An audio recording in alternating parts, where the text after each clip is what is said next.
The story unfolds in gloomy dungeons, which prevail in the impenetrable darkness and shrill dampness. On the wet land, scattered skeletons of desperate adventure seekers who were not lucky enough to get their desired treasures. In a room with a small altar, a crowd of goblins fussed, vigorously talking to each other. Very soon they were waiting for a bloody ceremony, the rite of sacrifice of a person. Goblin shaman was dressed in a variety of fur, and in his hand held a long staff topped with the skull of the animal. Soon, a sound like a scraping of metal was involved in the room. The massive doors behind which the goblin room with the altar hid suddenly began to crack. Something on the other side was powerfully breaking inside. In a moment, a hand appeared in the break. All goblins were immediately moving closer, trying to find out what really happens. Suddenly, a scroll in the hands of a person flashed aflame, and another voice came from the outside. A cloud of poison. The dark fog immediately filled the space at the door and then rolled further around the room. The goblins coughed, feeling the poisonous poison fills the air and penetrates them into the lungs. Goblin shaman continued to stand unwaveringly near the stone altar for rituals. His subordinate goblins gathered in a group, tensely watching everything around, ready for any threat. The ajacious cloud that looked over them turned out to be a third-level poison. This magic was activated by the voice team and covered with 100 feet radius. The poison not only weakened the enemy, reducing his impact, but also reduced life expectancy. Finally, the poison began to act. The goblins buried and began to suffocate, after which the head rushed to the door to deal with those who broke their calm. All creatures of the second level and below the room were immediately killed. The goblins rushed to the door, but the man only pressed his palm to them, and they immediately closed through magic. Soon the monsters realized that they were trapped. The doors were closed, and they failed to open them with any effort. At the same time, 3 people stood on the opposite side. Among them, 2 girls. One bowed in his hand, and next to it was a magician, which exactly released into the room a poisonous fog. The magician stood at the entrance, carefully waiting for the right moment. A sandy clock glowed in his hands. It was he who followed how much time the poison is acting on the monsters. As it turned out, 3 minutes quite enough. The magician called the girls, urging them to prepare. Meanwhile, the man reached out to the door handle, adjusting to open the door. When a man opened the front door wide, a stunning picture opened his gaze. Just a whole mountains of the dead goblins were caught in front of him, who fought in the door until their last breath. The magician, wrapped in an amazing mask of the plague doctor, who protected him from the influence of Viad, leisurely moved deep into the room, bypassing the monsters who spread their powerlessness on the floor. From all over the band, only Goblin Shaman remained in his life. His strength and level were far superior to the rest of the goblins in the room. He heavily breathed, spreading on the floor when suddenly a magician's leg appeared in a dim light. The magician stood, looking at the shaman, who was still alive. The shaman stretched to his staff, and the magician did not even try to prevent it. Grasping the stick, the shaman called the magician coward. After that, the magician unexpectedly shook the shaman's staff. He crawled in half, and Goblin, covered with horror, could not take his eyes away from this scene. Soon, the magician dropped the mask. Below it was a young man with dark hair who confessed. If it were not for this act, he would be among those who now lie behind him. He pointed his finger on the altar around which many bodies of the dead lay. Among them were women and men of all ages. There is no piece of clothing left for everyone. Suddenly the shaman trembled as if he were under an icy shower, and his voice gained a pleading tint. The monster, begging the young man about the mercy, promised a generous reward in exchange for salvation. The monster promised to give all the jewelry that previously belonged to captured girls. In response, the guy cast an angry gaze on the shaman and ordered them to silence and die. One of the elves, skillfully pulling the onion string, let the arrow directly into the shaman. The edge hit him just in the bridge. The second girl, holding her breath, watched with horror. The monster fell dead. The guy extended his hand to the leader of the goblins and, rushing, got a whole handful of keys that were loud. The magician smiled and said that you could now move on. They moved to the massive metal doors with a grate, which came with muted voices. There, in the corner, there were several Polish girls, scared. The magician heard the door with the keys that the shaman took away. The girls immediately rushed to meet him, shouting words of sincere gratitude to his rescuer. But the guy took only a few steps forward. His gaze was carefully looking for someone special among girls. In the meantime, everyone has already ran out of the cage, and he remained in the middle of the emptiness, quite lonely. The two girls who accompanied the sorcerer came closer to him and gently addressed him. The anxiety was red on their faces, so they silently watched every movement of the boy, waiting for his reaction. An annoyed, Yukito mentally noted that even here he failed to find this person. He unsuccessfully sought his younger sister of the dignity, who had to appear in this world with him after rebirth. After that, they all moved to the exit from the dungeon and stepped outside. The joyful girls, finally released from captivity, went forward, and the guy lifted his head and looked up. Now they are in the parallel world of swords and magic, in eternal reality, where unknown forces prevail. It happened just a few hours before a regular schoolboy survived his second birth here. Yukito was comfortable and delved into the game on the prefix. The guy glowed with joy. He managed to pass the first level without any magical restrictions, so in addition, he also got a special achievement. Suddenly, a joyful shouting of her sister sounded behind her back. She rushed to her brother, stretching her hands to hug him. Yukito at this time continued to play enthusiastically. The girl hugged her brother and said that his game was extremely funny. The boy jumped frightened, shouting something indistinguishable, and Sana only noted that everything happened exactly as she predicted. Yukito tilted his head and lowered her to the table. Sonist came from behind, and loudly stated that she was hungry terribly. Yukito even seemed to hear her stomach. Sana made her hands in pleading, and asked her brother if he could cook something. Yukito agreed and asked what his sister wanted. Without thinking, the girl exclaimed that she was dreaming of paella. Soon everyone was already at the table where Pio was waiting for them, carefully prepared.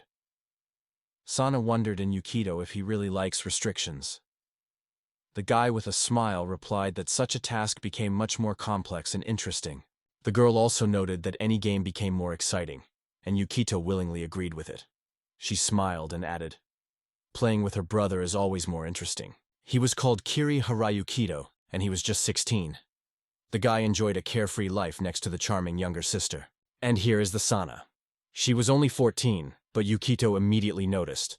The girl brilliantly manages both in her studies and in sports, and also heads the student council. One day Yukito plunged into a slight sadness, and because of this he lost the desire to attend school. His sister tried to cheer him up, persistently suggesting spending time together. At that moment, only the Sana remained on the side of Yukito. He confessed that he was not worried at all if something happened to him. The guy assured that in all circumstances he would protect his younger sister. The girl got up from the table and sincerely thanked her brother for the delicious dinner he prepared for her. The girl moved to the door and, looking back, said she was going to her room, because she was still waiting for a lot of homework. Yukito gently asked his sister not to get carried away with learning on the weekend, and to give himself a little rest. Then he asked the sleigh then she would like to eat. The girl looked gently at Yukito and confessed with a smile, "Most of them now wants to taste pancakes." Sana, lingering near the door, laughed. She jokingly said that pancakes would help the girl regain the strength, which would certainly lose under pressure from many homework. Yukito answered laughter. Sana asked to put more cream inside, and her brother promised to cut fruit for decoration. After all, he will do everything as usual. Opening the door, the Sana turned to Yuki again and asked if they could play together today. Yuki replied that he would do it later, but with some restrictions. The girl smiled happily. True happiness glowed on the face of the dream. Her cheeks were blushing. She sincerely confessed that the advice of Mother Yukito for her older brother. At that moment, Yukito again remembered how his sister was always a reliable support for him. Regardless of all the difficulties that the guy worried at school, no matter how he spent hours at home, spending without stopping at a computer, Sana always met him with a sincere smile, giving only warm and joyful emotions. Yukito smiled widely and confessed that he was very happy to have such a wonderful younger sister as Asana. The Sana rushed to her brother and hugged him firmly, sincerely confessing that Yukito loves. The guy, looking at his sister, thought what she was sweet and incomparable. Of course, he also sincerely loved her. Suddenly the room plunged into the darkness. The light was much diminished. Sana with Yukito was worriedly looked for, after which her sister approached the window and asked why it is so dark outside. Yuki still stood in place when he realized that he had already come. This anticipation was anxious. The guy expanded his eyes, and cold drops of sweat rolled across his face. He approached the window, and soon a giant monster appeared before them, which blocked all the light with her giant body. The Yukito grabbed his sister and shouted that they needed to hide immediately. Yukito squeezed Sona firmly by his hand, and together they rushed to run away from the window. It was at this moment that the rapid demon broke the glass and stretched his paws to the boys, trying to grab them.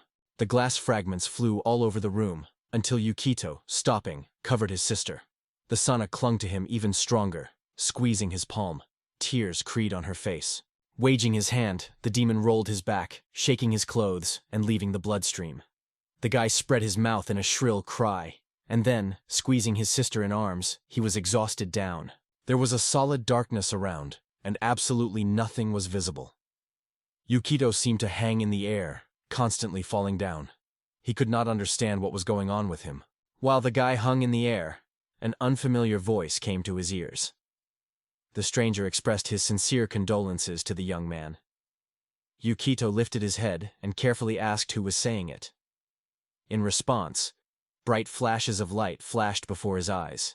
The voice was heard, and before his eyes, different visions arose one after the other. The stranger expressed his sincere compassion, they say. It is a pity that the guy had so little to live and died due to a senseless case. The stranger promised the guy to give the opportunity to be born again and start a different life. Yukito, being in an infinite void, sat stunned and could not understand where he found himself and what was talking about. Soon the hero's gaze opened a slender girl, located on a huge chair in the middle of the hall. She was dressed in gorgeous black clothes, and sharp horns grew among the strands of dark hair. Nearby, like a real secretary, Goblin concentrated something in a thick notebook. Inseparably looking at the guest, the girl said slowly, "It is eternal peace," Yukito exclaimed, repeating the girl's words. He did not understand what eternity means. Trying to find an explanation, the guy stared at the blonde woman who just smiled mysteriously in response. Later, the girl introduced herself to the Nephilia, the goddess of this world. It was a magical universe filled with magic and amazing creatures. The gods were closely monitored, and in the world the boy was called such places in parallel dimensions. Yukito immediately jumped and rushed to the goddess without restraining the cry. He demanded the answer how his sister felt and what happened to her. The goddess just smiled mysteriously and reassured the boy, saying that everything was fine with his sister. Hearing this, Yukito finally sighed and felt true joy. The guy wondered if it was true. The girl sitting in a chair was slightly leaning forward and confirmed, "Yes, this is true. But Yukito himself is no longer alive." Yukito's face was darkened, although there was a tense smile on his lips. Before the eyes, Yukito suddenly flashed the scene that took place at home. He again survived the attacks of the monster and felt his pain from the wounds, and then realized that it had brought him here to the feet of Nephilios. The forces were blown by the guy, and he fell in front of him. Considering how crazy his hands tremble, Yukito with a confused voice began to deny that he could not. Nervous laughter broke out of his mouth, and drops of sweat constantly rolled on the face. The guy pressed his hand to his chest, with horror realizing that he would never see his precious younger sister again. This discovery pierced him with a piercing despair and devastated from the inside. Yuki thought that even if he died, he would still be able to protect the most expensive. So the guy felt that he finally fulfilled his duty of his older brother. Nephilia smiled and said that the guy finally accepted his death. Now she will tell him about the eternal world in which he can be born again and start over. The young man raised his head and suddenly a bright light broke out over him, in which a huge book clearly came out. The goddess reported that before him the book of the world, from the highest peak of the mountain to the deepest ocean bottom, from the wisdom enlightened to the passions of the foolish ones. This book contains everything that the gods have followed, taking care of every living creature. Yukito approached the book and noticed a page depicting himself. There was a number of information directly related to his face. Nerelia wandered her chin thoughtfully and reported that the guy would soon be revived by a resident of this world. The girl carefully reached out to the boy and said that the time, as stated in the book, to determine the features with which he would begin his new life. Yukito fell, staring at the goddess with surprise. He was still impressed with almost all the words he spoke. The choice of characteristics seemed to him something extremely bizarre and unusual. Soon the goddess began to twist a cube, the sides of which were covered with different numbers. Yuki carefully followed everything that was happening, and here, a number broke out on the cube 17. Smiling, the goddess explained, "This is an indicator of the guy's mind. Goblin with a giant feather behind. Again, he was eager to bring something on the sheet. At the same moment, Yukito noticed. Changes began in the book of the world, and the indicator of his mind suddenly appeared on the page. The guy decided to share his observation aloud. All that the secretary begins to record duplicates instantly and appears in the book. Smiling, the Nephilia continued to rotate the cube with numbers and noted that the guy immediately unraveled the riddle. She mentally noted his wit from a past life and then greeted with the right decision, adding that the experience gained would inevitably be useful in this eternal world. The next characteristic that was to be determined was agility. The cubes fell, and the result was the number 13, which Nerelia immediately voiced Goblin. He wrote it in his notes without spending time. The book again glowed with the figure 13, and the guy gladly noted his success. Now it's time to check its endurance. Nephilia. Something lost her, and she hurried to cover her face with her palm to hide her feelings from the boy. Yukito wondered if everything was fine. The girl replied that yes, and added that the choice of characteristics was completed. Then the goddess said again. She had something else for the young man. Nerelia announced that Yukito gave her blessing, and just allowed him to choose anyone who would like him. He was offered a choice of 4 valuable artifacts: a sword that put an end to the lives of 5 demonic owners of Bane, as well as the elixir in the vessel, an endless glass capable of creating powerful medicines. Other lots also included such amazing things: a staff that gives the owner the power of a mighty magician, a young beauty staff, as well as a real dragon, on which one could rise into the sky, or mechanical wirens for flights. The young man was thinking about his chin, thinking about all what he said. It became clear to him that all rewards were striking with their generosity: a sword capable of protecting the owner, or an elixir with an inexhaustible healing power. Nephilia was still smiling warmly and assured that all these artifacts have incredible power, and everyone is able to become extremely useful in any situation. However, only one of them will have to be selected. Yukito believed that the staff was the best and most effective tool, especially given its high intelligence. In all other games, he gave preference to the role of the magician. Soon, Yukito decided on his choice. The guy decided to take the staff, and the Nephilia immediately praised him. They say he was not mistaken. Goblin wrote down everything in the book, and a staffing appeared on the guy's page. When all the characteristics and blessings were chosen, the Nephilia rose from a gorgeous chair and approached the boy. Goblin joined her, gladly raising her hands up, from which a bright light broke out around. The bright radiance instantly illuminated everything around, and an expression of fright appeared on Yukito's face. The powerful flow of energy spread around, and the goddess, meanwhile, spread her hands wide and continued the sacrament. In the end, when Yukito covered his face with his hands and closed his eyes, he realized with surprise, the energy of the goddess slowly passed into him, as if absorbing his own essence. Nerelia also froze in place, closing both eyes. She stretched her hands towards Yukito, and familiar tiny particles were circulated around her, the same ones that had already appeared when the characteristics changed. Soon the amazing thing began to emerge in the air. It was exactly the rod that Yukito chose in the new world for a gift. Continuing to describe the whole process, Nerelia calmly noted that it would take a little time to make the rod. So before Yukito goes into his new life, he will have to wait a little. The words of the goddess were a little stunned by the young man. He continued to look inseparable forward, where the book was located. However, written on her pages began to blur in the fog of the fuzzy. Yukito could no longer figure out what was written there. He just realized that the real rebirth is waiting ahead. But the guy was well aware, in that new world, his sister, Slay, will no longer be around. Yukito with despair exclaimed that he wanted to see his sister again. The pages of the book before him suddenly shone even brighter and twisted insanely, turning at incredible speed. The bright light suddenly blinded the guy, and he could not understand why the book suddenly flashed such a powerful glow. He grabbed Tom and saw him stunned to the depths of his soul. Yukito firmly grabbed his hand and looked at the girl from under a strand of dark hair.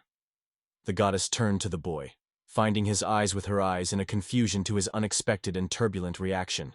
The goddess asked the young man who worried him so much. She also warned that it was necessary to wait a little, but it seems that the guy did not withstand this small test. Yukito with an Oscar squeezes the book more firmly and sharply turns it to the Nephilia.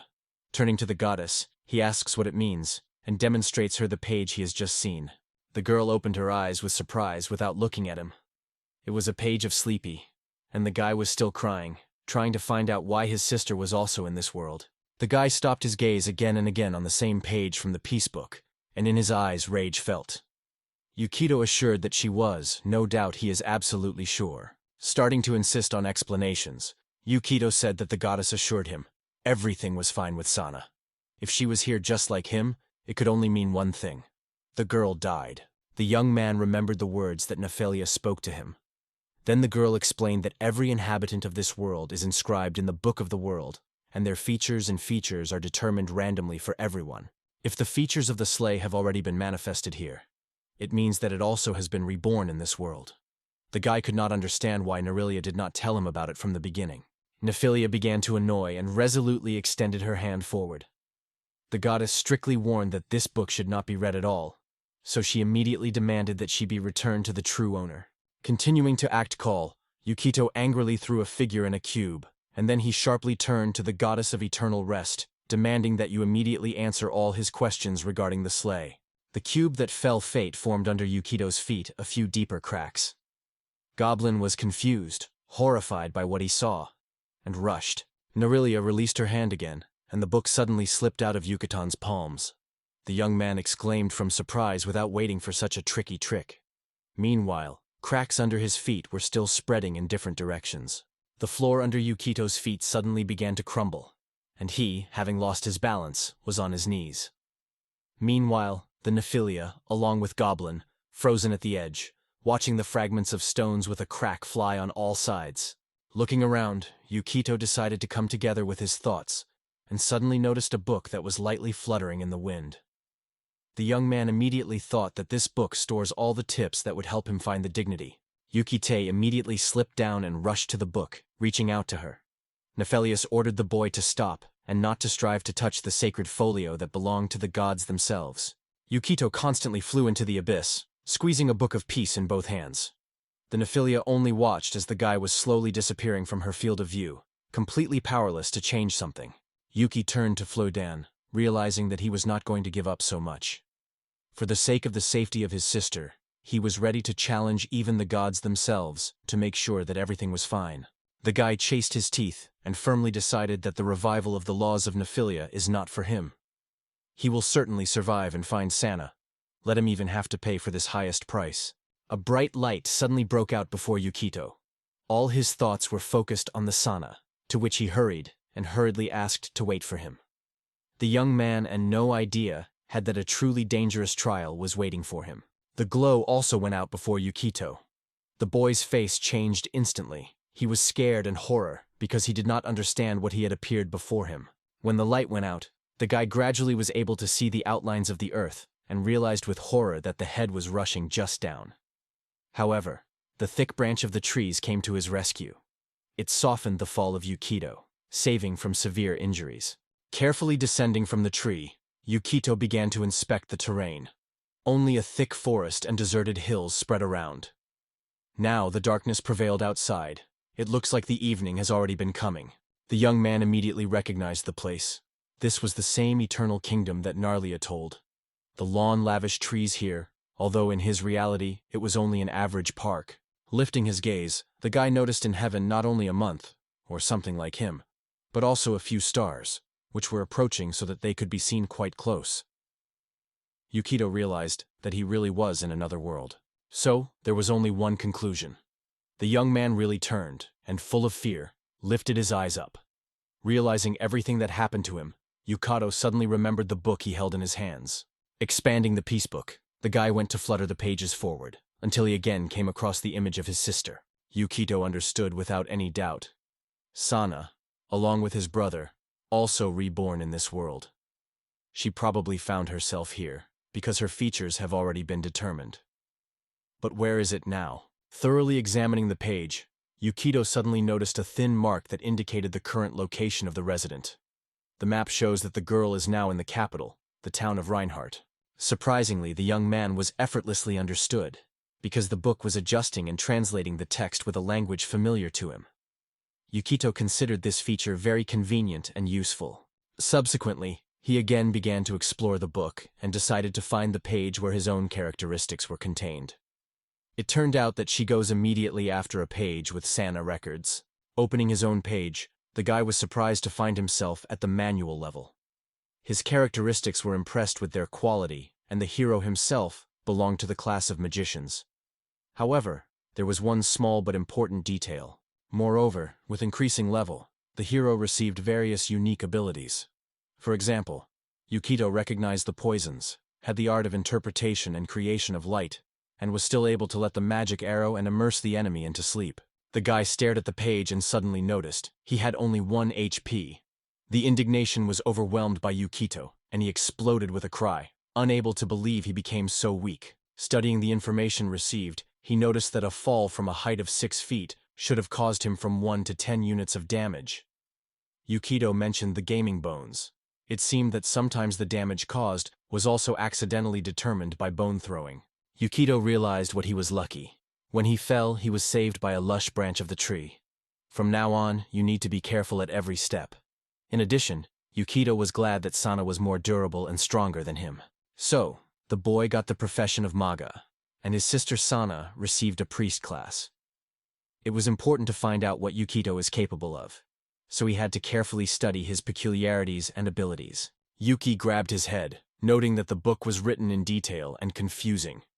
Each page was overflowing with difficult information that had to be learned. Looking into the book, it was easy to guess. Even though he had already searched for his sister's location, there were still many secrets in this world. Looking around, Yukito came to the conclusion that he thoughtlessly to move in such conditions is a real adventure. However, staying at night in the forest seemed to be even worse. It was also unclear why the stock of his lives was limited to only one single point. It was decided that no matter what the game, Yukito must first gather all the necessary information. This may take some time, but there was no other option. While the peacebook was, the boy had to learn about this world as much as possible. He unfolded the pages and wondered, perhaps that is where the only opportunity to survive and meet from the San is hidden. Continuing his journey, Yukito did not let the book out of his hands, flipping through the pages. From the information he found, it was clear. If he continues to move his chosen path, it would soon be on the road. Suddenly, the boys noticed that a tree was cut over it, covered with fruits. He delved into the book, trying to find out whether to collect these fruits. Interesting fact, when a guy wants to find out something new, the book unfolds on its own, and the necessary page with information immediately appears before him. Yukito read, "This fruit is suitable for consumption." Then the young man tore a few fruits from the tree and began to eat them with a great taste. They were surprisingly delicious. They resembled apples, but they tasted almost like oranges. Subsequently, the guy paid attention to the terrain, abundantly covered with vegetation. He became interested in herbs. They had to be explored. Yukito's eyes hit the healing samples that grew under his feet. For a long time, he gathered them with him. Suddenly, the guy caught a light rustle in the bushes nearby. Turning his head, he noticed the forest animals that lived in these huts. Little by the animals began to approach him. Yukito again unfolded the book and came across a description. The weird beast was a snowy crowd, a kind of night rabbits with a quiet and timid character. Thanks to the soapy appearance, these creatures have gained great popularity among people and demi-people. To distinguish where the danger lies and where not, this book was needed. Surprisingly mysterious and charming artifact. The young man thought, what, as the inscription in it turns into Japanese simply because he wants to understand it. Yukito carefully reached out to the rabbits, who were curious to follow the guy, resting on the green grass. He imagined the Sona would have been happy about such a picture. Suddenly, the rabbit came up with sharp teeth and rushed forward, preparing for the attack. His bite was truly painful. He could do 2 units of harm. Yukito, realizing that he has no right to get any injury, he rushed without looking back. Breaking away from the forest animals, the guy browned through the darkness, rubbing his chin thoughtfully. Sighing, Yukito thought, is this night loneliness now scared of Sano? Is he not injured somewhere? Yet, from the birth of Sano was distinguished by his mind. She probably managed to get around a lot of difficulties that others could face. I was wondering if she was aware of what place was in society. Yukito understood that no matter how much he is made in search of, it is unlikely that Sonia was more than what he has already written on the page of this book. Yukito thought that general information about any person he manages to know without much difficulty, but personal details remain fuzzy and blurred. However, he did not exclude that he may not have learned to use the power of the world to the full. Sana was in the capital, and now it became interesting how she got there, and what she was doing in this vestibule. And Yukito suddenly thought he didn't even imagine how far he could get to his own feet. Suddenly, as soon as the young man moved further, armed magic creatures began to appear from the bushes around him. Small, ears of goblins emerged on all sides. Yukito looked at them in confusion, not understanding who he was dealing with. Meanwhile, the goblins whispered to each other, discussing what they saw, and finally reached the conclusion. They are faced with a real human guy. They looked at the boy carefully, asked if he had become dirty, and whether he had injuries. Yukito was surprised. These creatures not only speak, but also sincerely concerned with his condition. One of the monsters stretched his paw and took Yukito's hand. He assured the boy that everything was fine with him, and it was pleased with Yukito. Here he was curious. What is the name of these weird creatures? Maybe they will reveal to him some secret or share an exciting story. The monster, almost close to Yukito, predatory, and suddenly, a strong movement pushed the boy, pressing his face into the ground. At the same moment, a book fell out of the hands of the sorcerer. The monster exploded with a loud roar, caproting from the unreasonable act of the man.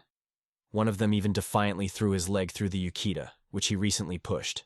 The screens changed one by one for a long time, and Yukito was increasingly filled with anger because of what happened. He became clear. Those who met him so welcome at the beginning, from the very beginning, thought to betray and deceive him. A book was revealed nearby. Yukito felt an overwhelming desire to learn more about these creatures, and immediately came across the desired page. There, he read that they were goblins. The goblins were humanoid creatures that belonged to the race of the same name. Their settlements were often bordered by human lands because each of them was defenseless, so these creatures were usually held together, uniting in a flock. The goblins were the embodiment of a distorted evil nature. Although they were inferior to people by force, it did not prevent them from committing horrific crimes for their own comfort. There are many cases where they were enslaved by people and dwarfs, making their slaves. The goblins immediately surrounded their victim, lifting their weapons up and stating that a person should be destroyed. But, seeking entertainment, some began to incite others. They say, "Before killing, you can destroy the poor." Yukito suddenly realized he does not want to transform himself only to perish with the hands of some pathetic goblins. He was engulfed in rage. This situation seemed to him meaningless abuse. In his mind, the image of the garden appeared again. Her smile brightly appeared before his eyes. And it was at this moment that the young man shouted in descended his name. And in the meantime, one of the goblins brought a huge carpenter over his body. On the one hand, there were steps that instantly fought the attention of the whole goblins. They rotely turned to the other way from where the unfamiliar roar came from. Among the dense thickets of the forest, the figure of a girl, rolled up in heavy armor from her head to heels, gradually emerged. She was steadily approaching, stepping confidently towards the cohesive pack of monsters. The girl reminded in a calm voice that to protect the defenseless and destroy the evil, the sacred duty of anyone who swore to serve the gods. Yukito looked, and the goblins, wary of growling, tried to find out who was coming to them. The girl decided to answer the goblins, calling her name. In front of them was the third daughter of the Duke of Bronya, Paladinka Charlotte Bronya. She stated that the Duchess would not allow any manifestation of violence on the lands of their kind. A noise was rising around them. Goblins shouted out, learning that they had a paladin woman. Some grabbed weapons, and Yukito did not look out of a girl who came very close. Charlotte stretched out his book to the boy and wondered if he had suffered somewhere, contacting him as a traveler. Yukito was confused, and a few moments could not say a word. As the guy took the book from the hands of Charlotte, the Duchess rose and cleared the handle of his sword. She firmly stated that she had now been forced to demand from him as soon as possible. She rushed to the crowd of monsters, frantically shouting the battle calls. Charlotte announced that the purple goblins gathered in front of her, and solemnly promised that she would issue a fair sentence over them by the holy sword. The girl looked a little tired and barely swayed, standing on her feet. Despite fatigue, she skillfully rapped her sword, but goblins cleverly evaded her attacks.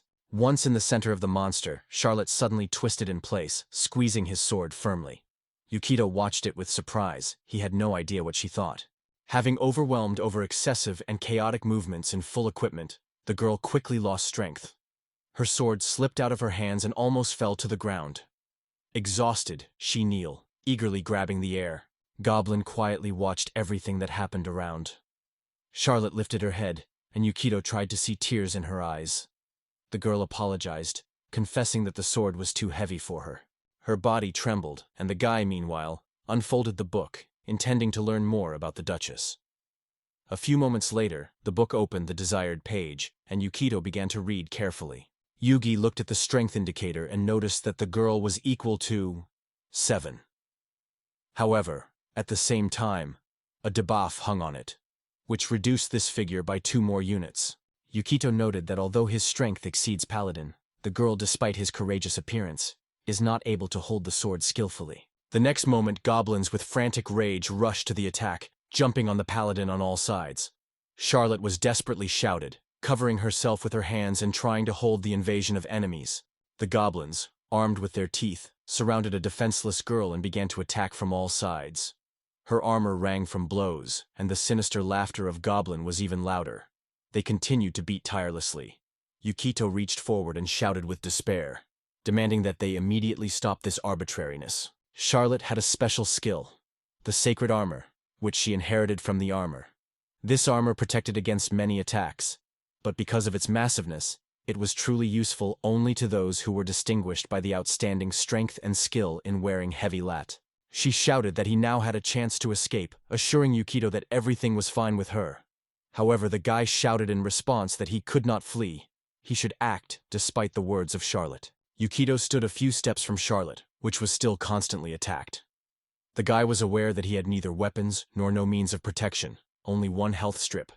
He could just rush on the side, as Charlotte advised him.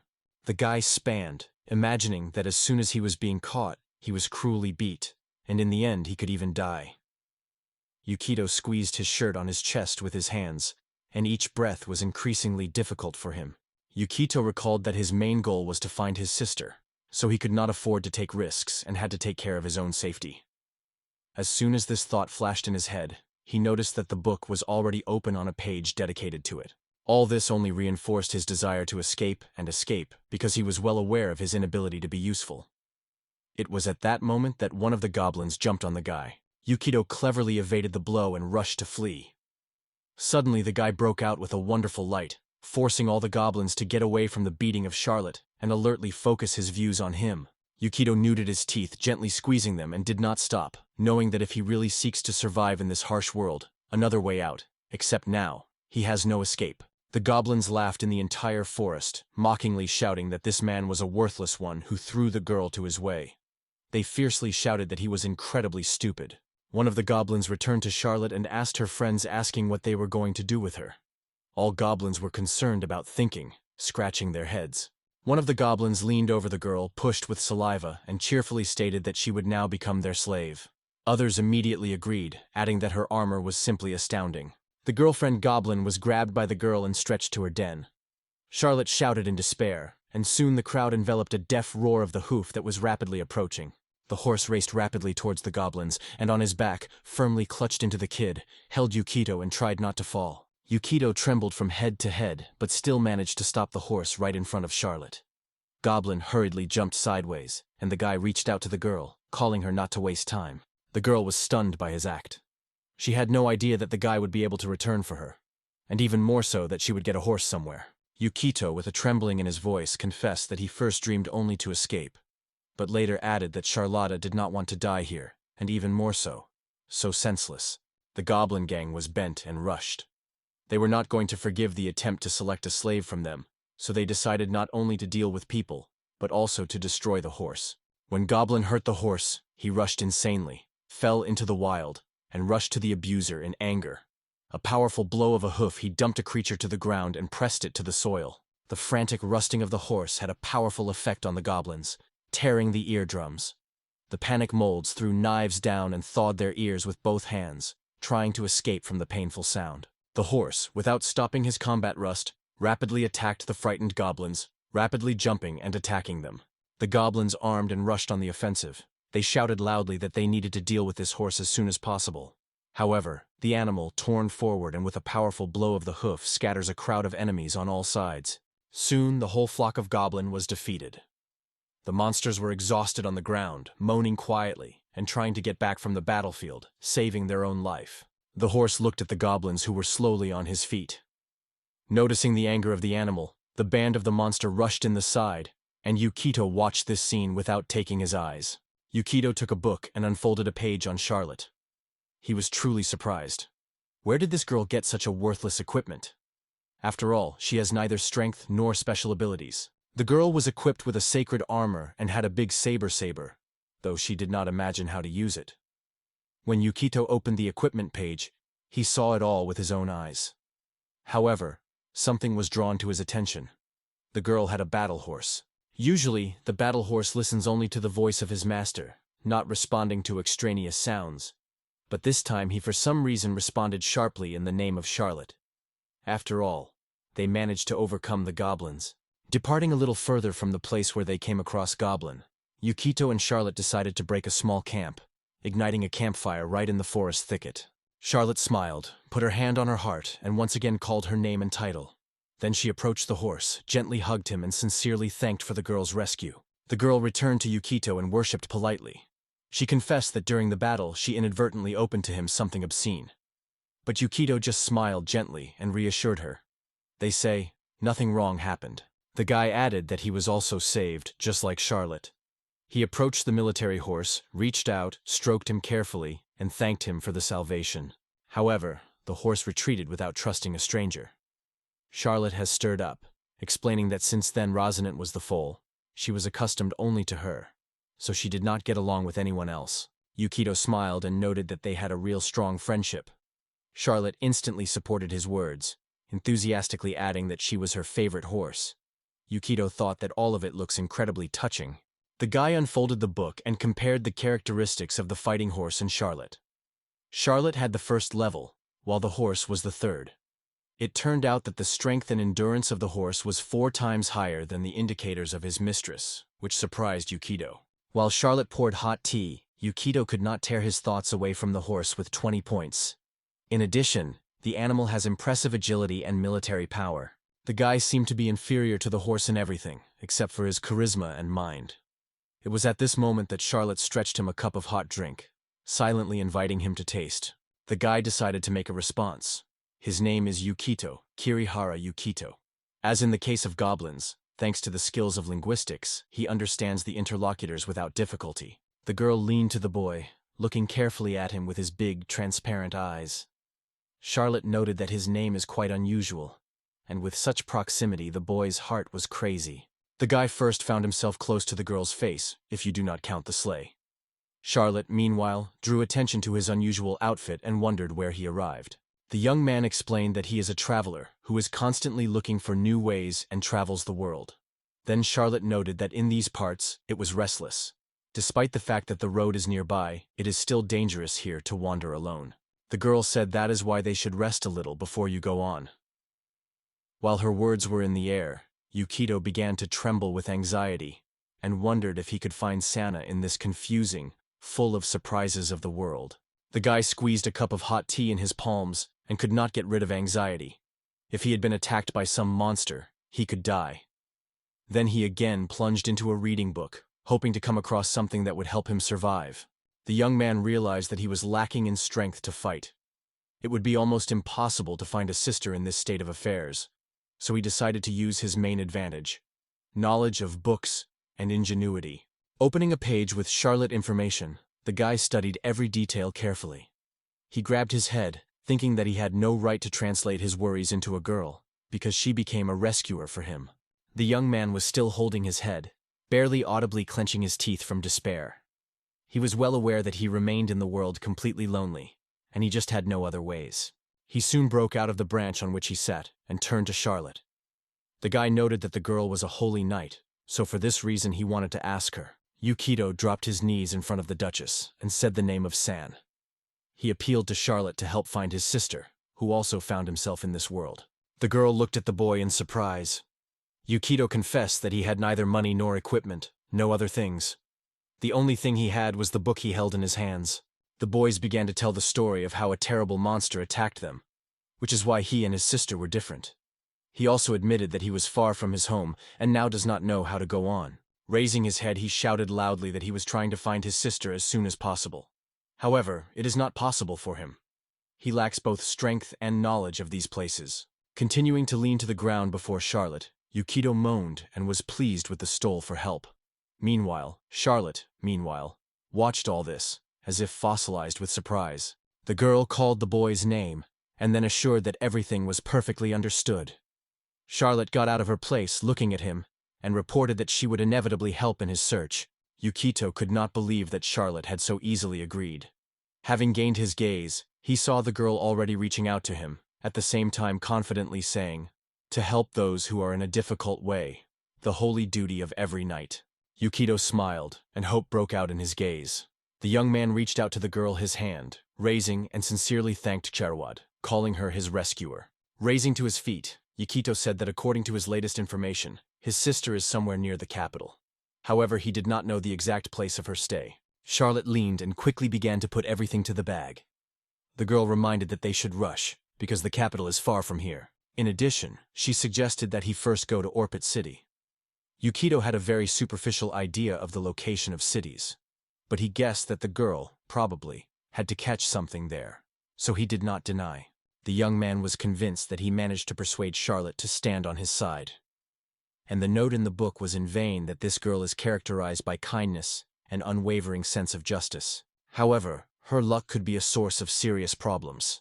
However, the girl sincerely believed in God, justice, and love, so even a tense position in which Yukito found himself, it was unlikely to be able to shake her belief. The young man himself does not plan to rely on the power of Charlotte, but now his ability will become a real find for him. He definitely needs someone who will help to understand the laws of this world more deeply. Keeping a magical artifact in his hands, Yuki thought again. He has only this book and a girl nearby. However, he did not allow himself to rely on it. There was little hope. "When you came to a fighting horse, I noticed that Charlotte turned to you." The girl confidently stated that they would be full, and God will surely help them. The young man had no other way but to rely on this holiday night and her battle horse. He confessed that he is now due to the girl, and is already looking forward to their common cause. The girl, sitting confidently on a fighting horse, was constantly heading to the city of Orbeta, and near her was walking Yukito. At this time, the guy plunged into a book of peace and made some interesting discoveries. First, this book of the world could learn about the status of other people, as well as to solve the laws of this world, which are guided. In addition, it opened the opportunity to study the characteristics of some monsters and even gods. However, there are those who are almost not information about. The young man did not understand what he was looking for.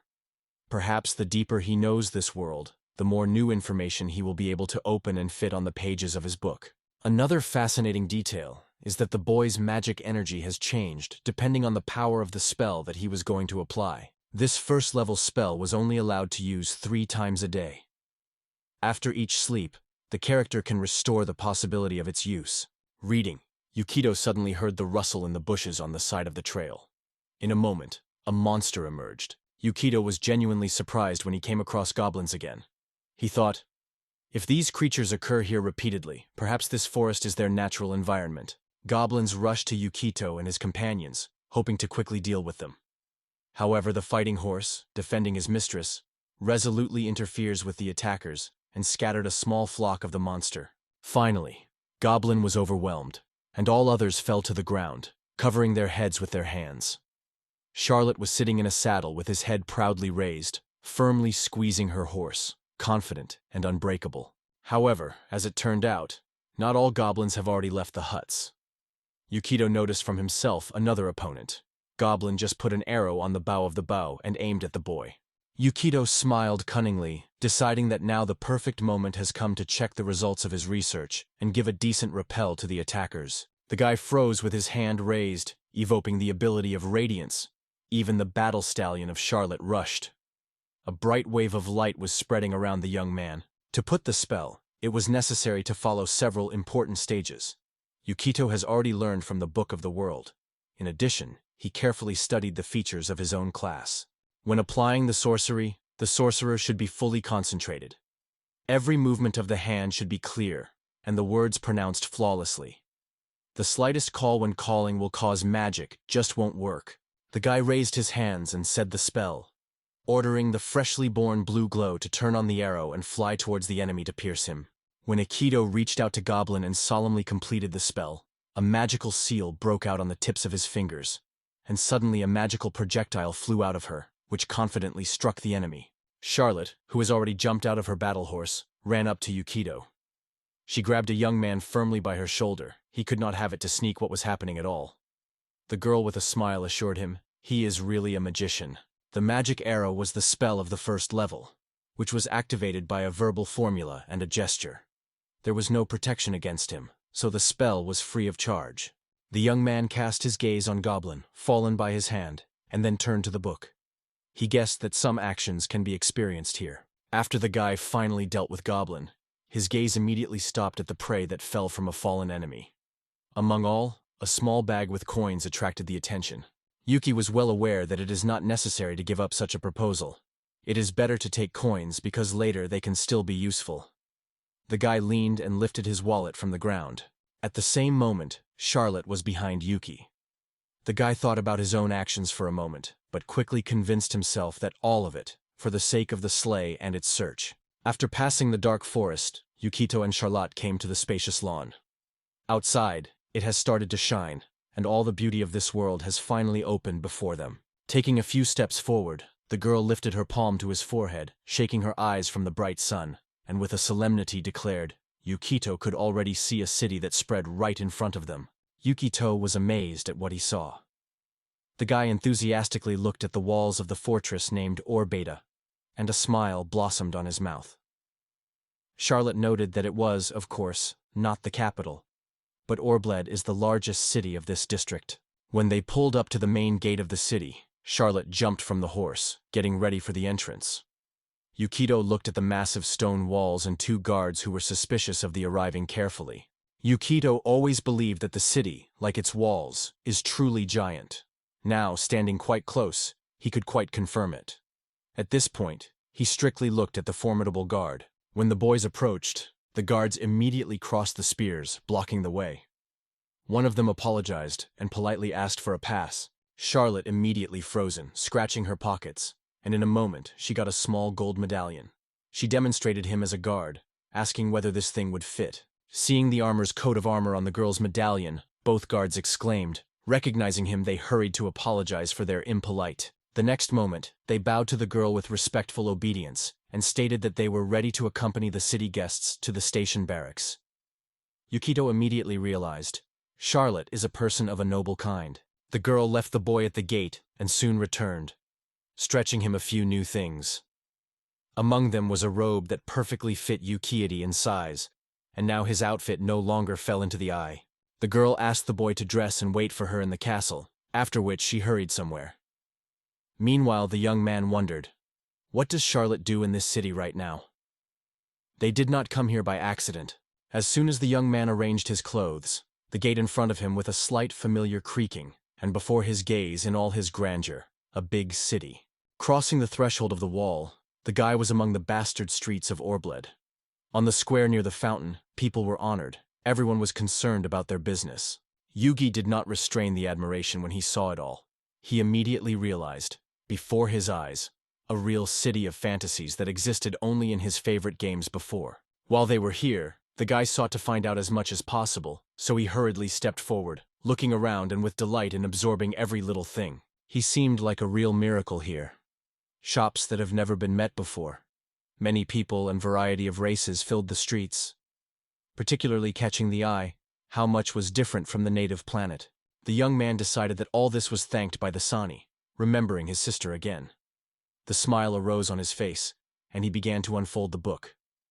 But what came before his eyes was simply struck by him. The guy shouted with all his strength, not believing in this nonsense. Yukito could not understand why he suddenly lost the opportunity to track the location of his sister. He thought it may have been a strange mistake related to the peace book. After a long reflection of the boy, the book suddenly began to flip through the pages and unfolded a carpet in front of him, showing the surrounding area. Squeezing the book even stronger, Yukito noticed how small icons began to appear above some places. He feared what it means, and here he remembered.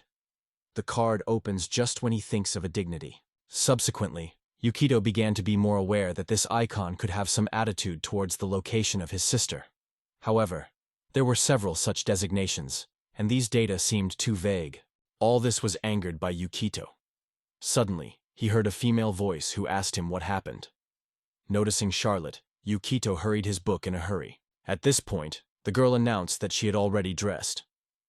Yukito could not look away from Charlotte. She looked much more attractive than in heavy armor and a new outfit. In this clothing, she seemed really charming. Yukito shuddered noticeably, and then asked where the girl left armor and Rosalind. Charlotte replied that they were looked after in barracks belonging to her father's friend. Yukito, stealing on a girl, inadvertently noted himself. It is natural that the 17-year-old Duchess is so charming. In his school, not to find such a sweet girl, if not count the dignity, of course. They made a conversation, and the girl asked the map. She noted that it could contain tips on the present location of his sister. Yukito turned to the girl, calling her a noble young lady, which she happily agreed. However, the guy was much more interested in another. What prompted her to wander in the woods in the middle of the night? Charlotte began to say that her grandfather was a famous knight, who was called the Winner of the Dragons. For his courage and skill in battles with these horrible creatures, his grandfather received high honor from the owner of these lands. Charlotte proudly states that she has got the character traits, which is why she dreams of becoming a knight standing on the guard of the weak. It was for this purpose that she went on a journey to master the art of battle. The girl took him by her hand, closed her eyes and smiled, saying that their meeting with Yukito was also predicted by the goddess Ruri. The young man just smiled in response, considering such words too bold. The young man barely smiled, thinking that the girl was silent for agility, loading herself with such a heavy armor. However, his amazement grew even more when he noticed a sword in her, and he did not stay immediately not to ask for it. Charlotte explained that the legendary holy sword, which was killed by the dragon, is a family relic of the Brony family, so she always keeps him with her, and never leaves it unattended. Yukito was annoyed in the book. According to all his calculations, it was an ordinary magic sword that added only 2 points to the force of attack. In addition, the girl did not have the strength to take advantage of it. Soon, drawing the attention of the guy who opened the door, she told him that they finally got to the place he sought to see. The building was a guild of adventurers, an organization that was engaged in accounting and coordination of adventurers in orbit. Charlotte immediately noted that it is most convenient to look for useful information. A variety of colorful characters raged around. Someone constantly lifted glasses. Others were eager to talk fresh gossip or lively discussed new subjugation strategies.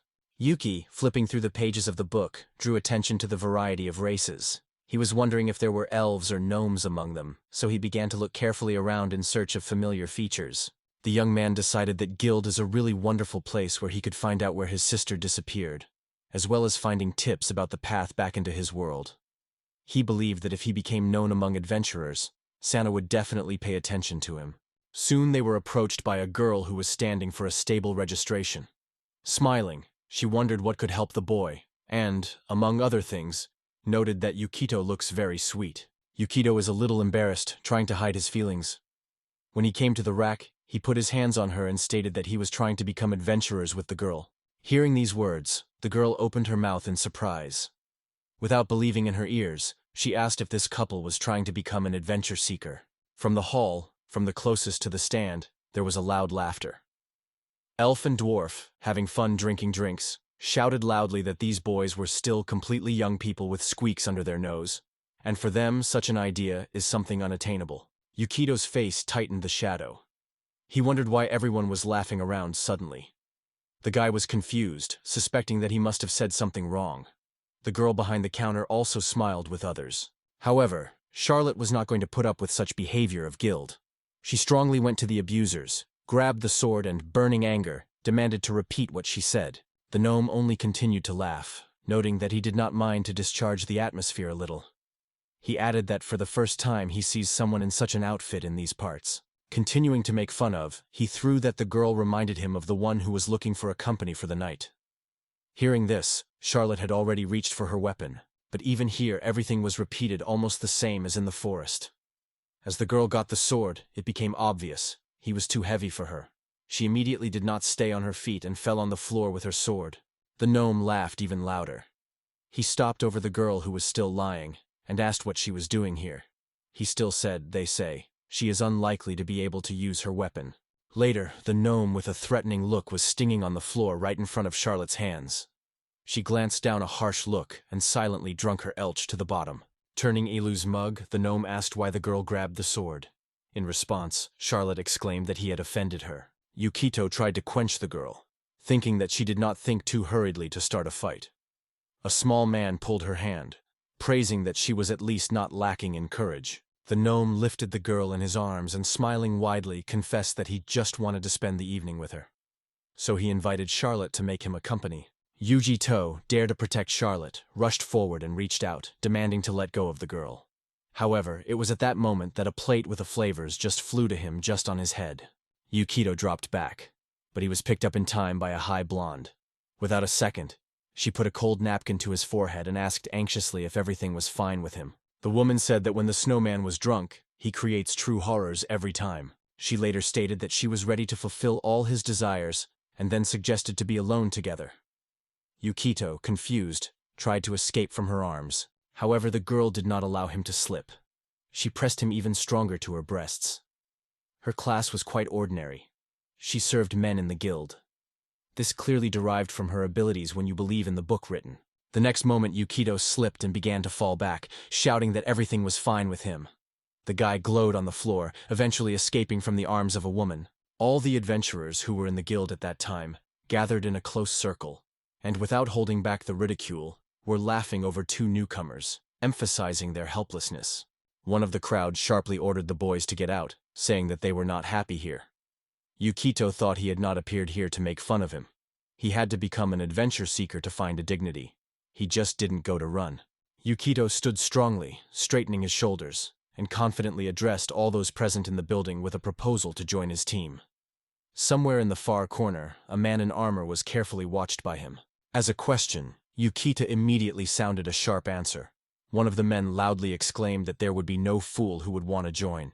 Yukito exclaimed that adventure seekers are always inherent in the desire to risk their own lives for the sake of new discoveries and rare materials.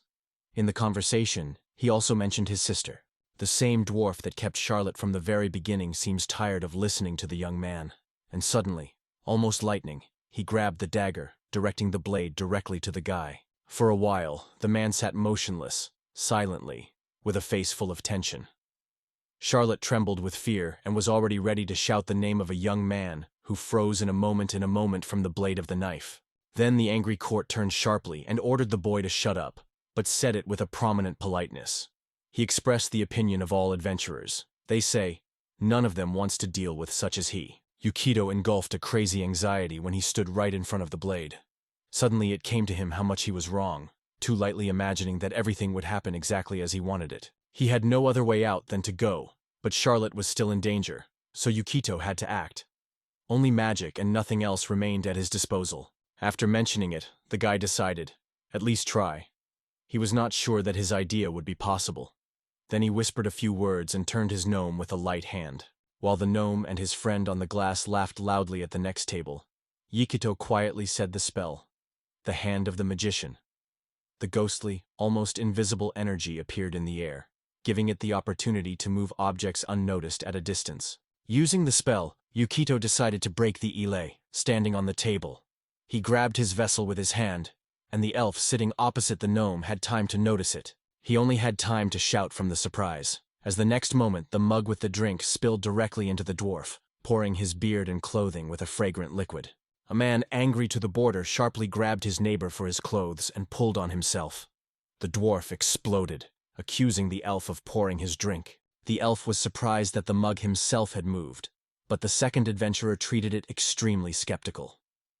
All this was carefully observed by the same mysterious stranger.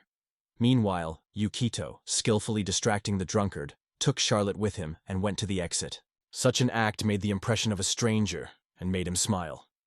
The man still sat, plunging into reflections, and watched teenagers.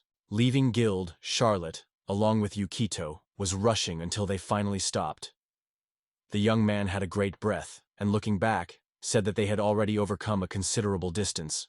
The guy thought that he was rescued then, when, without suspect, he opened a page with the participants of the guild after they came inside. Yukito mentioned that this gnome was only the 3rd level, and therefore could not become their companion now. The Book of the World states that this man had no equal in love for a strong drink. In the end, Yukito once again became convinced that he cannot tolerate those who are irresponsible to alcohol. Having recovered with the prompts, he hurried to ask Charlotte, or everything is fine with her. Charlotte still raged from anger and shame, constantly remembering the unfortunate scene in the guild. Squeezing his fist, she whispered angrily that no one had ever despised her as today. While she screamed that she would make the gnome regret her boldness and promise to return even stronger, they were suddenly called the same mysterious stranger. The man came closer, apologized, and introduced himself. He was called Lang, and he was a clergyman. Having stretched out a document for the boys, he suggested joining him. Charlotte took a document with the guild task. With a smile, she exclaimed that this contract was concerned with the destruction of kobolds, and did not refrain from admiration, carefully examining the request. Yukito was surprised to look and asked the man why he decided to combine efforts with them. Lang replied that he had struck him as the guy used a mug of magic. The man reached out and noted that he was banally lacking people. He was a cleric, and two in front of him, a knight and a magician. Lang thought that such a team could achieve perfect harmony. Charlotte smiled and assured that they would definitely have no difficulty. Yukito lifted the book, has already decided to find out the true motives of this mysterious man. Lang was an adventurer of the 3rd level and respected the god Osmar, the patron saint of justice and honesty in this world. Yukito just smiled. He decided that he was in vain, because he was accustomed to considering all adventurers brazen. Yukito reached out in response, shaking his palm with a man. The guy thanked the stranger, with a smile assured that they would certainly understand. Yukito mentally acknowledged, this is the best service he could ask for a stall, because next to him the guy will be able to gain experience and accumulate resources much safer. Yukito burst into a smile and said that good people seemed in the world. In response, Lang also smiled warmly, taking a compliment. Some time passed, and the new team finally got the right place. It was here that in these gloomy dungeons, the kobolds were to be. The steep stone cliffs rising around, and cold moisture flowed on the wet walls. Yukito lifted his eyes and noted that he was quite humid here, although the temperature is almost indistinguishable from the street. At that moment, Lang threw a warning, so the boy should be more careful. Yukito could not admire the man who came to their rescue, because it was thanks to the stall that they were able to finally become real adventurers and register officially. The man thanked Lana again, who was walking behind. Cleric put his palm on his heart, with a smile replied that he should not thank for such things. After meeting with Lang Yukito, he went to the guild again to renew his registration as an adventurer. However, there were no acquaintances of visitors there, and no one else swayed before him. In addition, as soon as the guild workers learned that Charlotte was the daughter of the Duke of Brunia, their behavior changed instantly. They became extremely friendly and hospitable. Before going to the illegal dungeon, they replenished their equipment. Everyone who wants to become an adventure seeker gave out a copper plate where they could see some information. The level of this token increased according to the number of achievements, and the higher the rank, the more important and accurate information the plate was opened. Stepping on, Yukito heard a sudden crackling and a quiet squeak. He looked up and noticed a colony of bats. Looking closer and remembering what he learned in the book, the guy realized, this cave is their natural found. Lang reported that they would have to face Cobalt right now. And it seems that this task from the guild is somehow related to the recent growth of the local population. Yukito immediately decided to find out what the creation was, and quickly found the appropriate page in the book. Kobolds were small creatures known for their cowardice and fertility. However, these disadvantages were drawn to the flocks. Lan, rubbing his hands, turned to Yuki with interest, asking what witchcraft the guy prepared for today. Yuki, with a smile, confessed that his main attack was a spell of sleep. Lan only nodded and noted that this technique could be considered reliable. Charlotte moved forward and wore traps. Lang replied that they should be bearded. None of them have the skill of detecting or neutralizing the traps, and the cottages are also not distinguished by their special abilities in this case. Yukito continued his journey, remembering how he almost died at the Goblins' hands, just getting into this world. Although there are not many traps here, each of them is a deadly danger. Suddenly, Charlotte heard some noise ahead. She strongly directed the lantern forward and, turning to all, loudly urged to be alert. Something stirred in the dark. The detachment of adventure searches froze in place, staring in the darkness. Suddenly, the kobolds slipped one by one and rushed to the attack. Several of them, while keeping away, began to rush stones, which should cause minor but still painful injuries. On both sides, Yukito was reliable, and Charlotte, without stopping, shouted loudly that he was taking the boy under his care. They say, now he can safely apply his magic to the attack. Yukito closed his eyes and, slowly moving his hands, began to spell. He promised to give humanoid creatures a short but peaceful sleep. Yuki stretched his hands forward and put a spell of sleep. From this magical action, the opponent immediately plunged into a deep sleep. The magic lasted for about a minute, but during the sleep, the enemy was constantly depleted. The detachment of the kobolds, who attacked Yukito and his comrades, immediately fell to the ground, plunging into a strong sleep. The guy gladly noted that he had a brilliant task. Suddenly, one of the kobold left outside the spell area emerged from the shelter. He grabbed the sword and, aiming at him, was preparing to rush to the guy. Lang exclaimed the Osman's sentence, receiving a burst of incredible speed, and instantly neutralized the danger that hanged over their magician. Lang smiled, noting that the situation was too risky. Therefore, he twisted his weapon and announced that he wanted to deal with these zeals as soon as possible. When Lang swung, Yukito suddenly asked him to stop. Cleric looked at the boy with surprise, and Yukito himself realized he needed to become stronger. The guy loudly stated that he's seeking to deal with these opponents on his own. Yuki realized that in order to gain valuable experience, you need to overcome the enemy. Lang glanced at the guy in surprise, and then he carelessly threw his weapon on his shoulder. He did not deny. Yukito once again thanked him, thinking that the accumulation of experience and raising the level, this means to grow in this world. It seemed that even the inhabitants of the eternal world did not fully understand the laws of their universe. Yukito was guided by the fact that he possessed the Book of the World. The man took the blade and carefully moved to the sleeping kobold. Watching the monster for a long time, he hesitated, and then finally lifted his knife above his head. Yukito looked at the monster confidently, giving up in front of him. Today, this creature will become his prey. He sharply stuck the blade into the abdomen, and from the wound immediately splashed blood.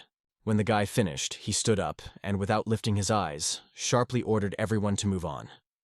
Then Charlotte noted that his clothing has bloodstains. Seeing Yukito hardly seeking to finish the work, Lang felt that something was wrong here. He was worried about this desire, and he barely held back the growing anger, trying not to give his true feelings to others. After that, Kobold's extermination went away smoothly. Thanks to the powerful offensive of Lang and the reliable protection of Charlotte, more precisely, its strong armor, with the beast managed to deal with without much difficulty. Yukito tirelessly destroyed Kobold, gradually gaining experience. With each victory, his skill has grown, and now only 5 units of experience were lacked by the next level. Yukiya's actions soon caused a real rage. The guy constantly plunged into reading his magic book. Subsequently, they found themselves in the very center of the den, surrounded by many residues of dead goblins. Seeing several human skeletons, Yukito came to the conclusion that, apparently, local residents or travelers attacked these people and robbed them. Charlotte leaned over the bones of the dead, crossing her arms on her chest. She turned to Luria, her god, begging him to reassure these souls and give his blessings to the dead. The girl offered not to stop, but advised to go back. Yukito agreed, adding that he would not hurt to recharge. Lan, standing behind, suddenly stated that it was time to act now. He waved his hand sharply and suddenly hit Charlotte from behind. All were stunned by this development. Charlotte instantly fell on the ground from a strong blow and heaviness of the armor of Charlotte. The girl was asleep, not finding words. Yukito, excited, looked around and, shouting her name, asked Lana with demanding question. What did he think? Lang jerked his teeth and noted that Yuki was a common newcomer who overestimated his own strength and died into a barkwide. A typical story that many people are easy to believe. Yukito could not believe it. Was it a trap? After all, his character in the book always appears kind and honest. Why did the priest who devoted himself to the service of Ottoman, the god of justice, suddenly attack them? The Lan, with a tense facial expression, stated that he would not allow the follower of the evil god to pronounce the name of his great god. For this man, it sounded like a real insult, and Yukito could not understand what kind of reverence for the evil deity. Lang loudly stated that he was feeling the dirty aura of the ominous goddess of Nephilia, who was running around the boy. As the guy appeared in the bar, Lang was immediately inflamed with the desire to send him to the Nirak. Thanks to the bonus of Vera Osmar, He could instantly feel the presence of evil God and divine care in others. This gift did not know the restrictions in use. Osmar could use it as many times a day as he wanted. Yukito guessed that a man perceived him as a servant to the goddess through this book that once belonged to her. Now he realized that for this man, a manifestation of good was the extermination of followers of evil gods. Lang said that Osmar instructed him to destroy the influence of dark deities in this world. Len glanced at Charlotte, which was not effortlessly brought to his feet. He slowly approached her, swung his foot and laughed, exclaiming that from the iron of the Duke was worth the so much. The girl is still whole. Yukito shouted Lang, demanding to stop, because Charlotte was in no way guilty. However, the priest only stated that she was also guilty of supporting the supporter of the evil god. Lang, raising Charlotte's sword from the ground, smiled and noted that these weapons were perfect for destroying them. According to him, it is this sword that will help him make great accomplishments. Yukito smiled mockingly and noticed that Lang had not changed for the better. After all, in the world where the guy grew up, attack people and pick up their property was considered a true evil. Lang was heard from Herd, and rage broke out in his eyes. He could not understand how someone could equate him to evil, because he served Osmar himself.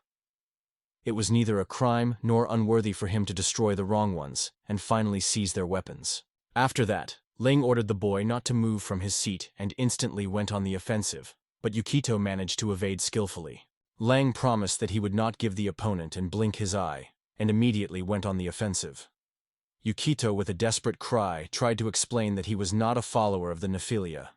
He just carries with him a book that describes this world. The man simply pushed the boy aside and stated that there was no point in arguing, because he clearly felt a special aura in him.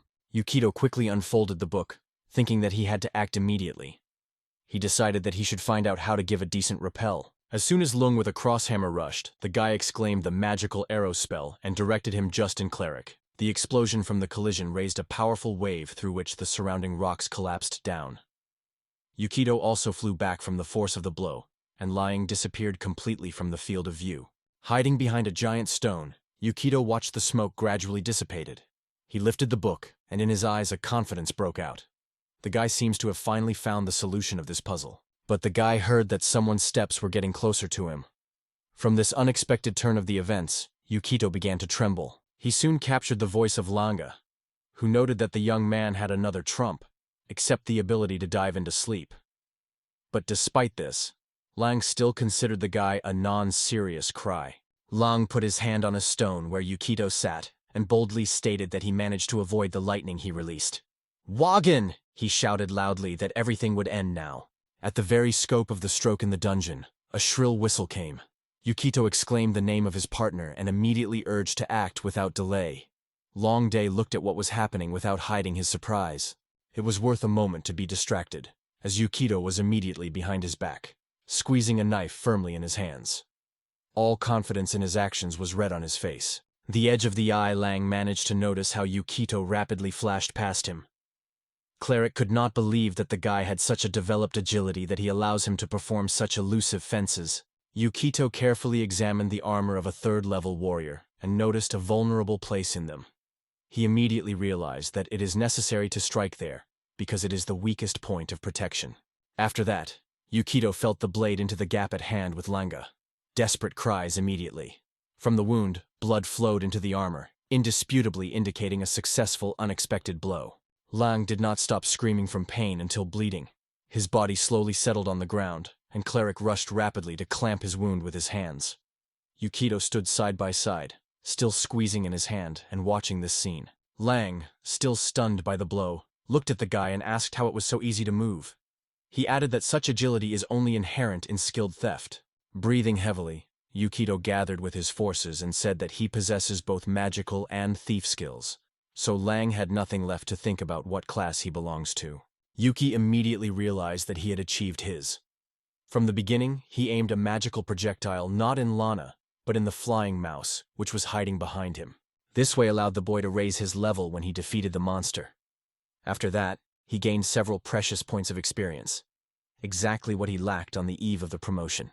Even before Lang's attack, the guy constantly plunged into reading the book and learned that he would receive 15 points of experience for winning the bat.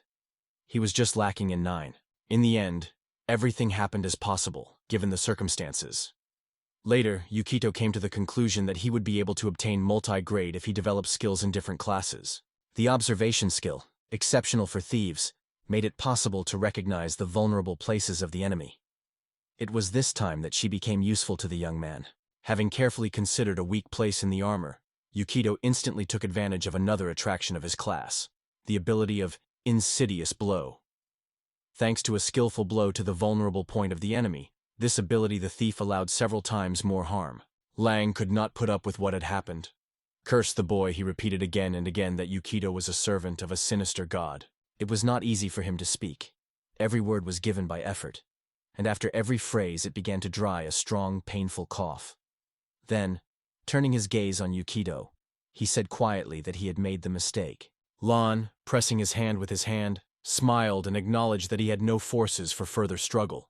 In addition, he added that the guy roaming all his tricks. Subsequently, he told the boy that he obviously intended to leave, and he hastily healed a girl who lay fate from Lang's blow. The priest suggested that he finish the meeting and consider it a draw. The loom was heard further. He advised the boy to leave in the past all the annoying events that arose between them. According to Lang, different beliefs should not be a cause for bloodshed. Yukito remained in place for a while, listening silently, but did not respond to Langa, who changed his mind too quickly. He later returned and went slowly to Charlotte. After that, Lang exploded with a quiet laughter that no one heard. It seemed to him that Yukito was a naive fool, once he just believed in his words and gave a precious time. He began to raise, pretending that being a monk would be able to heal himself immediately thanks to the ability of a quick recovery, and then to deal with a couple of enemies. He suddenly felt something significantly lacking. Lang began to find his seal feverishly with which he never parted. Yukito stood nearby, who, meanwhile, attracted the attention of the servant. In the hands of that guy was exactly the thing that Lang needed now. Yukito suggested that the same relic is probably searched by the warrior of God, Osmar. Armed with this information, Yukito ahead of his enemy one step. He carefully studied Lang's class and knew perfectly. The monk was not able to apply the spell of faith without this special artifact. Using another skill, a pocket theft, the guy pulled this little thing lightly so that no one noticed anything. Lang, seeing this, immediately chased his teeth. He was swollen. Gathering the remnants of strength and burning with anger, Layan rushed to Yuki with a cry, again raising him to the offensive smarkach. The monk fiercely stated that this time he would certainly kill the young man. However, due to severe exhaustion, Lang was significantly inferior to Yukito at speed, so he immediately grabbed his head, covering his mouth. In a moment, the guy knocked down the Lang and knocked it on the ground. Continuing to mockery Langa silent, Yukito with a fake apology noted that the guy was not as good as Osmar if warrior. Lang was in vain from his grip. All attempts were unsuccessful. Yukito, full of anger, exclaimed the words of the spell, turning to pure waters that obey the blue tidal wave.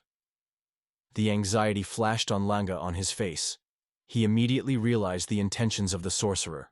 Yukito again exclaimed that it was time for the monk to quench his soul thirst and cure it, freeing himself from poisonous hatred. Water began to leak out of the clapped palms of the magician. Water creation spells belonged to the category of 0 level. They were only activated by the voice team, had neither resistance nor a duration of action. This spell could instantly get up to 10 liters of clean water. When everything was over, Yukito helped the girl get out of the dungeons, and together they went to the traveling yard. On the way, the guy healed her wounds, so they got their destination quickly enough. Charlotte, grabbing his palms with fragrant tea, said that Yukito saved her, offering a healing potion. The Duchess was overflowing with gratitude to a guy who always ended up and never left her in trouble. Yukito smiled warmly in response and noted that he was extremely glad. Now they were safe. In addition, he assured that he sent this guy to stand on guard, so everything should be fine. In the end, so the epic with Alanga ended. Yukito sold all his equipment and weapons to get the right amount and still grabbed a healing elixir. Thanks to the healing elixir, he managed to put Charlotte on his feet. Now her condition has improved significantly. Later, the guy thoughtfully bowed forward, realizing how careless he was. He was well aware that if he had grown up with his experience, and he and Charlotte would no longer be destined to get out of the dungeon, their lives would be cut off there forever. Yukito felt he was not ready. In the end, the guy stopped taking into account common sense and unconditionally perceived the truths outlined in the World Book. Now it has become clear. Yukito summed everything simple. In this world, cowards do not live for a long time. The guy was well aware, if he wanted to save his sister, he needs to become stronger. Meanwhile, in one of the gloomy dungeons, the light flicked dimly. A large crowd gathered there, and there was a slight noise in the air. Someone whispered. A mound of clothing came. Muted sounds were heard. These people were dressed in black hoodies with hoods. They stood around the altar covered with young girls. All together, in one voice, they proclaimed, "The moon came down." During the prayers near the altar, which depicted the horned skull, it was surprisingly reminiscent of the naked. Suddenly a voice heard, which announced, the goddess of fate was turning to her followers. Soon a huge monster, like a dragon, appeared on the horizon. The voice ordered the audience to grasp the brave who dared to snap the Book of Peace. Meanwhile, supporters have announced that the command of Mrs. Nephilia would certainly be fulfilled. At this time, Yukito was in a cozy room with Charlotte. She from time to time exploded with loud laughter and, without breaking away from tea, cheerfully supported the conversation. The next morning, when Charlotte was still sweet, Yukito has already risen and plunged again in reading the Book of the World, hoping to come across new useful information. After a clash with Lang, he further appreciated the true value of this mysterious volume. Yukito looked at the page on his sister, but did not appear accurate location. The guy turned a few more pages further, trying to find something useful. Expanding a book on a page that reflected it, Yukito noticed an unexpected change. His class was now referred to as Ovidimi Mag. After increasing the level, he chose the path of multi-skill, skillfully combining the ability of the sorcerer and the thief. The robber has a number of useful skills. He skillfully recognizes the dangers, eavesdrops other people's conversations, well aware of the labyrinths of the dungeon, skillfully reincarnated, is able to find hiding places and quickly oriented in difficult situations. In addition, his ability to acquire information can be useful when searching for a sleigh. People with several classes are capable of much more. But at the same time as their professions increase, the efficiency of skills is gradually reduced. Charlotte noted that adventurers who combine different specializations are extremely rare.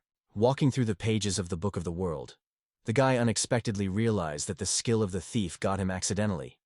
Yukito decided to understand more about this ability, hoping that it would bring him closer to the sister's place of residence. But soon the guy faced again that he did not give him rest in this world all the time. Its maximum health remains equal. Yuki grabbed his head. The cold sweat covered his forehead.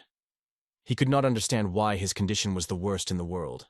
Although in the Peace Book it was stated that with each new level of health, hero would grow by 1 unit, he perceived it as another mistake, similar to everything, including reincarnation. The guy was extremely upset and suspected that all these troubles happened to him precisely through the goddess Naria, whom he caused so much harm. Absorbed by his thoughts, he plunged into reading again. The guy stopped on a page dedicated to the goddess of Nephilia, and learned that she was known for her unwavering confidence and relentlessness. In addition, it could give believers a special affection, which was called the Grace of Nephilia. Yukito instantly paid attention to it. He fell to know more about the possibilities of this bonus. Among other things, the guy was quite intriguing another detail. He remembered that Nafli is the goddess of evil, so it is wondering what her mercy could be. The young guy, squeezing a book firmly in his hands, could not get rid of drops of sweat, which was constantly rolling his face. Suddenly, something truly stunning appeared before his gaze. This discovery was undoubtedly related to the ominous goddess. The book states that the girl is the goddess of fate, able to impose on anyone who will meet her on the way a terrible curse. The guy felt his hands trembled stronger, but he did not stop reading further. Yukito noticed that he could be influenced by a religious allowance, which is actually a curse. His resistance to poisons increased, but health did not increase or recover, and the goddess forbade him to accept any other faith. Nephilia also had a sister, the goddess of light Zandu. She was distinguished by unpredictability and relentless passion for chaos. At the same time, she was known as the Queen of Darkness and the Mother of the Dead. In her soul, evil settled. She was a runny nose, a skilled killer, and a treacherous thief. Moreover, she served her own dragon, roaring each of her orders. Yukito finally realized why he had so little lives. It turned out to be influenced by the quote of Nephilia, which did not allow either to increase or restore health. The young man with a force cut his fist into the wall. The rage was still boiling in it, because he could not change his fate either. Endowed with the jealous capriciousness of the goddess, he remained trap of her will. And all these bonuses were rather dropped on the amazing delay of fate, because they were not a gift, but a real curse. The guy thought that in this world cruelty and insidiousness are not only monsters, people, such as Lang, are not better. The danger was chatting from everywhere, and he still did not imagine how he could survive, having only 1 horsepower. Yukito looked at the window, when suddenly behind him the rustling of old bed linen.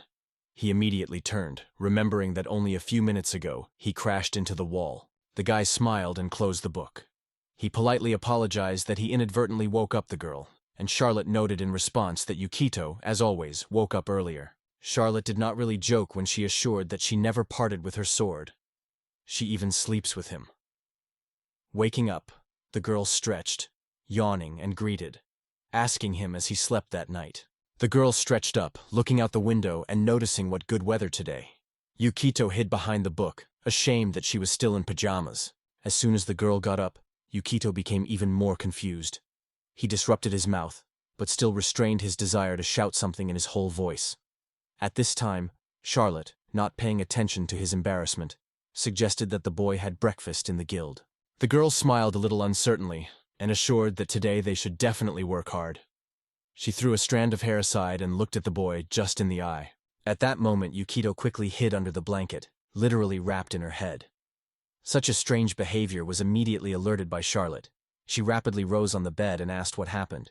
Yukito grabbed her head in despair, thinking how a woman could be so defenseless. He also did not fit in his head why they were left together in this room. When Charlotte finished washing and dressing, Yukito, having calmed down and gathering thoughts, also prepared for the exit. Finally, they left the hotel and went to meet new adventures that promised to be truly shiny. Many people have already gathered in the building. They are located in a group, talking lively and discussing the recent tasks they participated. Yukito first opened the door and crossed the threshold. Behind him, keeping at a certain distance, Charlotte entered her usual clothes. As soon as they came to the entrance, they were met by a dark-haired girl from the reception. Looking at the worried boys, she noted that they now had the true look of adventurers. Smiling, she pointed to the board, explaining that it always appeared fresh ads and tasks. The teacher added that children can choose any of the suggested, which they like. Yukito and Charlotte approached the big board to look at them that they could come. They understood perfectly. If they go together, they should choose the task that they will be both strewn. When the guy began to read, he had advertisements like urban wastewater, a reward of 60 gold, destruction of a large number of mice, pay 80 coins, or study of the ruins of ancient civilization, 200 coins. Charlotte caught her gaze one of the ads, and barely reading it, immediately called Yukito. She reported that there was an order for the removal of the black dragon with a reward of as much as 6,000 gold. The guy approached and stated that they would not work. The girl confidently answered that she would handle because she has a dragon sword. But Yukito remained skeptical. He doubted that she was able to master it at all. Yukito understood that in order to find the traces of San, he needed to urgently increase his rank of the adventure. But with a killy low health supply, it is only 1 unit of life. The usual tasks could be fatal. In addition, performing a pile of small quests would take too long. Meanwhile, while Yukito and Charlotte were standing near the board, a man suddenly broke into guild and began to shout loudly. In his hand, a small bag with coins was visible, which immediately attracted the views of all present. When the man turned, he exclaimed that he really needed help, but could only offer 30 coins. A little. But this money raised the whole village. One of the adventurers in the white mantle pushed a man, drawing that no matter how much he came, nothing has changed here. In addition, he said that no one would take a losing order, even at a price lower than the market. Charlotte immediately rushed to her husband, protecting him, not to let the old man be behind the door. She loudly urged adventure seekers to stop so cruelly. The man began to explain to the girl that adventurers choose their own task. If the proposed reward is too small, it is unlikely that it will be interesting to agree. Charlotte, still covering a stranger, stated that the sacred duty of the night was to come to the aid of those who need protection. And it's not about money. It will not allow this old to be treated with such cruelty. Both adventurers who talked to Charlotte sharply turned and moved in the opposite direction, throwing away that all the newcomers behaved too boldly. Charlotte grabbed a gray man by her shoulders and wondered worriedly with him all right. He looked up and replied that he was feeling well, only a little frightened. Yukito also looked at the man with his eyes and thought that 30 gold was too small reward compared to other tasks that hung on the ads. The guy came to the conclusion that those adventure seekers were right, giving up this case. Even to drive rats or explore urban channels brings much more claim than helping a person. Yukito was well aware that Charlotte could be a sweet and good girl. But in this world, his main purpose was to find his sister. Therefore, he could not afford to waste extra time. The guy approached the gray man and asked him for forgiveness. The old man looked at the boy with fear, pressing his bag firmly, and Charlotte was stunned by such cold indifference. The old man has groaned in the village of Ida. His house was spat out a flock of black wolves, which are still catching horror on all residents of the village. He also noted that if everything lasts, his village would eventually erase from the face of the earth. Yukito took the book and unfolded it, thinking about the village of Ida. This name seemed very familiar to him. When the guy looked at the map and saw where the village was located, his face changed immediately. This news instantly turned everything upside down and significantly influenced his choice. On this map, the village was marked as a place where his sister may be. When the guy realized that she could be in danger, his face suddenly lost colors. Continuing to consider the book, the guy decided to finally get acquainted with the person who was in front of him. Charlotte noticed how the expression of his face changed and wondered what had happened to him. He was marked as the head of the village Ida, with the status of neutral and characteristics that testified to honesty. The man did not look out of the magician, sincerely begging for help. Yukito again looked at him, convincing. In fact, the man sincerely seeks to save his village. But as in the case of Lang, certain internal motifs remained invisible to him. Yukito also realized that this sign could be the key to the guy to a hint about the possible location of Sana, although it is possible that it means completely different. Yuki, with a loud boy, closed the book and confidently stated that they would certainly take up the case and come to her grandfather for help. But the guy understood so great. Given the lack of any reaction, Yukito seemed not believed. He once again reminded that he was taking the task of the old man, warning that it could be quite risky. Having accepted the order, the old man, along with the boys, came out to hold the village headman. He worshipped the young men with gratitude, and then rose to his horse. The man assured that he would be good if the characters get patience and wait for him tomorrow. Then he suggested meeting at the gate of the castle, saddled his horse, and leaving forward. Charlotte watched him moving away, and with a smile added that the elder was truly pleased with their agreement, not in the case of other adventures. The girl returned to Yukito, and squeezing a small cam, decisively said that she always believed in his kindness. The young man lowered his gaze, realizing that she still did not know the truth. When Yukito and Charlotte returned to his hotel, the guy got a book of peace and got ready for the journey awaiting ahead. Expanding a page with a description of black wolves, he plunged carefully into reading. The guy realized that it was only a warning threat. If they were dealing with one wolf, the victory would be easy for them. But when it comes to a flock, the situation changed radically. The guy understood. If they could not attack the first, then they should prepare carefully. Yuki Toa sought to get a bow, because having a thief class, he would probably be able to use arrows skillfully. The guy decided that it was necessary to postpone the thoughts of magic, because there was a significant difference between spells and ordinary attacks.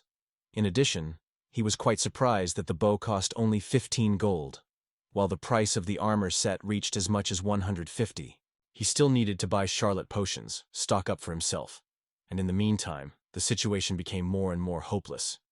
He took out a wallet and calculated with annoyance. Only 40 coins were left. Finally broken, Yuki settled on the floor, feeling his emotions completely out of control. He mentally accused himself of a total defeat. Then the guy was surprised that even one healing tincture costs 50 gold coins, so he could not buy it. He only had 1 horsepower and a penny for his soul, so the guy decided that he would not hurt to grab that penny. Yuki too feverishly flipped through the pages of the book, hoping to find at least some hint. He definitely needed to come up with a way to make more money. In any case, they will need equipment, and the guy quickly came across what he was looking for. He was glad to exclaim. He immediately realized. The moment came to go on the road. Fast gathering, Yukito ran out of the room and rushed to the stable. There he saw Charlotte, which was gently stroking his mare, and immediately shared with her his plan. The horror girl rushed to Rocinante and began to be pleased not to divorce them, claiming that she could not sell a horse. She was a member of her family. Yukito hurried to reassure her. He explained that no one was going to sell Rocinante, but only leave it as a pledge, and be sure to turn back. Yukito said that for a well-trained battle horse, you can help 600 gold coins. If you put such a horse in the Lombard Rocinante, you will only get 300. All these funds were necessary to purchase the equipment before going to the village. The girl thought and decided to learn about other possibilities, and suddenly remembered that they could complete the task of studying the sewer. Yukito denied, they say, they would cope with this task not earlier than tomorrow. After that, the man decided that Charlotte was the daughter of the Duke himself, so she probably was making money. He wondered how many coins the girl has now. The girl was looking for her little wallet, and when she eventually dissolved it, she reported that she had only 13 gold coins. Yukito exclaimed that this amount was completely scanty. Charlotte confessed that she left the house, guided by her own selfish aspirations, so she could not claim the Duke's wealth. She explained that she was traveling only with what she has with. Further, she, with her sincerity, confessed that she had more money at first, but gave part to the beggar she met on the way. Hearing this, Yukito barely smiled, inadvertently thinking that this girl is too good. Subsequently, the guy remembered how the girl suddenly wanted a double room, which was surprised by Yukito.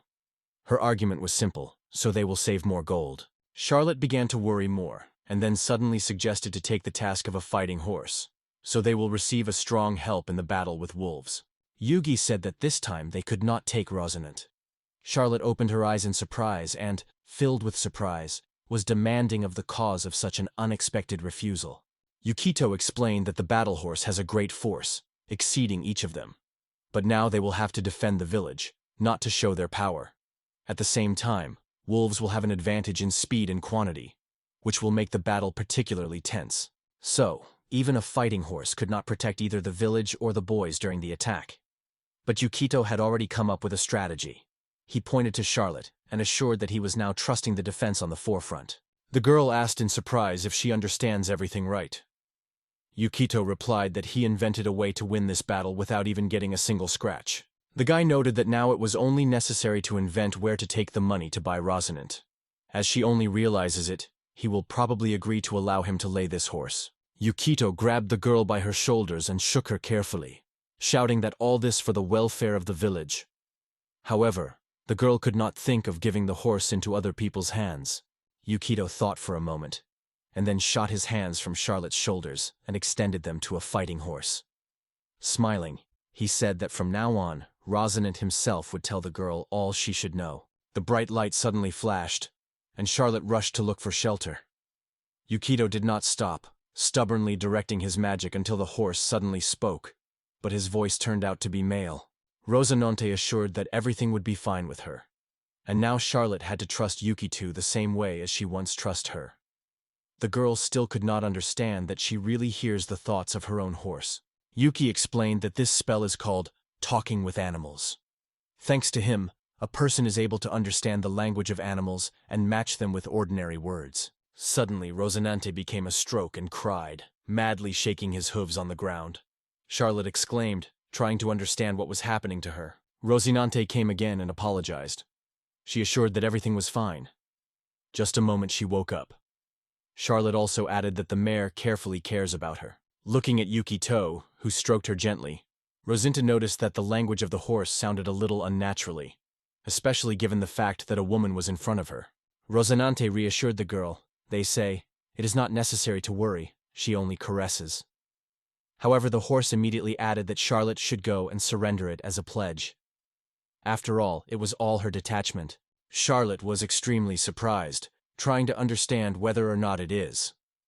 Yukito, with a lowered look, sadly admitted that he wanted to provide himself with everything he needs as a real adventurer, but he lacked money. Thanks to this spell, he often consulted the horse, making important decisions. Yukito involved all his persuasiveness, bringing it almost to tears.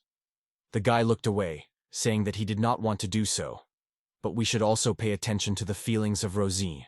Charlotte also burst into tears and shook, confessing that she was very ashamed. She did not weigh at the feelings of Yukito and Rocinante. The girl sincerely apologized, confessing that she did not deserve the title of paladin. Yukito finally said what he had to voice. Charlotte leaned to her battle horse, gently hugging him for the muzzle. She quietly admitted that they would soon have to part for a while. After that, Charlotte broke out of the place, hugged the tighter firmly, and assured her that they would go in business and return soon to buy it. When the girl was unrestrained with tears, Rosinante was not able to restrain the crying. Looking after her mistress who was in a hurry, Charlotte suddenly exclaimed to the horse, calling him to wait a little. At this point, Yukito had already received the mortgage gold he passed to him, a slave who worked in a stable. The guy barely restrained the smile, trying not to express joy until the last moment. Charlotte strongly headed to the exit, and Yuki, squeezing the gold firmly, mentally apologized to both of his cunning. The guy applied the spell Ghost Sound, blowing the voice of the animal. Subsequently, they returned to the center of the town, where they raged the colorful world of shops. They had to prepare properly, and especially to take care of the potion for Charlotte, which soon had to be in the very battle. Going to the weapon store, the guy headed to the wall, along which bows and crossbows hung. Yuki Tai looked carefully at a variety of samples, looking for the firearms that would be the best. Then they visited the store where the potions were already sold. Considering a variety of choices, Yukito searched for something really useful. As it turned out, Charlotte did not understand anything in potions. The path was not close to the village, so they decided to take advantage of a passing cart that was carrying the goods and returning home from the Orbold. When Yuki Te came to the village, a tiny community, a little and a half dozen houses, no more than 20, appeared before his eyes. There was a deep ditch around, which reliably protected the residents from possible attacks from the outside. Yukito said the spell of levitation and flew high into the air, hanging over the village. It is necessary to immediately develop a clear plan for protection and to place all residents capable of battle in positions. Yukio took a piece of paper and a pen, after which he began to quickly draw the scheme of the village. On it, he marked the key forces, the ways that the enemy can move, as well as the location of the defenders. Soon the guy paid attention to one interesting little thing. Near one of the buildings stood a security guard, who was distinguished by impressive dimensions. However, these people did not follow the surrounding area. Their purpose was only the careful protection of one single entrance inside. Yukito began to go down. Charlotte was already standing below, waiting for him at the place where he had to land. She immediately asked the guy to ask if he noticed something that could come in handy. The effect of effective levitation gradually began to weaken, as it was a first-level spell with a 60-feet radius. It was possible to get into the air with this magic for a maximum of 10 minutes. The spells also had an additional effect. Any object or creature could be hung in the air at an altitude of up to 20 feet, but not more than 100 feet in total. As soon as the spell was over, it all immediately fell down. Looking at the village along and across, the guy with his comrades were a little back up and went to the house that they were identified. It was already dark outside. The night slowly enveloped the village, warning the heroes that the attack is soon inevitable. Yukito lit a candle and unfolded a map on the table. He reported that he developed a detailed plan of the village. In his opinion, the first attack is likely to come from a rock that rises outside the village, and the next, from the broken fence. The young man thoughtfully scratched his chin without breaking the silence. Charlotte suggested that he probably noticed something unusual, if he thought so deeply. Yukito confirmed his guess and pointed to one of the buildings in the village. The guy accepted her for a regular barn, but could not understand why there were so much security near him. After a recent attack, it seemed that enhanced protection was needed in other places. So why is this premises so carefully guarded? Thus, the guy came to the conclusion that the peasants are likely to hide something from adventurers. He suggested that this pantry could be a real reason to appeal to the guild. Yukito continued to insist that the locals needed help, and probably this is somehow related to the causes of the attack of black wolves who almost have not caused the attack. There were 3 puzzles: black wolves, peasant's mystery, and a sign in the book. Yukito has not yet understood how all this was connected, but felt. This is the first thread leading to the slay. The guy clenched his fists firmly, swearing to use the slightest hint that would happen in the way. He was adamantly convinced that no matter what it may be, he would definitely find a dignity. It was for the sake of this that the guy entered into an unequal battle with difficulties, trying to survive in the world, which has repeatedly demonstrated him his cruelty and injustice. People on the street did not stop bypassing the surrounding areas, not bypassing the same pantry. The peasants kept the mostly handy weapons in their hands.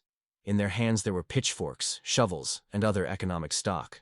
One of the girls listened and noted that it is unusually quiet outside. She added that not to hear any howl, and the man, next to her, reminded that it is not necessary to lose vigilance only because adventurers came to the rescue. Meanwhile, a girl appeared in the forest, which immediately recognized the elves. She was wrapped in fur and sat on a black wolf. It was the beast that was looking forward to the village. The black wolves were slowly sneaking into the village, where Yukito and Charlotte were now, carefully waiting for the right moment for the attack. These predators were a small flock, about 10 to 12 individuals. One of the wolves gave a clear howl to his brothers. This call came even to the village. Residents and adventure seekers gathered near the main gate. The fuss began. The peasants hurriedly informed each other about the approach of the enemy. Yukito stood in front, squeezing a new crossbow in his hands. Behind him, Charlotte said quietly that the wolves had already appeared. Everything happened as the guy warned it earlier. The guy turned and noticed. In the views of the peasants did not cook the fire of determination. Their faces were upset by the alarm, and their eyes were sliding on the adventurers who seemed to be unreliable and dubious. Yukito turned sharply and looked at everyone who stood behind him. The guy persistently urged everyone to adhere to the plan developed, because only in this way they will have a chance to win. Responding uncertain that she would follow all the instructions, Charlotte felt not in her plate, squeezing in her hands the weapons, which Yukito was presented with her. In her opinion, this thing did not resemble the weapons of Paladin. Yukito said calmly, "This is not true." According to him, these weapons were mentioned in many legends and enjoyed special reverence. The girl was surprised that he knows a lot for the magician. The young man lowered his head, thinking how to respond to the openness with which Charlotte always acted. At least she trusts him, and it's worth a lot. Suddenly, one of the men with a spear sharply reached forward, pointing his finger towards the bridge. He loudly exclaimed that a flock of wolves was about to attack. These words were forced by Yukito to turn. The wolves really rushed into the attack, uniting into a coordinated pack. Their protection was at an altitude, and they flew up to 15 meters in each jerk, causing rapid bites to the enemy. The wolves were rapidly moving, which was incredibly frightened by the locals. Yukito grabbed a scroll and, shouting the girl to act immediately, forcing her to agree quickly. The girl folded her hands in prayer and began to create a spell. First, sacred weapons, and later, divine blessing. Due to this, her sword was illuminated with a new force, and a powerful flow of divine energy broke out inside. Meanwhile, Yukito activated the bear, increased resistance, and magical protection. All the pawns were made on the new weapon of Charlotte, so all the strengthening was directed to it. The wolves did not stop and rushed forward, pouring sharp fangs. But Charlotte, loudly shouting a fighting cry, strongly spoke forward, leaving everyone else far behind. Waving with her new weapon, a heavy chain with sharp spikes, a girl one powerful blow sweeps all the wolves that rushed at her. Having gone into the pile, predators fall on the bridge. Most animals have stunned from a sudden attack and tried to get up. Their movements were fragile and uncertain, and the poor were accompanied by a pity. Yukito watched the events carefully, realizing that everything was happening exactly as he predicted. Suddenly, one of the avant-garde fighters exclaimed with surprise, "The girl was able to overthrow them all in one movement. The moment has come to the second part of the plan. It is time to stop the crazy pressure of the monster." Yukito reached forward and ordered all archers in a powerful voice. The bees aimed at enemies, choosing them one by one. Sagittarius, who had already pulled the bowstring, released arrows from their opponents. The hail of the arrows immediately covered the whole bridge, spreading over it with a solid stream. Most wolves fell immediately, cut with deadly arrows, and no longer got up. They were dead. The archers did not stop. They achieved those who miraculously survived and still kept on their paws. The peasants happily exclaimed that this plan would certainly work if the events would continue to develop the same. Feeling the approach of the victory, they significantly rose the morale. Yukito kept calm and vigilance. The guy again took up the books, delving into new knowledge that could be useful to him. The studded chain is a weapon that is relied on by the power of centrifugal traffic. Charlotte has basic combat training, so if Yukito enhances its power with magic, she will be able to skillfully wield this chain. The main advantage of these weapons is the ability to instantly knock the enemy off the feet. If they manage to keep the monster at the entrance, the initiative in the battle will remain on their side. The wolves did not retreat, constantly pressing, and it was when Charlotte swung to hit the chain again, The black wolf sharply jumped on the girl, spreading his mouth full of sharp teeth. Charlotte cunningly struck one eye and reached out. The wolf grabbed only her armor. Sharp fangs were not able to break through the girl's strong protection. The elder of the village was noticeably worried about the girl and, seeing how the wolf grabbed her, shouted to Charlotte. Yukito hurried to reassure him, assuring that everything was fine with the girl. Of course, wolves were worthy of the wolves. But thanks to the combination of magical armor and protective charms, the defense level could be raised to unprecedented heights. Even if the wolf could bite, it would hardly be harmful. Charlotte confidently kept the defense, in turn destroying each of the wolves. With each of her strokes, the pack became smaller, and their aggression quickly faded. Now predators were not so eager to dare to attack. Yukito was well aware. When Charlotte puts wolves on his backs with his chain, armed with bows and arrows, peasants will focus on a precision shooting without hesitation. The arrows were constantly reducing the number of black wolves, which were hardly left. The bridge was littered with the bodies of animals, pierced through in many places. Yukito has relied on victory, choosing a narrow passage to meet with the enemy, putting a fixed avant-garde there, and organizing a series of massive attacks from a long distance. All these elements have made the perfect strategy that has brought success. Wolves, which have not yet had the opportunity to try the fate in the attack, began to stray closely into the pack, sharing short looks. They seemed to be almost defended. The first joyous exclamations raised archers. They noticed how the wolves were scared and were already getting ready for escape. But Yukito quickly realized the predators just went away and began to regroup. The wolves raised their heads and howled into the heights, tearing the silence of the night sky. At that moment, Yukito once again called on the prepared spell, preparing for a decisive step. Wolves rush forward, rushing through a narrow bridge to the side of Charlotte, which is ready.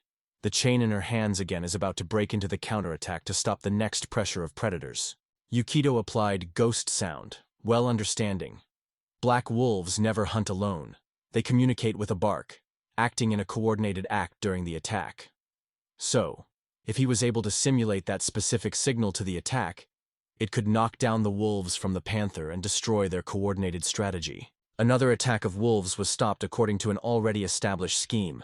Charlotte skillfully knocked down all the chain, after which the archers ruthlessly sprinkled the arrows of the fallen bodies of predators. Yukito smiled cunningly, noting that everything was going like oil, just as he was planned. In addition, he added that, in his opinion, for a strategy fictional on the move, everything is just wonderful. The young magician looked carefully at the beasts, and caught that their number was growing every time, although they remained small. It is time to move to the next phase of combat. Yukito did not have time to be reconciled, as one of the village elders shouted behind his back, hastily extending his hand and pointing his finger in an unknown direction. On his face, the expression of a true horror has frozen. What he saw, probably, was incredibly frightening. Over the boy's head, she was a figure of a girl who jumped on a wolf through a ditch and a palisade of a village, being at an epicenter of events. The guy did not predict such development, so Yukito's face changed immediately. He began to be alarmed. He clearly lost and did not know how to act now. The wolf landed directly into the very thick of the peasants, who were behind the leading ones. Many people fell from the unexpected blow to the ground, and the girl jerked down and grabbed the bough lightly. People were engulfed, and some immediately rushed to run away. The archers stopped keeping the bridge, returning and opening the wolf, who was already in the village of the village. The woolen frieder was still spreading in the air, gradually falling below. Removing the bow, she attacked the air, releasing the arrows in response at a long distance, causing a blow to the peasants. The girl had a great deal of firing, but never sought to harm someone. Her arrows were relentlessly flying not in people, but in the meadows that enemies tried to respond. Her wolf just as fiercely tried to scare everyone who dared to stand on their way. Panic people rushed to the side and hastily closed in their homes, closing the door tightly. The archers who held back the vanguard, staying without weapons, rushed to the side, crying for salvation to their patrons. Meanwhile, the wolf quickly approached his mistress. Yukito turned to the peasants and ordered not to leave his places loudly. He seemed incredible for him to make such a high fence with one jump. As it turned out, the commander of the Black Wolves was an ordinary human warrior. Such a turn Yukito did not expect. If the events unfold in the same direction, the defense of the village will undoubtedly be broken. The girl, without releasing his bow from her hands, rushed to the very heart of the village, not paying attention to Yukito, whose past she was rushing like a wind. The peasant stopped attacking, and the elder, on his knees with delight, followed the girl who rushed forward. She was moving so rapidly that her jerks were struck by incredible speed. Seeing this girl, the elder of the village grabbed her head and exclaimed that she was she. Did she manage to survive? He was just stunned by such a surprise. Yukito returned to the man who trembled, hopelessly trying to speak something through stuttering. The man could not understand that the girl was a miracle alive, and they seemed to be met for the first time. Yukito told the local, going to search the girl, and ordered them to stay and help Charlotte on the front line. All this tangled position did not come out in the guy of thoughts, spinning in his head, like a carousel. The guy was confidently looking at the arrows that hit the weapon with which the peasants were going to attack. All their equipment was broken in two, and this only gave riddles in the head of the magician. Meanwhile, the girl was standing near the stable, which was so carefully guarded, and was frantically on the door with both hands. She seemed to be desperate to call someone desperately. Yukito decided to take advantage of the right moment while the girl in the fur stood with his back. He thought he would be able to sleep unnoticed, and then tightly tie and finally deal with her properly. However, the attempt to take advantage of the spell ended. The archer cleverly evaded. In response, the girl released an arrow in the boy, but he had time to cover himself with a magic shield. The girl was genuinely surprised when the guy not only used magic, but also managed to repel her arrow. After that, she decided she would do her best to capture the guy alive and learn the truth. Yukito looked at her fiercely and exclaimed that it was really dangerous. He was genuinely glad that he had time to master this protective reflective spell. Suddenly, a guy appeared in front of the guy that reached for him. The girl was lightning the boy, threw him to the ground and pressed it firmly down her feet. Yukito has landed with a deft knock, but did not get any harm. The next moment, the warrior grabbed the guy for his clothes, sharply raising the edge of his arrow to him. Yukito was in a hopeless position. Yukito was surprised to point out that the girl, even as an archer, was moving extremely quickly. It seemed unreal. Stunned, the guy exclaimed, trying to understand why she attacked the village. The girl brought the arrow straight into the boy's head, and at the last moment she shot nearby, wanting to only scare him and let him know she is determined. Yukito opened his eyes and looked at the archer. Then the girl took the same arrow, inserted her into the bow, and pulled the bowstring right in the face of the sorcerer. Yukito realized that he should know the truth, so he did not look away from her. The archer turned to Yukito, trying to find out who he was. She immediately noticed that the guy was a stranger in this village, but could not understand why he was here. Yukito replied that he was a traveler, and now executed an assignment that he received from a rural old age. It was he who ordered him to destroy a flock of black wolves. The girl watched the boy closely, not looking at him. Meanwhile, Yukito began to look around. Silence suddenly became too depressing, even suspicious. At that moment, the elder opened all the cards in front of Charlotte, and she already rushed to the boy. After Yukito inadvertently mentioned the rural elder and the guidance performed by the boy, the girl clapped her teeth. She began to shake her out of indignation. The girl broke into a cry, accusing the inhabitants of this village of dared to destroy, taking away from her all the most expensive home. She angrily called them pathetic foreigners. The girl strongly stated that she would never forgive or forget such an act of evil residents. Her words were stunned by Shishito. He was scratching what the girl was saying. The girl removed the wolf mask that hid her face. Seeing who was in front of him, he immediately paid attention to her sharpened ears, and then it came to him. An elf standing in front of him. Yukito, shouting in confusion, tried to find out the girl why black wolves attacked the village. But she silently watched the sorcerer without breaking the words. When Yukito wondered that she was hiding in that table, the girl said that it was held there that her brothers were held in captivity. The guy was increasingly annoyed by what was happening around. He already realized he was again wrapped around his finger, hiding many important details.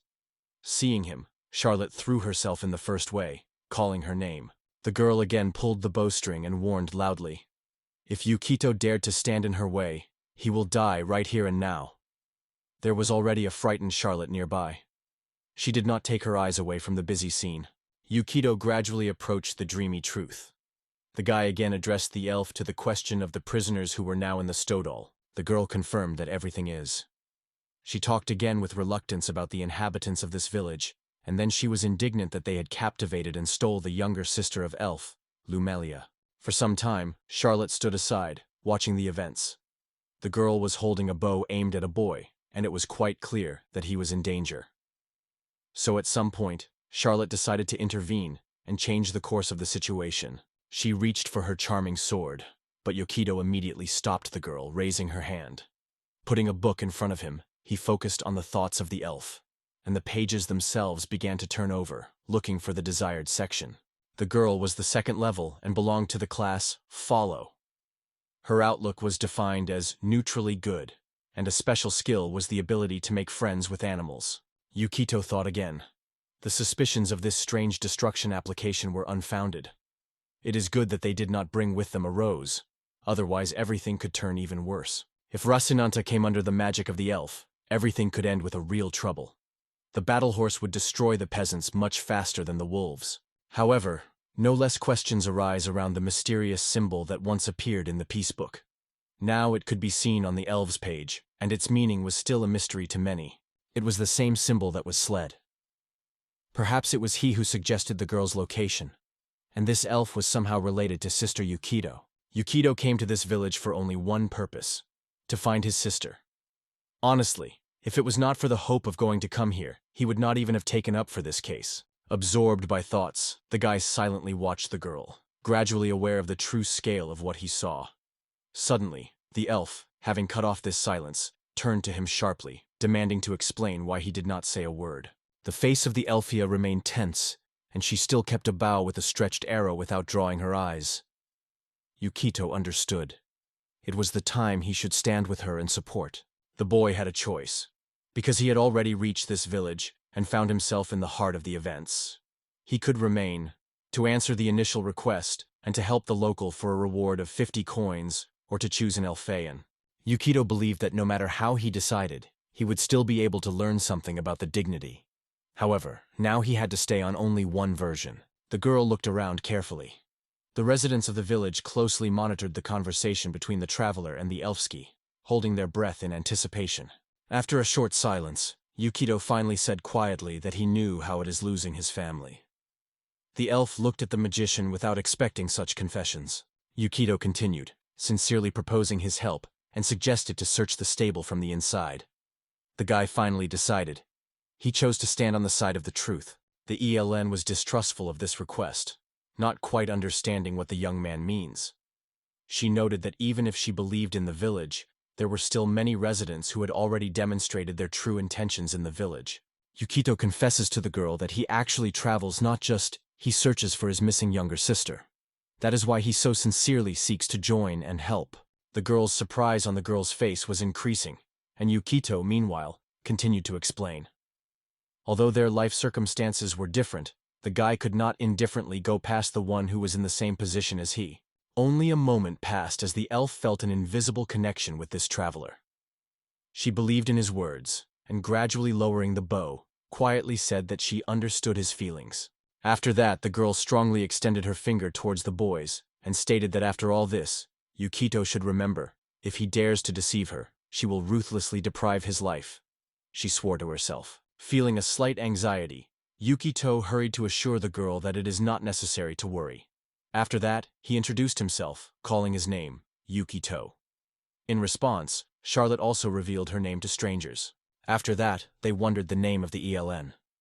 The girl froze for a moment, and then calmly moved towards the stables, quitting his shoulder quietly. My name is Serena. Yukito approached the stable, took a hinged castle that kept the door closed, and shook it lightly. The idea flashed in her head. The level of the level 20 is already too cool, as for a regular basement. The guy squeezed, scratching his pockets in search of something useful, and quickly pulled out the lock. Yukito doubted his abilities. He never broke the castles before, so he was not confident in his skill. But despite this, he decided to take the risk and try his abilities in this new class. The stolen tools gave the guy a tiny advantage when penetrating.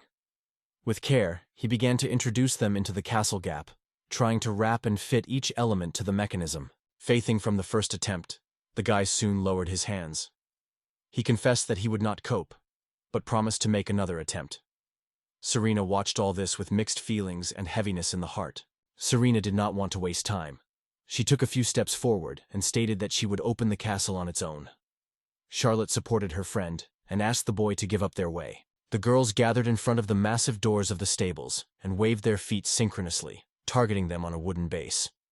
This approach was completely stunned by Yukito. So the door was open. Charlotte and Serena managed together. The paladin began to shake the dust from its armor until the Serena crossed the threshold. Charlotte looked around to the Yukito standing, watching his partner without any effort open the door simply by knocking them out. The girl with a gesture invited the magician inside. Hardly crossing the threshold, Serena called her sister by his sister, and already wanted to rush into the shed further. But before she took a step, Yukito grabbed her shoulder and resolutely restrained the impulse. The young man warned that traps can be hidden in darkness. He understood for sure. The girl feels the presence of her sister. However, it was extremely important now to maintain cold-bloodedness. At first, the young man fell around and lifted a small stone from the ground. Then he straightened to the full height and began to call for a dull ray of light, designed to dispel the entire curtain of the darkness which hangs in front. The stone served as a material catalyst for this spell. In the end, a glow was shown around him, illuminating the space in front. The magic itself could illuminate the territory within a radius of up to 5.5 meters in bright light. Walking carefully, Yukito noted that there was no trap here. Inside the shed, it was surrounded by drinks and considerable stocks of various foods. Continuing to move on, the Trinity stared carefully around, looking for at least the slightest hint or trace. Suddenly, Charlotte's gaze stopped at the corridor, littered with whole rows of barrels that occupied almost the entire floor. The girl immediately rushed to the place, cleverly pushing heavy wooden barrels. When the passage with a characteristic creaking opened, she immediately called off his comrades. In fact, they opened stairs, carved from huge stone blocks that led rapidly.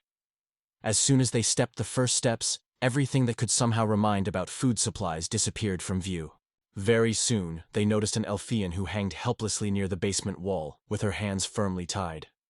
Hearing the desperate cry of Serena, who rushed to her sister, Yuki realized that it was Lumil. Cursed by those who did it, Serena rapidly rushed to her sister and carefully picking up the ropes with the edge of the arrow, cut them. Lumilia remained fucking, so she did not give any signs of life. When Serena finally broke the ropes, the girl flew down rapidly, but her older sister immediately picked her up, exciting her name excitedly. Charlotte leaned to the Lumilia, reached out to her, and anxiously noted that her condition was extremely difficult. She insisted the girl should be treated immediately. Yukito was very concerned about the circumstances in which he got into. He turned sharply to Serena, and with anger accused her of hiding something from him. Serena was already going to answer, but she was immediately interrupted. Instead, a rural elder came out of the dark, holding a burning torch. There were several armed lists of residents. The man solemnly announced that this girl was a sacrifice of a black dragon. Remaining a bow over the body of Lumil, Yukito once again asked what he had just heard. He could not believe that the victims of the black dragon really exist. The old man with respect, he bowed his head and quietly said that all this was done for the safety of the village. He added that this is the only way to save your own life and protect the villagers from trouble. Yukito, anger, shouted at the elder. Such an act deserves only shame. Can it be called the protection of the village? The elder, pressing his hand to his chest, exclaimed that in this situation, they simply had no other way out. He asked what they could do. Yukito was angry with his gaze from the village old man. I am convinced that it blows with black energy. Inside the guy anger, he almost exclaimed. But someone was ahead of him. Serena continued to support her sister's head gently, noting that the peasants are likely to make fun of her through her words. The girl continued her story, returning to her native village and people who were so close to her. Serena said with sadness that all this no longer exists, and those who stand before her are guilty of it. After his representation, Serena exclaimed that these elves relied on a person, and he betrayed them, and a danger for death. The expression of the male face clearly testified to the deep pity he felt. His emotions were easily read, however. Despite everything, he waved his hand, commanding those who stood behind him. Armed peasants moved forward, threatening weapons. In a moment, they surrounded Yukito, Charlotte, and two elves, preventing them from getting closer. The elder did not want to concede what he had already considered his own. In addition, it was a sacrificial officer of a black dragon, who still hung over the village with a threatening shadow. Charlotte was granted real estate from unexpected betrayal. A moment ago, they rescued the local, and now they were in the ring with the trunks of rifles that threatened them. The elder corrected glasses on his nose and turned to the collected. The man turned to the boys, calling them brave adventure seekers, and then bitterly confessed that he sincerely regret. After all they learned, he could not let them get out of here. Yukito unfolded one of his scrolls and caused a radiant powder. This spell was called Brilliant Dust. Golden particles, gathering in the air, wrapped the cloud of all who found themselves in the area of their action. The dust immediately flew throughout the room, wrapping the peasants and directing them. People grabbed their eyes, clinging to unexpected sharp pain. Suddenly weakened and lost, they released a weapon from their hands. The peasants still wiped their eyes, loudly calling someone on the water. Some have gradually mastered themselves, gasping for coughing. In the bustle, someone accidentally pushed the roasting room. The flames immediately turned to the stalks, and they immediately flashed. Yukito instantly picked up Lumilia, covering her with himself, and rapidly fell to his feet. The guy rushed to the exit, calling others to hurry after him. Charlotte hesitated whether they were doing the right thing. The boys had to act lightly, because the blinding lasted only one course. Yukito also noted that the creatures that are bullied by the girl deserve a much harsher punishment. The elder corrected the glasses and rubbed the dust tired of dust. Noticing how the adventure seekers try to disappear unnoticed, he shouted loudly, ordering them to stop. Running outside, Charlotte looked around and saw smoke from the barn. Yukito, without losing Lumilia from his back, felt a further plan of action in his head. Charlotte, covered with fear, returned to the boy and asked what to do now. Yuki looked into the dark forest silently, and then finally spoke. The guy insisted that first of all, it was necessary to take care of Lumily, which remained unconscious. Yukito, having shouted loudly by the name of the older sister of the elves, asked for shelter in dense forest huts. The girl assured that she knew everything and invited her to follow her. Yukito turned to Lumil, asking her a little to suffer. It was not long to wait. Suddenly, a terrible roar came from the outside, which with every moment was getting closer to the house. Serena, with anxiety in her eyes, cast her gaze towards the stairs. Serena frozen in place without his look from the sky. Yukito turned to the girl, trying to understand why she suddenly stopped. The next moment, the girl rushed to the forest rapidly, shouting that everyone was in a hurry. She also warned, "Someone is already approaching them." As she said it, a large black shadow sank on the roof of the pantry with noise. She straightened her wings, lifting dust. Serena hurriedly noted that they were too delayed. The black dragon named Harza Mugu dropped directly on the roof of the shed. From his heavy breathing, the air vibrated even a few meters, and the body of the monster far exceeded the size of the house on which it settled. Yukito stared at this creature, slowly aware of whom Serena was talking about. However, he did not think that before him, a real dragon. Yukito was aware that he had no chance to resist such a creature. This creature was at a completely different level, and for him Yukito and Serena, who barely reached the first and second levels, looked pathetic insects that are easy to crush them. Yukito understood that he had to run away, but his legs trembled unbearably. For some reason the limbs did not obey, and he was unable to move. Soon the dragon spoke in human language, proclaiming that he had arrived here for the sake of the victim. This victim should have been brought in great Nephilia. Yukito was surprised to hear the name of his longtime friend, the one who is now barely holding on to one, and only health. It became clear immediately. This dragon served as a sinister goddess. Serena did not wait for someone to dare to answer. She did not think mentally to give her sister, so she immediately caught his bowstring and let the arrow directly into the dragon. Serena instantly ordered Yukito and Charlotte to pick up Lumilia and run away. She was set to resist the dragon on its own, declaring it to him that he would become a rival, and turn to a beast by name. Yukito, with a cry, ordered Serena to stop. He stressed that this enemy is not just a casual rival that can be so easy to overcome. The guy urged her to flee with him while there was still time. The dragon exploded with laughing, mockingly calling the adventurers of meaningless fools, because they actually believed that they could escape from him. The dragon stood over the shed, and then leaned down and released something horrible from his mouth. Yukito fossils with horror when he realized what breath was pulled out of the monster's mouth. Everyone knows that dragons are usually erupted from the flame's mouth. But this time the monster exhaled a black smoke, which quietly and inevitably stood on the ground.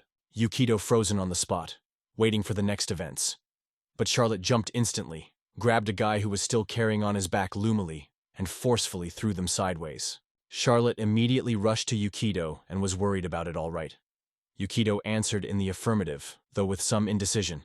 At that moment, his gaze found a Serena standing nearby. At that moment, the black breath of the dragon Narcolia had already covered the Elfawa. The girl weakened and fainted, falling on her knees. Yukito shouted in a frantic voice. Yukito immediately rushed to the Elfian, but Charlotte grabbed his hand, trying to hold back. Now it is too risky to approach.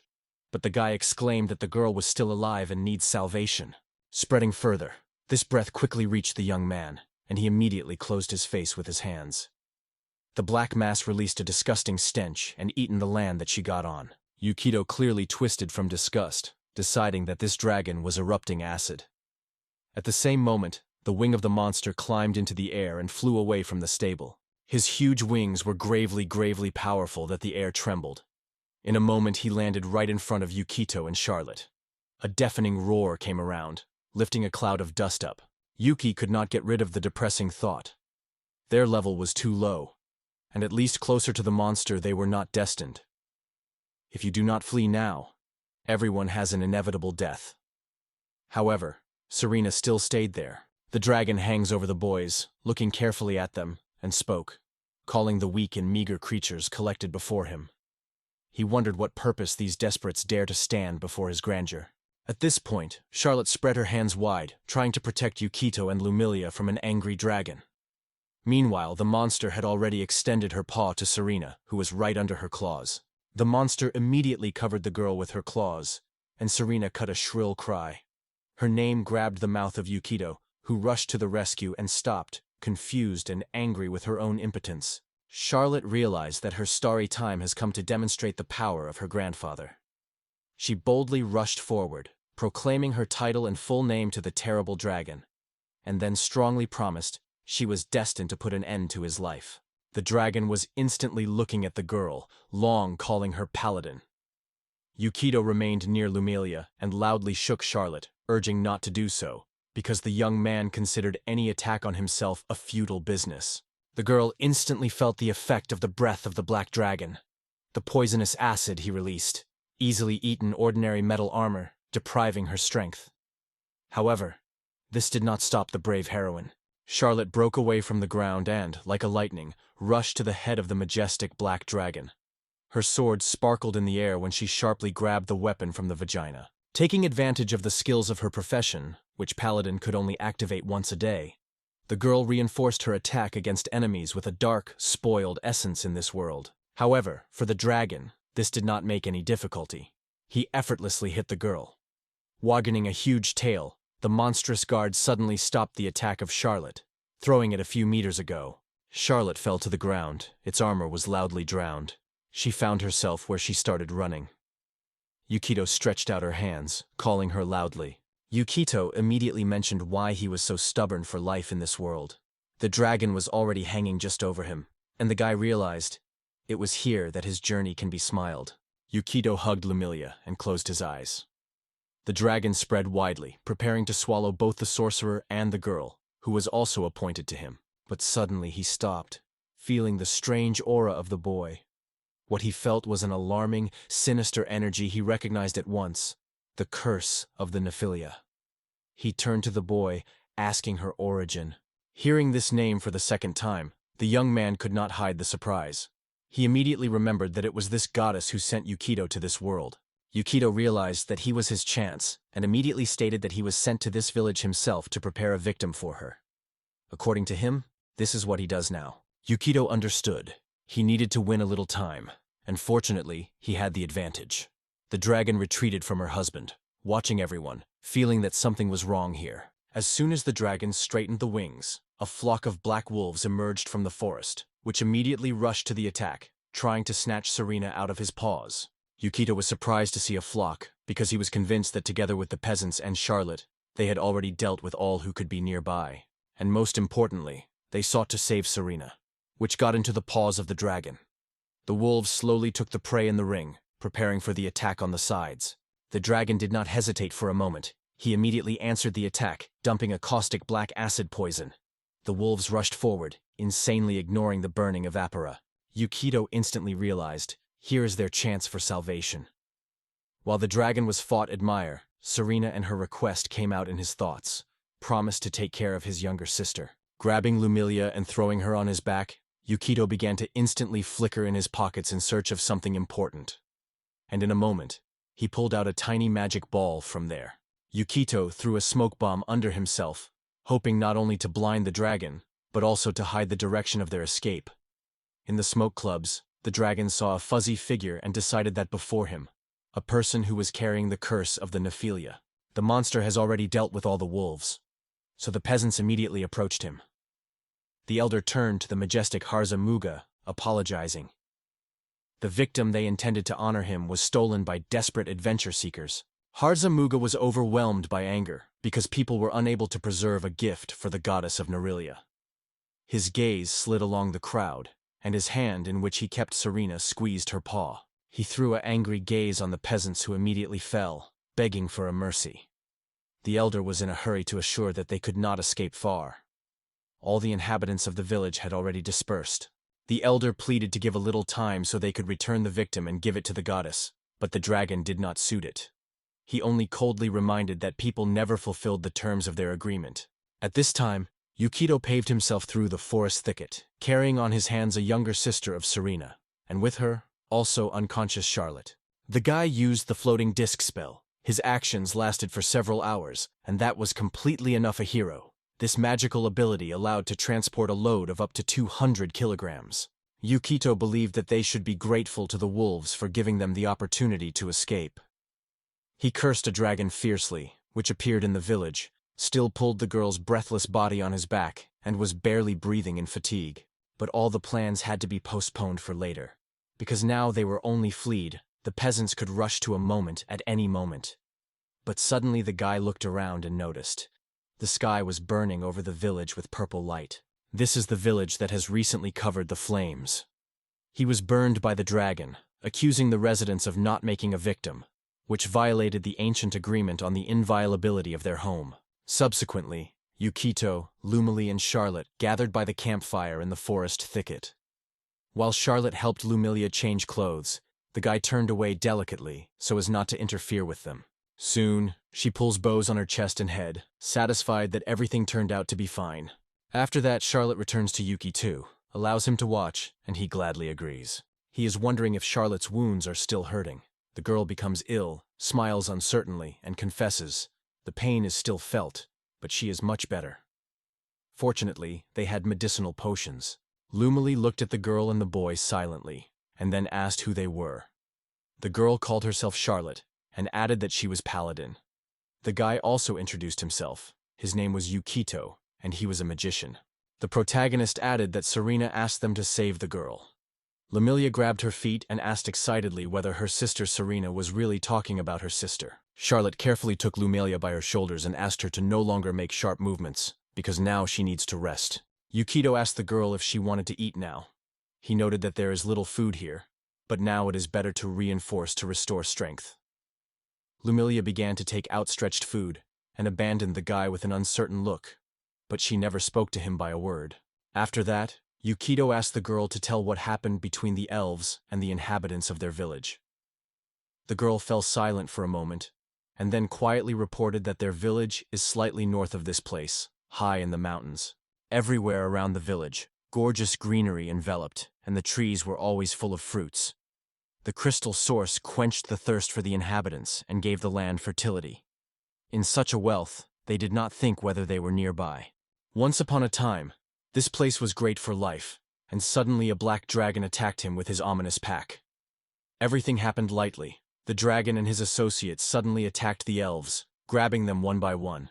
Lumily, together with his sister, desperately tried to escape from the dragon. The elves who remained alive sought help from the residents of Ida, because they once had trade with them. They hoped that these people would be able to hide them from pursuers. The elder of the village put all the elves in a safe place, and the residents sincerely took care of them. They brought food, naked, and helped everything. The headman went to the central square of the village and immediately noticed an unusual revival among the villagers. Suddenly, the followers of the Black Dragon, along with the elves, appeared on the horizon. The elder noticed them first.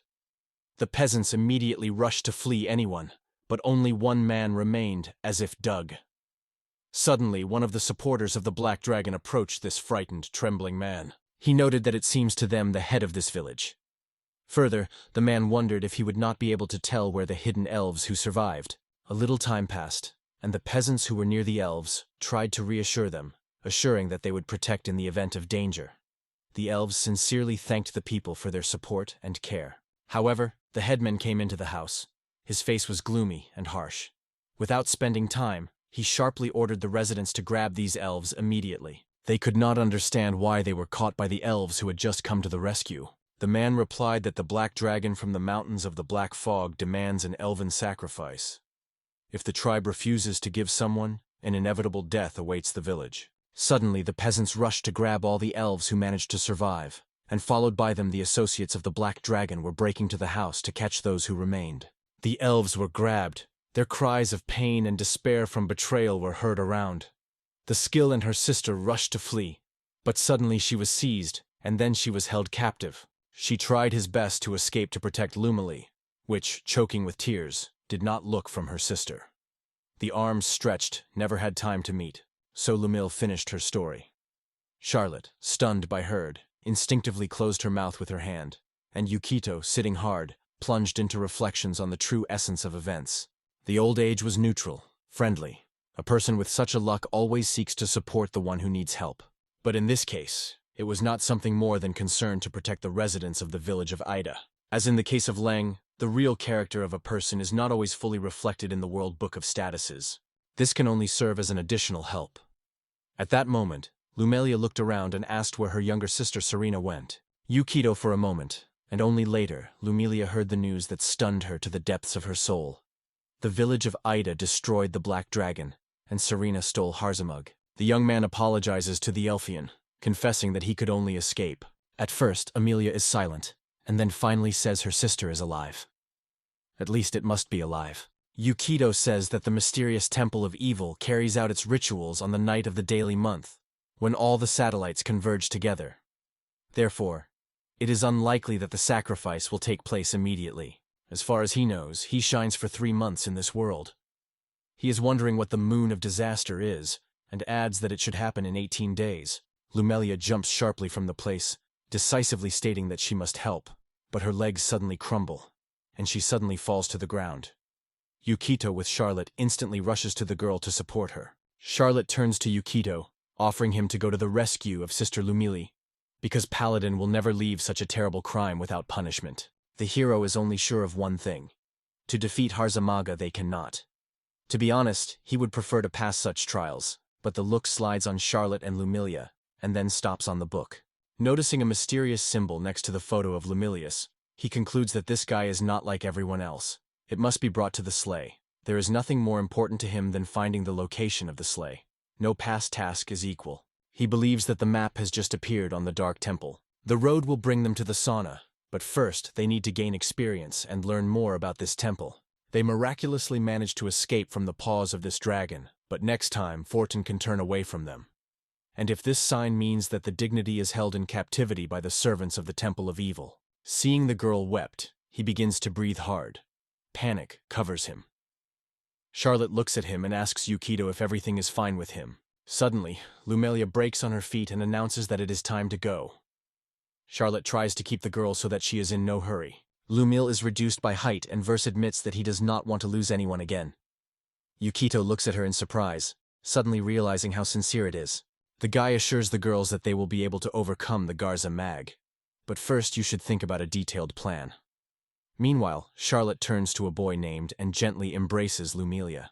The young man leans, lifts a book from the ground, and thinks about how to overcome the Black Dragon, using strategies from the Munchkin game. The hero looked closely at Lumelia and immediately noticed.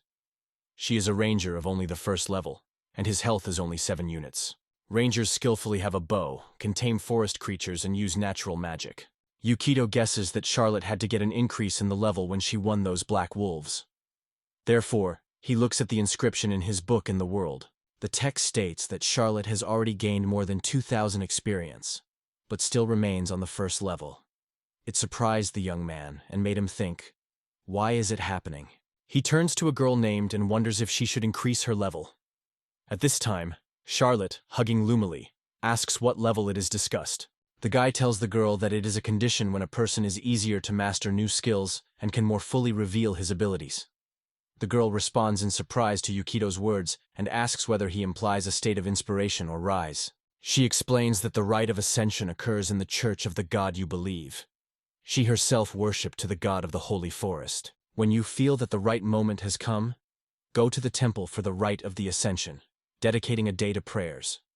After this ritual, adventure seekers receive the blessing and power given by God himself. Yukito thinks whether the abilities, values, and talents donated to man depend on God. At the same time, he is interested in whether it will be possible to choose a specific bonus during the ascension. For example, when you want to master the sword skill or study new spells, Charlotte explains it as a manifestation of God's will. The young man says that gaining skills is just a matter of case. However, this idea seems to him a sincere nonsense. He unfolds the Book of the World and measurements. Yukito decides to try to fit it directly. He crosses the level of one Charlotte and instead marks her the second level. Suddenly the book shone with bright light. The guy is stunned with strange events. The unexpected Charlotte goes to the second level. It really succeeded, although the guy did not believe in the possibility of such a miracle. In a few seconds, Charlotte herself began to shine, like a firefly in the dark. She felt surprised how a real power of waves spreads all her body. Yukito immediately realized, although the girl already has enough experience to increase the level, for some reason she still remained on the first. To move to a new level, you need to take a certain step. For Charlotte, this step is a prayer. If not, it will remain on the first level forever. So, if he introduces everything in a book, he can choose skills and distribute points of abilities at his discretion. If you learn how to use it skillfully, it will have a powerful advantage. Now he will be able to increase the level and improve the skills of his associates. Interested, Yukito decides to find out what paladin abilities are opened at the second level. Looking into the book, he notices that the number of the girl's skills has increased. Looking at the list of abilities, he comes across a divine blow and an improved version of punishment of evil. Deciding to postpone the check of the details, his attention suddenly attracts somewhat unusual. The guy turns to a girl by name. Charlotte comes closer and is interested in what happened. Yukito, with a sly smile, replies that, as promised, he will return Rosinante. Charlotte is stunned by such a statement. For some time, when it was already darkened, the man in the stable decided to take accounts with life. At this point, the horses stood quietly in their stalls. The faded man smiled sadly and said that he was bitter from the fact that the owner could easily change him like a thing in Lombard. He extends the horse carrots, gently reassures. They say, "Do not be sad, everything is settled." The upset horse chooses carrots, but suddenly a bright glow breaks around him. Suddenly, a wonderful radiant magical symbol flashes over the horse. Blinded with bright light, the man thaws his face with his palms. When he finally dares to look at the place where the horse has just stood, no trace remains there. He exclaims that the situation is really critical. One of the pond horses simply disappeared from his stable. At that moment, bright light flashes under Charlotte. The girl is lost in guessing what is happening and why suddenly everything flooded. Suddenly, in the place of the seal, it emerges Rosemagon, with carrots in the teeth and a cunning smile. The horse is happy to crumble the vegetable until he realizes that he was in a completely alien place. It is covered by anxiety. It is in a confusion of its head, trying to understand what is happening around. Suddenly, Charlotte says his name. The horse looks around, hearing a familiar voice, and sees Charlotte in front of him, who looks at his pet with surprise. In response, Rosinante does not restrain his tears of joy. He finally sees his mistress again. The girl immediately rushed to her pet. She hugged him firmly, moving to confess how much she was sad and how unusual to see him again. At this point, the horse wept with happiness. Charlotte carefully retreated and wondered where Rosinante came from. Yukito calmly replied that Rosinante came to fulfill the desire of this girl. Realizing this, Charlotte smiled quietly and said that she was very happy to see her again. The protagonist made Rosinante only with the idea that he later returned her. But his true attention was attracted by a completely different thing. A bonus that gives a second level of Paladin. Having reached this level, Paladin gets the opportunity to call a unique sacred creature. If the choice is not made, a creature that has the strongest Paladin connection is chosen. Rosinante has now received a sacred title that has added to its already impressive power. And to everything, it is different now. It suggests that they have a completely different horse, even if the moneylender suspects. Charlotte seems significantly, whether you can really pay anything. The guy reports that they will explain everything and hand over the promised money for victory over the dragon. Charlotte nods, they say, everything is clear. In the meantime, he notes what she is trusting, and good that she is so simple. In any case, now the main goal is to save Seren. Lumilia and Charlotte fully support the young man's opinion. He approaches Rosanon and confesses that is why I am glad to see it again. But unexpectedly, the mare is ignited by the rage. The stroke rises and ready to strike the guy. Suddenly, thin, small arms are drawn to the horse's head, trying to calm the frightened animal. Lumilia took advantage of her skill of the trail, the ability to talk to animals, and glowed the horse, as well as other animals. Charlotte is enthusiastically shared with Lumilia. It's just incredible. Typically, Rosen does not pay attention to other people's words. However, now the young man was stunned and frightened. He thought uncertainly if he had a little vital forces. It seemed to him that he was about to faint with fear. Here, Lumilia suddenly notices a backpack. It comes closer and pulls a small knife from it. Yukido with Charlotte is surprised to ask why the girl does it. Suddenly, Lumilia wondered, not to ask her sister to wait a little more? The girl strongly lifts the blade and folds her own long hair. Yukido and Charlotte is shocked by her act. Lumilia confidently looked at the girl and the boy, having determined the determination. This time she will certainly save her sister. For some time, Charlotte, Yukito, and Lumil, the cities of Orbeta. First of all, they went to public baths, where the Elphias finally was able to refresh themselves and clean themselves. Lumilia was very embarrassed and hurried to cover her hands, trying to protect her nakedness. She insisted that she could handle herself. At that moment, Charlotte stood next to her. The girl was holding a sponge in one hand, and quietly noticed that Lumilia would still not be able to wash on her own. After all, every corner of the body should be washed thoroughly and shine. Charlotte planted Lumilia on a chair and strictly ordered her not to move until she carefully rubbed her with soap. Lumilia blushed from embarrassment, embarrassing because of this situation.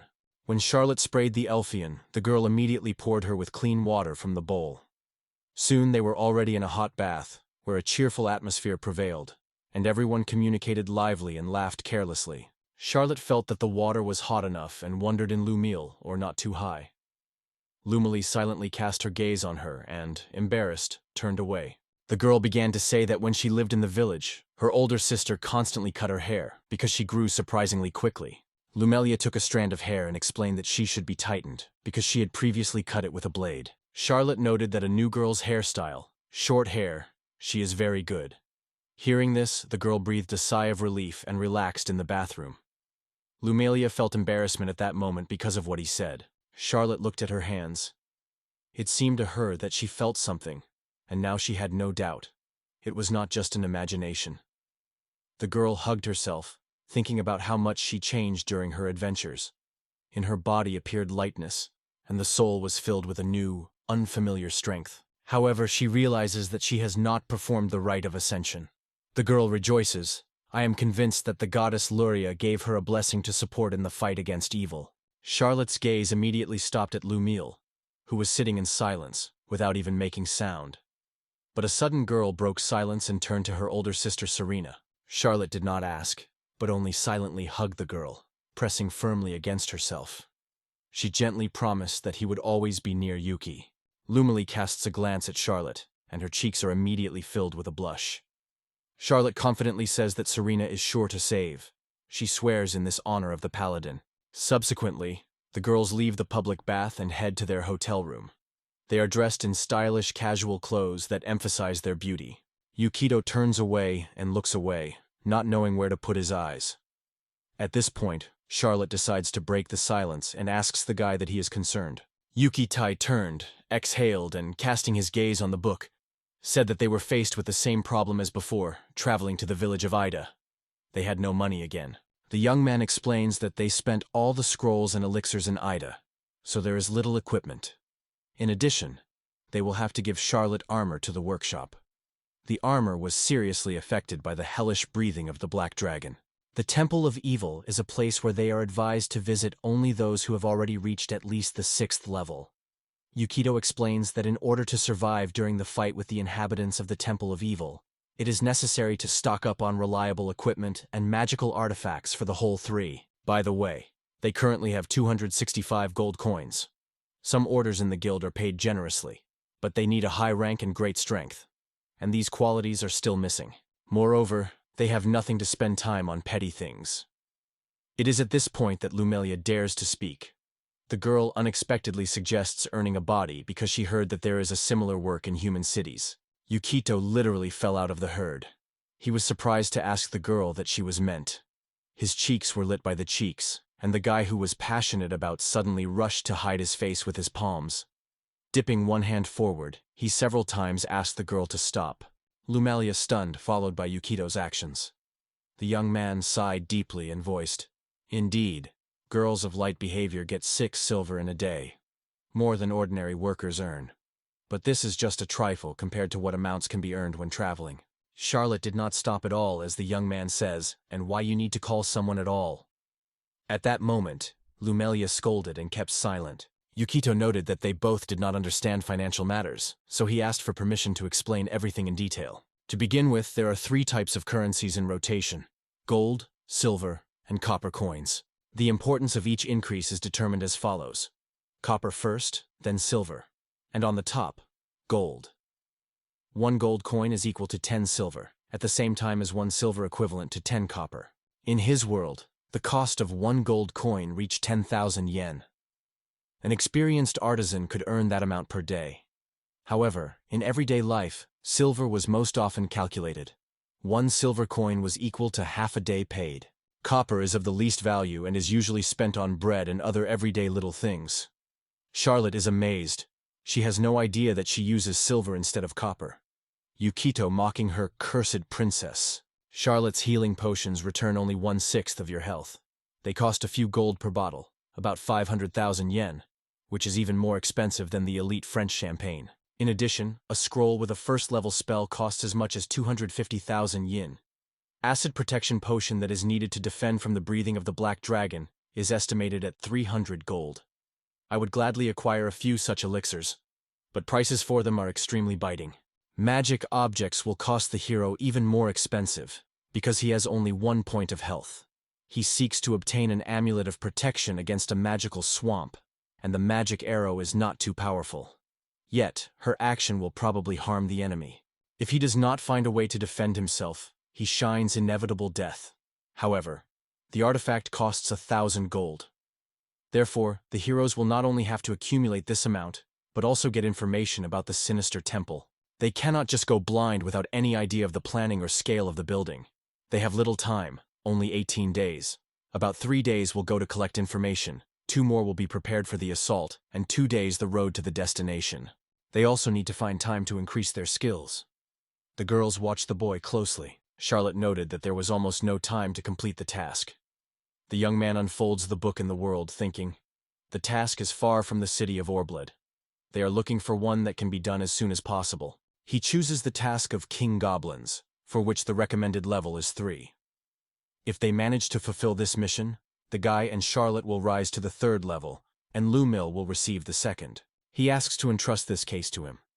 Then Charlotte is wondering what to do with money. Yukito understands that the financial question remains the most difficult.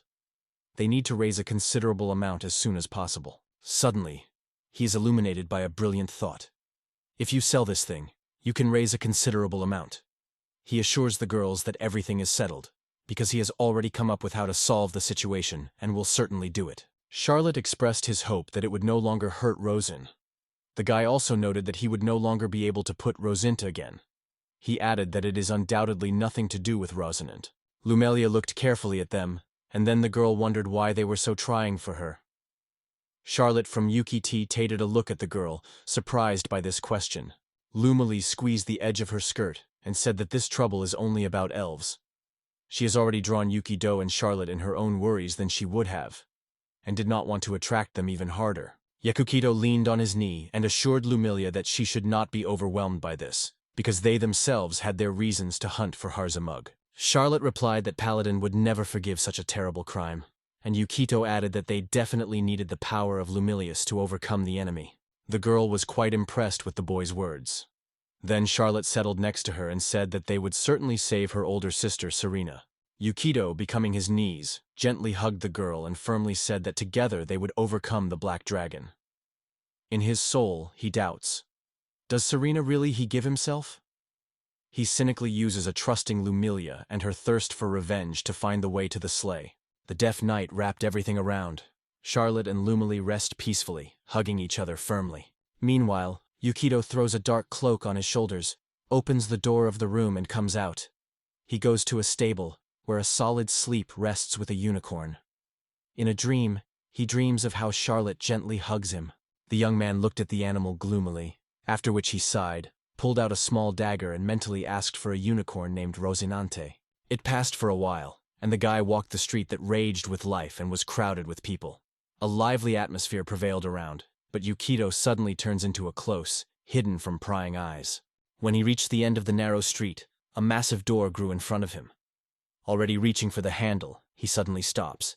He suddenly restrains something that has arisen, as if from the air. Before him put a giant with an axe. He strictly asked the young man why he was here. The hero, without removing the hood, calmly replied that he wanted to meet Wolzak. The man looked at him carefully, but remained silent. Without making a sound, he just opened the door and invited the young guest inside. Yukito went to a small eatery where there were few visitors, but they still sat at the tables. The hero slowly passed all clients. They took his interested views, but left his thoughts with him. Finally, the guy goes to the opposite end of the room, where he notices the passage cuddled. When he came inside, he heard the rustle of his tail and suggested that he was probably the same bull. The man smiled and noted that he saw this young guest for the first time. Apparently, the guy still found this place. Fulzak belonged to a chaotic huge camp. He was equal to the 6th level, and by profession, he was at the same time a merchant and a hired killer. Yukito wondered if the question was allowed here. The man smiled in response and confirmed that it was really forbidden. He then asked with interest what our dear client offers for sale today. The protagonist took out a wonderful object, a horn. Volzak corrected the glasses, sighed, and said that they were in front of a real horn unicorn, even of incredible quality. The man smiled cunningly and added that it could not be the reason, because to kill a unicorn, a fatal sin. In addition, he stressed, it is too cool for someone with such thin hands. All the guests immediately concentrated their views on the new moon. Yukito stated that he did not intend to spend time on empty conversations, and directly asked how much the horn cost. The man lifted a stone and admired that his size, shape, and shine were simply perfect. For such a perfect find, he was ready to give 500 gold coins, calling it a wonderful horn. For a while, Yuki leaves the establishment and plunges into the fussy, crowded street, firmly pressing a bag of gold hidden under the cloak. Suddenly, he grabs his heart, feeling the fear squeezing him from the inside. It is good that he learned everything about this store in advance. It helped him prepare. He remembers that he once read it in the book, but there is incredible darkness. Adventure seekers from different parts of the world gather around, and each of them is able to deprive you of life for the slightest guilt. The horn of the heavenly battle horse belongs to a special jumping pinnate. This unicorn gives the owner the opportunity to restore a third of his vital forces daily. If you use the healing elixir, the stone will grow again, so, in fact, you can take it as many times as you want. However, if he began to distribute the horns in large numbers, it would immediately raise suspicion, so the guy rarely resorted to this method. However, one time he still used the healing elixir to cure the horn of a unicorn named Rosinante. Moreover, such actions will be called the anger of the goddess of mercy Luria. Her punishment will be embodied in the terrible curse of the dumb, which will last 8 days. In fact, it is a deadly sentence for the sorcerer. However, he is endowed with the blessing of the damned goddess, who gives him full immunity to any curse. However, the hero does not want to turn into the enemy of another goddess, because everything is worth knowing the measure. There are no problems with money. Thanks to Rosinante, the hero recalls that the storage bag costs 2,000 gold. In addition, you should also think about a long pole, at least 11 feet long. Absorbed by these thoughts, he goes home. Lumily opened a window of the hotel room and saw on a thick branch of the old tree of 2 birds, which was peacefully hugged in the green leaves. Some time has passed, and it brought the details of the crossbow to the mirror shine, gently rubbing them with a soft cloth. In the meantime, the girl settled on the bed. Suddenly the birds cheerfully shook and shook, flying through the open window. One of them was trusting on the shoulder of the elves and gently rubbed the head on her cheek. Suddenly, Charlotte, who strongly expressed his disagreement, came. Birds, still sitting quietly near Lumilia, have been anxiously flew, frightened by this sound. The girl herself remained motionless. She only calmly turned her head to where the voice felt. Yukito smiled and rubbed his palm, noting that it would not last long. If Charlotte desires, it can perceive it as a probationary period. The girl looked at the young man with horror and strongly stated that she would never agree to it, neither now nor in the future. The young man persistently convinced her, persuaded not to speak such things. He assured that it is only worth trying, and later the girl will be able to return to the usual life. Charlotte turned sharply, crossed her hands on her chest, and firmly said that she would never agree. She wondered why he should give up his god. The armor genus has already been known as the Paladin family, who faithfully served the god of mercy Lurius. The young man recalled Gentrak Robert and Endorka. He believed that Bronya's house was known for its harshness. However, the guy explained the girl. They would have to oppose the Black Dragon, a creature whose power is much higher than their own strength. And this is not yet given the supporters of the temple who can interfere. In order to overcome the Garza Maga, Charlotte must turn to a more powerful and generous god, with the best blessings of faith, because it is so easier for her to realize a thoughtful plan. The girl was embarrassed and hesitant, searched for the answer. Yukito predicted that, as it should be expected, Charlotte would not support this idea.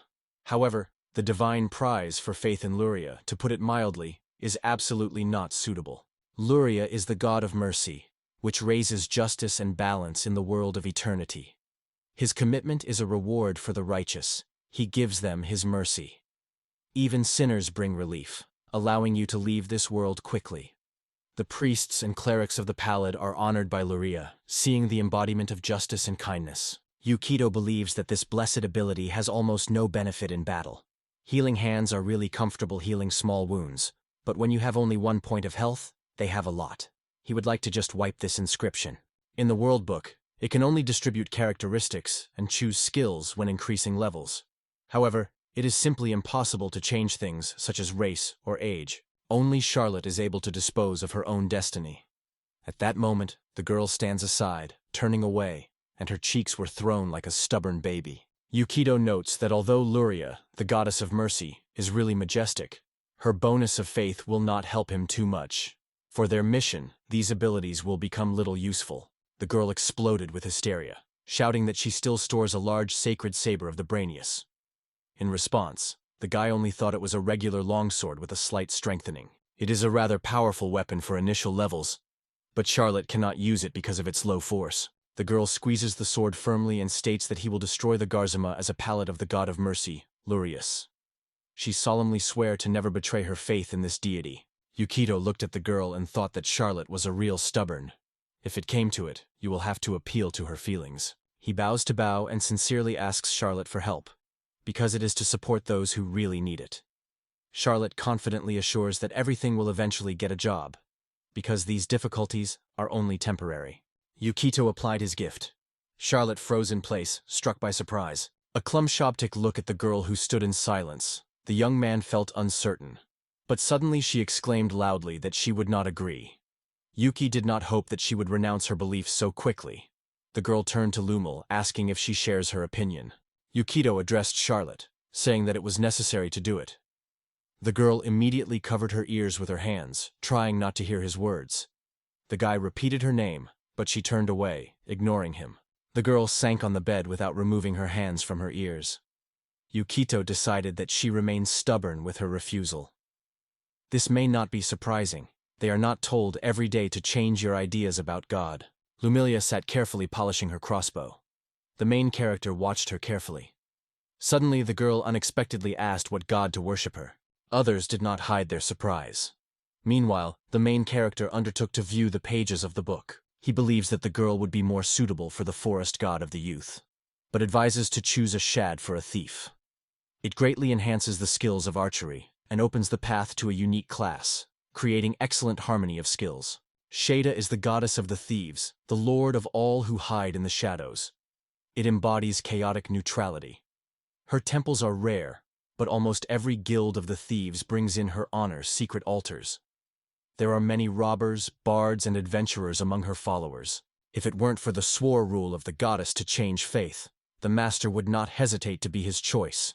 Lumily agrees, says he understands his feelings. And then he adds, in this case, she would also accept the belief in the shed. The hero and the girl, stunned by this news, are surprised so much that they open their mouths.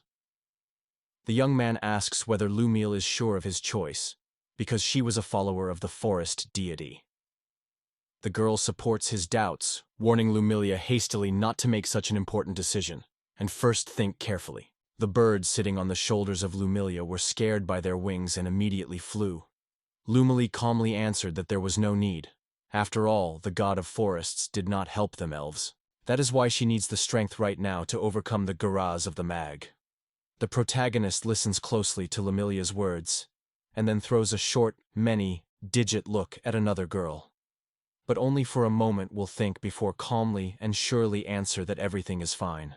Charlotte squeezes his palms on her chest and confidently says, Saint Luria will forgive her, because she acts in the name of justice. The protagonist rejoices, noting that his words made the impression, and turns to Charlotte by name. In fact, he doubted that Lumelia would generally want to renounce his faith, and it seems that it made Charlotte rethink his position. Charlotte assured that it was only a short-term measure. The protagonist agreed, adding that everything would last until they defeat Garzamaga. Then Charlotte asked whom she would like to pay tribute to God. The young man began to turn over the pages of the book. Then he asked, what about this god and Charlotte's show? The young man demonstrated the girl the cruel goddess of malice, Malefice. It originated from the abyss of darkness. It is ominous Malefice that manages all demons and conquers hearts that have no holiness. Her heart is happy with bloodshed, tyranny, and deception, a bizarre disorder and massacre, all the vices of this world and her own cruelty. For ruthlessness, she is inferior only to the horrific goddess of Nephilia. Malefice worships paladins, warriors, and barbarians. Charlotte screamed. The girl exploded, indignantly shouted to the boy, not to mention the evil gods. The guy carelessly replied that she could just not pay attention to it. However, she denied that everything was not true. Charlotte returns to Yukido and exclaims that it is too and just awful. Is he really serious to persuade a girl, a sacred palad, to believe in the evil god? Meanwhile, Lumilia was enthusiastically played with the birds. Yukido asked the girl to calm down and listen to him. Bonuses from Faith in Malefici are impressively powerful. Evil Aura has many applications, especially when using it on servants. It is extremely convenient. In addition, you get another weapon. In addition, you can make it even more powerful, opening a unique advanced class, a Paladin of Apostate. So the rosary will not only increase significantly, but will also receive the property of non-state. There is a possibility of obtaining a sword of the dead Paladin. Starting from the 5th level, the fallen Paladins are at disposal of a wicked jump. If another choice is made, the most devoted creature associated with this Paladin is selected. The girl hid her face in her palms and sighed heavily. She shouted, blinking a book sharply, and decisively stated that she would never happen. In her words, anger swelled. Yukido is a giant and a fool, and she no longer wants to think about him. The guy again unfolded the book and quietly began to apologize to Charlotte. He reached out to her god depicted on the pages. The girl stopped crying and looked closely at the young man, full of surprise and questions. The young man lifted her with the image of Florgus, the god of power and rage. It is a deity of dwarves, the patron saint of all warriors with a bold heart. The right hand of Florgus has become the embodiment of an unbreakable power, and his legendary hammer easily crushes any evil. He is honored by warriors, barbarians, and all who do not shy away from a good battle. The young man convinces that it will help the girl become stronger and will allow her to own a sword. Moreover, it will gain increased resistance to hostile attacks. In addition, among his weapons of faith is an extremely powerful chain with sharp spikes. Yukito wondered what the girl thinks about. An additional bonus facilitates the use of a great sword. Charlotte thought and felt some anxiety. She looked at Lumelia, got a little discord, but still agreed, adding that it was only for a short time. Yukito felt relieved. He was glad that the girl agreed. He turns away and uses the reception of the door in the face. First makes a deliberately inflated demand, and when the interlocutor refuses, offers something much more modest. Such a trick is based on the features of human psychology. The second request is most easily agreed. This technique is created for real cunning. It certainly adds 2 points to his skills of persuasion. After that, Charlotte asks with interest, "What kind of god does Yukito himself honor?" He replies that he is a devoted follower of divine Amartya, the goddess of Doblet. Her blessing gives him strength in witchcraft. But suddenly the young man is surprised to realize that the character of his hero has changed to neutral. It has passed for a while, and Yukito, along with Lumily and Charlotte, appears in the Adventurers Guild. They approach the bulletin board, and the guy confidently extends his hand, removing the sheet with a new task. The task is called King of Goblins. South of the city of Orbeta, in an abandoned fortress, goblins settled and arranged their den. It is rumored that these creatures abduct girls from the surrounding settlements for the sake of spooky rites. 2 desperate teams tried to accomplish this task. None of them never returned. In particular, Yukito's detachment went on a long journey, crossing wide fields, thick forests, and many more different places. Soon they get to the village of Arda and head to the nearest tavern to tinker. This village is also full of guardians. This is because the abandoned castle is located quite near. Lumelia says that the abduction of local girls and rituals happen here in the same way as in Id.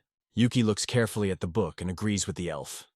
It is most likely the case of the paws of that black dragon. Charlotte suggests that the Temple of Evil can be mixed in this case.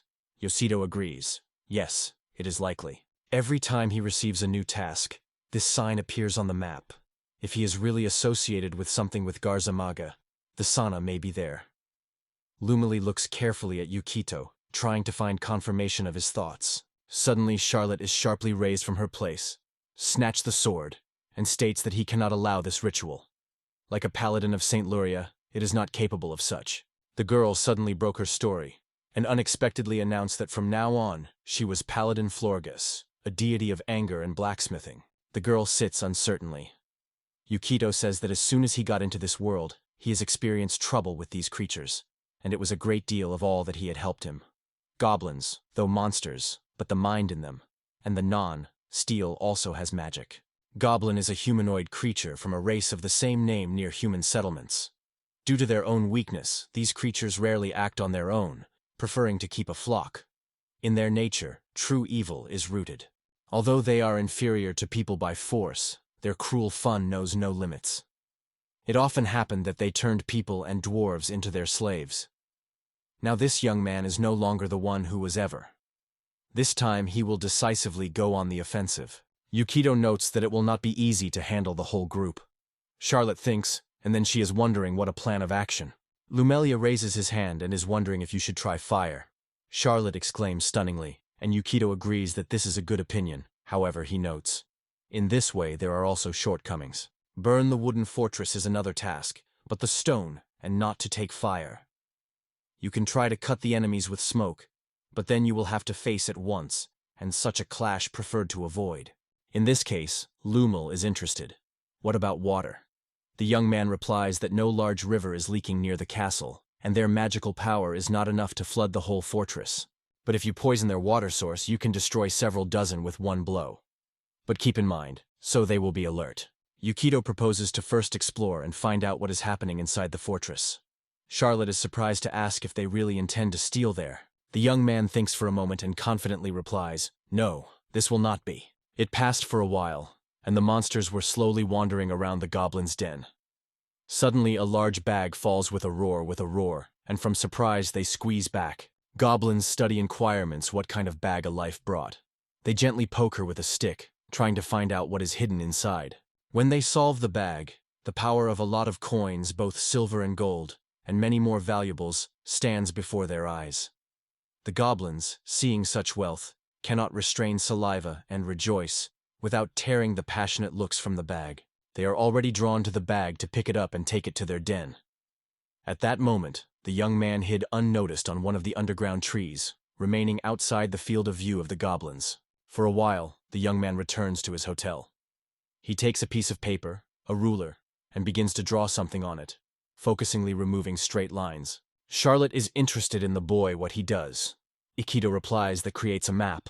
Girls cannot tread what he is talking about. It's a little time, and Yukito completes the lesson, noting that this is enough today. In front of him on the table lies a sheet with neatly cut squares. Charlotte and Lumiel silently followed the actions of the boys. Yukito lifted his head, exhaled deeply, and plunged into his own reflections, completely focusing. Closing his eyes, he brightly imagines the gold that goblins have recently taken out of their cave. Suddenly, he begins to voice out how the treasure moves forward 20 meters. At the same time, it carefully reflects it all on a piece of paper. Charlotte and Lumiel are watching him closely. Then the young man utters, "Another 12 meters to the right and then 12 meters forward." The composition is located 12 meters straight forward and another 10 meters on the left. The purpose of its spell is to identify the desired object, exactly what is in this bag. Find this object. Thanks to magic, the sorcerer is able to unmistakably determine the place where the fascinated thing is. If the object is moved, you can approximately determine the direction and distance to it. However, if the object is covered with a layer of lead, this spell will not be able to detect it. The bread was taken to warehouse, gold into the treasury, and weapons were transferred to the arsenal. Usually, this spell is used only to determine the approximate place, but if it imagines the desired image and transfer it to paper, it will receive a real mini-card of the dungeon. Lumiel and Charlotte watched all this with surprise. In their hands there was a map of trails, which usually move goblins, areas where, as it was believed, the traps should not be. Finally, the culmination of the adventure was Rosinant's horn, which they planned to hand over to their supervisor. Goblin stands in front of a massive gate. One of them holds the fatal artifact of Gosunante, and the heavy flaps obey his power, slowly sliding. The young man smiles confidently and begins to draw a card on a piece of paper quickly. Finally, they learned where King Goblin was hiding, finally revealing his insidious enemy. For a while, Goblin beat the human skeleton with battles, and suddenly his skull bounces sideways. The surprised goblins immediately stop and are surprised to scratch the nape of the neck. One of the goblins approaches the skull, already reaching out to it. But suddenly, somewhere in the valley, there is a mysterious knock. Goblin hurries the skull in a hurry, but at the same moment his head cuts off and rejects sideways. Suddenly, a knight appears in the glittering armor in front of the goblins, and instantly spread one of the goblins in half. Goblin attacked the enemy, struck in the knight's darkness, but his weapons bounced away from the side, without punching the target. The goblins were covered with real horror, trying to guess who was facing them. Their bodies trembled with fear, and cold sweat flowed on the skin. Meanwhile, the knight slowly raises his sword, and in the silence, the moon is a crispy sound of his heavy armor. Suddenly, the knight warrior waved his sword, cutting through Goblin's shoulder, the monster long and shrill. Watching this scene, the other goblin began to retreat. Suddenly, a hand with a dagger arises above him, and the blade is rapidly plunged into the neck, instantly destroying Goblin. The same hand, without hesitation, reports Yukito's dagger. It was the special power of the main character, a magical hand. This spell allows the sorcerer to cause a ghostly hand that can be directed at a distance to lift and move objects weighing up to 1 kilogram. Looking around, Yukito and Charlotte notice something alarming. The guy hurries to the girls in a hurry. It's time to move faster. The girl nods in response to him. The hero warns that he will not be able to distract the goblins for a long time. Inside its armor hidden magic, the spell Creation of the Undead. It is a zombie of the lowest level, which he called with the help of necromantia, the ability that he got to him because of the ominous essence. This spell can only be performed at night, and allows you to choose up to 3 small or medium-sized bodies within the area. These bodies come to life with puppets in the arms of the sorcerer, obey his smallest word, and are ready to fulfill any order. While their zombie knight speaking to the front distracts the goblins, they imperceptibly make their way into the treasury from the rear. Using the entrance they found with the help of a dungeon map, the guy thinks that this zombie itself does not pose a great threat. However, Charlotte's armor makes it much more dangerous. Of course, Charlotte did not want to exchange family armor for some rotten corpse. However, thanks to his remarkable conviction, he eventually managed to persuade her. The detachment is carefully moved by the dark corridors of the dungeon. Suddenly, Charlotte stops them sharply. Everyone is alert to the darkness in front. The guy notices that this passage is absent on the map, which indicates that goblins usually do not appear here. He carefully examines the bag for storing things. It can be placed up to 230 kilograms of cargo until the volume exceeds 1,800 liters. Interestingly, The bag itself will always weigh only 7 kilograms, no matter how many things in it. The creature that needs air can stay inside the bag for no more than a minute, then begins to suffocate. The guy gets an 11-foot pole from the bag and goes with her to explore the dungeon. Thanks to him, the young man carefully explores the path in front of him, looking for traps or hidden mechanisms. It touches the tile on the floor, and suddenly a characteristic click is heard. Suddenly, dozens of spears with sharp blades came out of the floor. Lumily and Charlotte shuddered with surprise and fright. Their eyes were rounded by fear. The young man shows girls which direction to move. Lumil with Charlotte warn, "Something looks like a dead end in front." Yukito approaches the wall and begins to examine it carefully. He says that a switch that opens the secret doors should be hidden here. Receiving the elixir of the mind from the bag, he instantly drinks it. The action of this tincture lasts 1 minute and gives a stunning increase in intelligence, as much as 104 units. The young man eagerly swallows the potion one by one, as much as he is drunk. The girls are stunned by how he constantly pulls a bottle behind a bottle, not able to hide his surprise. They are interested in what Yukito does. The guy exhales the air and throws away the last bottle. In his head, endless formulas swell, and saliva flows from the corner of the mouth. He suddenly exclaims that he finally understood everything. Now he has revealed the essence of everything. Charlotte tries to reassure the shaky Yukito. Suddenly, the young man rotates sharply to the wall and begins to felt it feverishly. Charlotte turns to the guy worriedly, wondering if everything is fine with him. Yukito slowly returns to her, and his harsh look seems to squeeze the air around. The poor Charlotte trembles from fear, frightened by asking what happened to him. Suddenly, a scared red fire flashes in the eyes of a young man. He opens them as if wiping all the barriers. The man strongly extends his finger forward and shouts loudly that you need to find all the hidden doors. Charlotte has frozen in place without understanding what was happening. At that moment, Lumelia laid her hand on the wall and noted that one of the bricks was somehow different from the other. She was able to quietly push her hand just under this tile. Suddenly the girls shuddered at the unexpected loud sound. At this point, the skill of a fraudster came into operation, identifying hidden doors. Thanks to this skill, you can recognize secret entrances at a distance of 3 meters. Normal secret doors have a complexity of 20, but sophisticatedly disguised without magical protection. At least 21, and if magic is involved, at least 25. The secret door opened, and Charlotte covered sincere admiration from what he saw. At this point, Yukito felt anxious.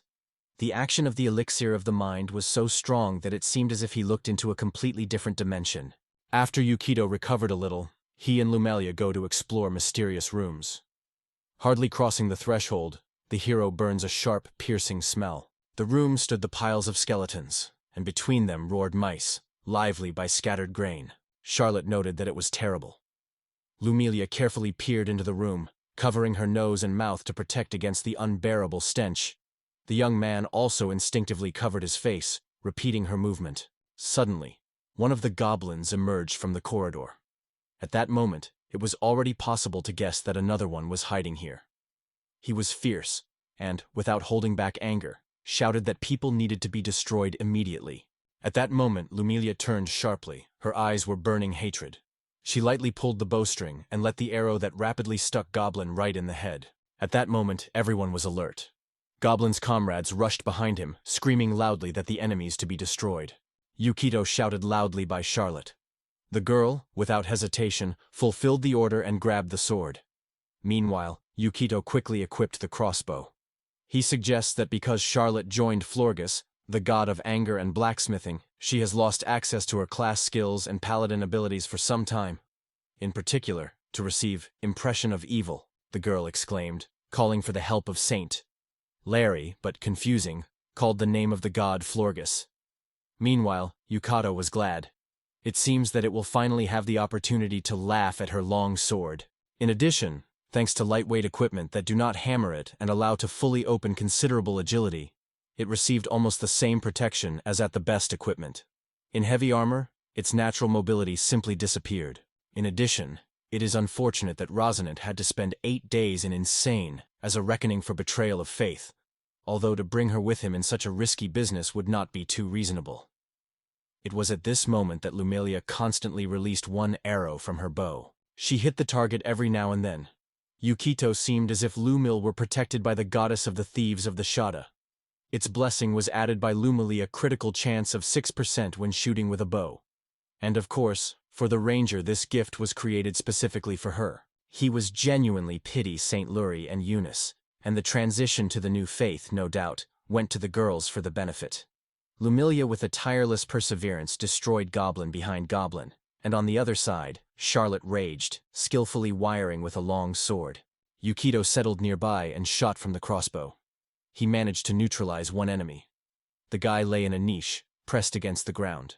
The hero receives additional 4 points of protection against remote attacks, but his protection in the melee is reduced by 4 points. Due to the fact that Charlotte serves as a live shield in front, he receives an additional 4 points for protection, as a result, having 8 bonus points to the CD. This level of protection can be compared to ordinary armor. If they continue to act so well, they will undoubtedly overcome these monsters. But suddenly the young man noticed something and understands. The true purpose of this mission is not to defeat the monsters at all, but to raise his own level. If they cope with this test, both will significantly increase. Meanwhile, no matter how he tried to raise his level, he will not even have a chance without this couple in battle. Life will remain on 1 HP. Whatever side you take, the situation looks sad. But though steep, it is a real break. Except for a small cunning, to whom such a strategy is quite on the hand. Charlotte, Lumil, and Yukadito have long been desperate to reflect the monsters. Finally, the fierce duel began to subside. Yukadito looked at the girls excitedly and wondered if everything was fine with them. Charlotte confidently assured that they were okay.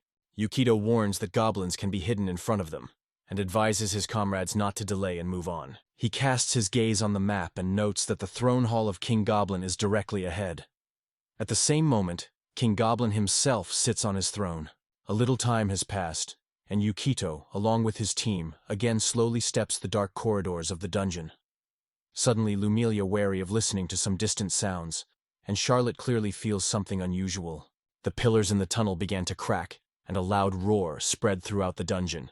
Lumilia exclaimed, ordered everyone to turn back, because behind the real danger. Suddenly rattles a deafening roar, and the wall behind the backs of the heroes with a crash flies into the pages. Among the smoke clubs, the young man notices a powerful, muscular hand that holds sharp weapons. Yukito voids Charlotte loudly of the threat from above. The girl instantly grabs the sword from the vagina and puts it in front of him, preparing to repel the enemy. He causes a direct blow to the sword, and the girl is unable to resist before incredible force. She is rejected sideways. She bends low, trying to slow down with her hands and legs. The girl looks at the trembling hand and understands that this time the strength of the blow was truly impressive. At this point, a distinct crunch of bones is heard. A cucumber appears. Ogres are called creatures, which are usually noted for a light but inflammatory attitude. The smallest trifle can cause them into a fierce anger. The allies of the trolls and all kinds of goblin tribes often come out of the warfare. Their insatiable appetite knows no boundaries. These giants are able to swallow all living things that will fall into their eyes. Next to him was a troll, a creature with an indomitable appetite, capable of devouring everything that would happen on the way. Often, such creatures can be seen in the role of servants of orcs, warming, and other giants.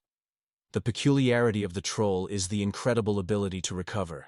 Even having lost the limb, it continues to move, as if nothing has happened to it. The girls were amazed at the real plow and troll, and the young man mentally noted that he suspected a lot of insurance could be kept in these parts. During the inspection of the room, he paid attention to one room near the pantry, which stored large stocks of meat. At first, it seemed to him that goblins were holding huge animals here, and he later realized these premises belonged to Royal Guard. Probably, for the protection of the dungeon, something as well. These are really formidable opponents. Their level is much higher than any goblin. At this point, the troll rushes to Charlotte, waving long, sharp claws. The girl quickly pulls the sword and reflects his blow. She is zooming and squeezing her weapons. It applies the only powerful blow, and the giant arm of the troll flies. The monster lifts a piercing, unbearable cry. The limb detachable falls directly to the legs of Charlotte. The girl looked at this hand, which she twisted and tied, as if alive. The troll calmly lifted his limb and attached it back to the body. She seemed to grow to him naturally, and immediately obediently worked again. Charlotte was surprised to see that the troll's arm was in place again. She could not believe it. It seemed absolutely incredible. What can be healed then? Yukito believed that the main power of the troll lies in his incredible ability to heal. With endurance at 20, several cuts will definitely not hurt. If you act inadvertently, the fight promises to become a real test. Suddenly, he notices how the OGR is coming from him and Lumily. The monster, glancing at the girl, begins to mutter something that she is an elf. The man rushes to Lumilia with an attack. The girl, hesitation, pulls the bowstrings of her bow. She releases an arrow, and it is at that moment that attacks. But the arrow hit him in his shoulder. Because of this, his blow is stuck, and he smears, cut into the wall. Lumily was extremely surprised. She never managed to overcome the plow. A spooky monster on his own was torn out of his shoulder and, herself, she stated that she was seeking to eat the elves. He was already going to attack Lumilia, and in the meantime, the troll sneaked into Charlotte, preparing for the attack. Yukito tensed significantly, and said that the moment had come to apply his trump card in his sleeve. A few days ago, Lumilia again remembered the companion animal, which Yukito asked about. The guy confirmed that it was a truly special ability of the druids and rangers who draw strength from nature. In his hands, he held a wise, thick book, as if he was ready to find in her answers to any questions. Yukito noted that a girl could have a companion animal if she does not exceed her by force. There will be a strong family communication between them, and the beast will be devoted to their entire life. The girl remembered. A black and white wolf always wandered somewhere nearby. Ever since they lived in the village, its relentless shadow has not left the outskirts. Meanwhile, the young man launched his book and feverishly searched for information about black wolves. There is almost nothing in the Book of Peace about Lumilia's animal satellite. Unfortunately, her black wolf died at the hand of a Garaza. They say to find a new friend, you should prey on the very edge of the forest. He puts a book on the table and proposes to pick up a new satellite.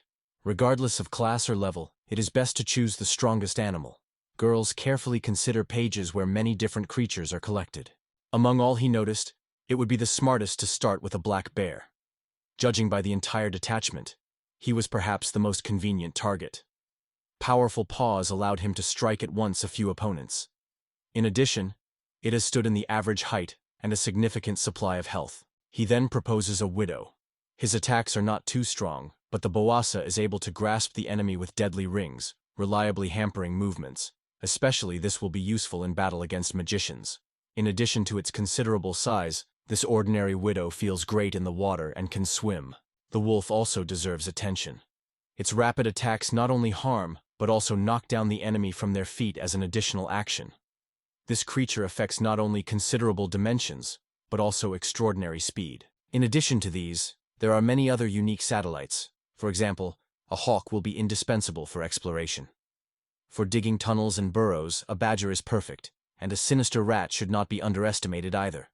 A successful attack on its part is able to infect the enemy. At this point, he is reminded of Rocinante, and he realizes the obvious that wild giant animals are much more powerful than these terrible creatures. Reflecting on it, he notices how Charlotte pays attention to a small, smart animal, a marten, which is distinguished by lightning mobility. The girl shouted from delight, imagining this sweet creature next to Lumil. She admired that this marten is a true charm. Yukito remarked that he did not even consider this opportunity, because the characteristics of the animal are too low. The young man suddenly notices sadness on Charlotte's face and is hastily justified, they say. He did not want to say. However, in his soul, he still blames himself for everything that has happened. Lumily pointed to the illustration in the book and announced with a smile. She was certain. If they managed to get this creature, the victory over the Black Dragon would be quite real. The object of its choice was the Tyrannosaur Rex, a giant beast with impressive characteristics. Yukito convincingly stated that these creatures have not disappeared from this world.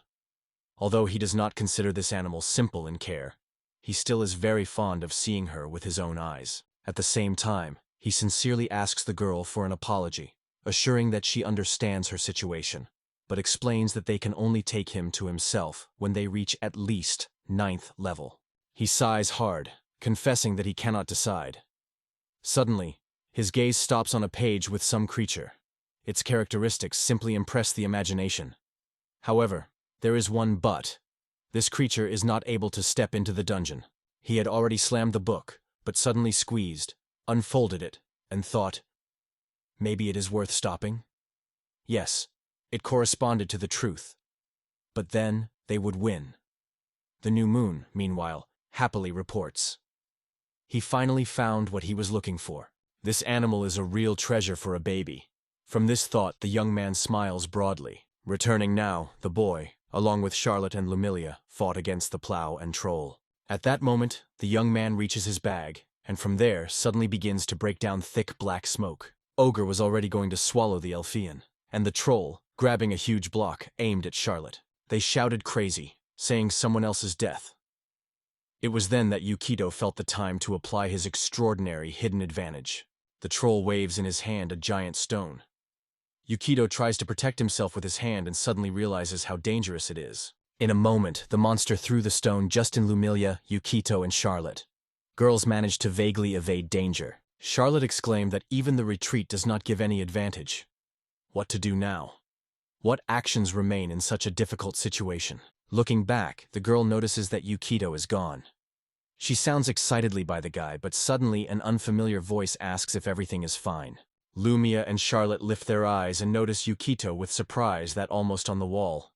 He used the spell on a spider, which allows you to move on ceilings and vertical surfaces, though twice as slowly as the usual gait. In order to detach the victim from the wall, the attacker must overcome the test of force. The guy felt that this attack was extremely close. At least one rolling pin, and it would become fatal for him. He thinks that he first considered it necessary to overcome the cucumber, but now he understands. This will not change anything. At this point, Yukito exclaims to Lumilia, ordered to take advantage of it. The girl instantly captures the essence of the boys. She relies with a jug, tied with a rope, and carefully puts it on the ground. Suddenly the eyes appear from the middle, and then this creature begins to crawl out of the pot, and after it, bizarre tentacles emerge. Lumili's partner was a small octopus, which was distinguished not only by its numerous tentacles, but also by unique abilities. Her talents allowed to produce a cloud of ink, and at the same time, make several attacks. The young man begins to share with his friend his plan. He wants his body and hand to become stronger and more durable. But suddenly, the octopus flashes a wonderful glow and grows rapidly, becoming giant sizes due to its ability to increase incredibly. It was a unique ability that enabled any living creature in the field of view of the spell to grow in size and become more difficult. The target increased by one category and received additional 2 points for force checks. Troll again attacks the girl and her companion. Meanwhile, Yukito crawls along the wall, trying to go unnoticed.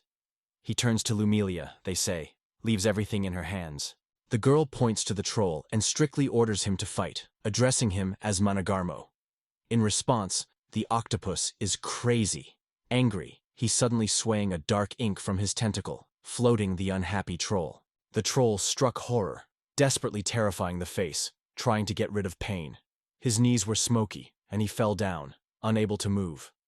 At this point, Lumilia slowly approached him with her companion. Yukito, watching from the outside, praised her for his excellent work. At this time, Charlotte was enthusiastically stated that Lumily is just incredible. The octopus is a marine inhabitant capable of moving in open waters for 10 minutes. Although his movements are slow, he can reach his tentacles up to a 3-meter distance. Usually, living creatures are not able to breathe long inside the storage bag. However, if you place an octopus in a special jug filled with seawater, it will be able to stay there for several hours. At this point, the troll tried unsuccessfully to wipe the crying eyes.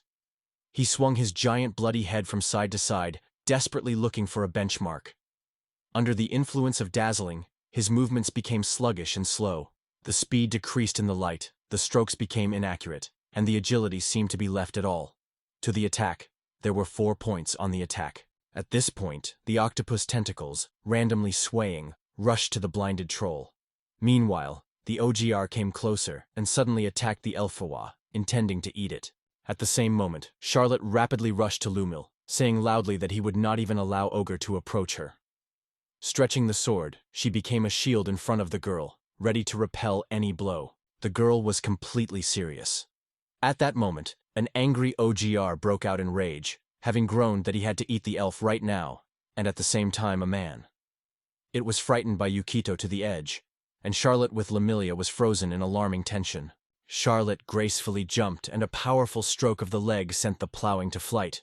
With him, the walls collapsed, and the walls. Yukito shouted loudly by the girl's name, staring at the giant bullet in the wall. He understood.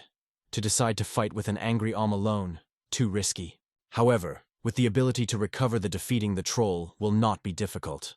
He asks Charlotte to wait a little. He grabbed a whole bundle of daggers from the bag and, shouting the name of the octopus, Managarmur, threw them forward. The octopus gathered all the daggers that were lying around, and immediately used his skill of battle with these weapons, dagger, to attack the troll.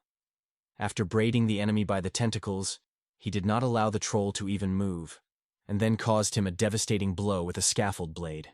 Yukito wondered. Usually wild animals are not able to memorize combat skills.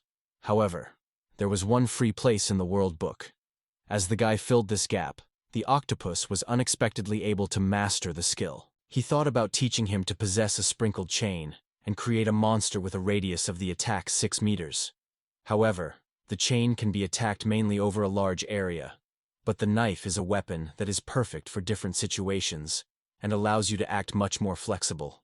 It would be the perfect weapon against the giant monsters. At the same moment, the octopus inserted all the daggers deep into the body of the troll. Luke watched the development of events carefully. Yukito smiled cunningly in response, mentally noting, despite the fine to throw an octopus attack, he gets the opportunity to attack full force, immediately with 8 blows now. For a satellite of this level, it is a truly impressive ability. And suddenly the troll began to break out of the arms of the octopus. Lumilia watched this incredible sight with surprise. The wounds on the body of the monster were instantly pulled. The girl hit him with a shot of his arm, but the troll just pulled the arrow, and the skin grew again as if nothing was. The troll grabbed a huge stone and already swung to crush the octopus. But it was at that moment that Lumilia pulled his bowstring. However, she did not have time to release the arrows. The troll fainted just before the octopus, and he lifted his head up. Lumili looked at this scene in confusion, not understanding what was happening until Yukito explained. It was the action of paralyzing poison. The poison is much cheaper than magical artifacts, so all their daggers are applied unique poisons, each coated with a special type.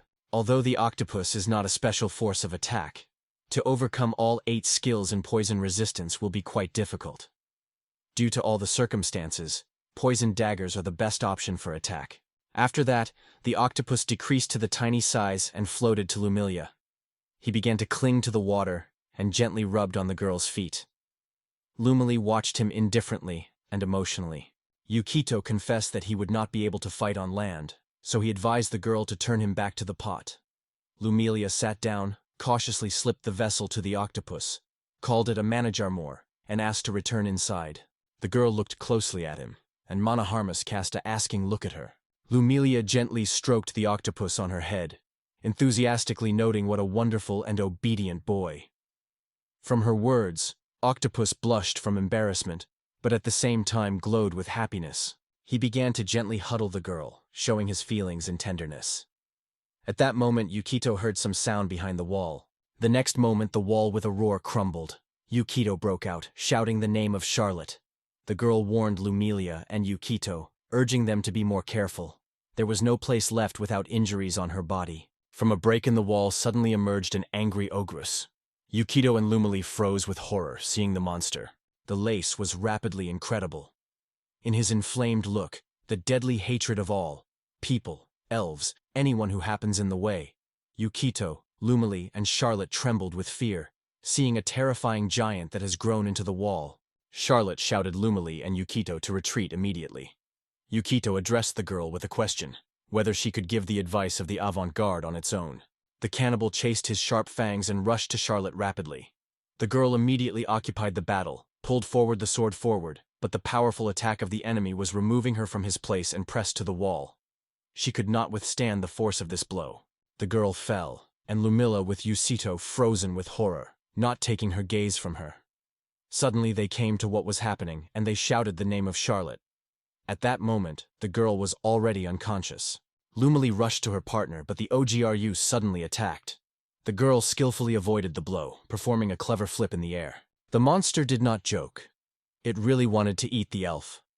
At this decisive moment, Yukito straightened his hand and firmly said that only he gave the monster a short but peaceful sleep. The young man imposes a dream spell on a monster, and magic envelops all living things within 6 meters, immersing them in a deep sleep.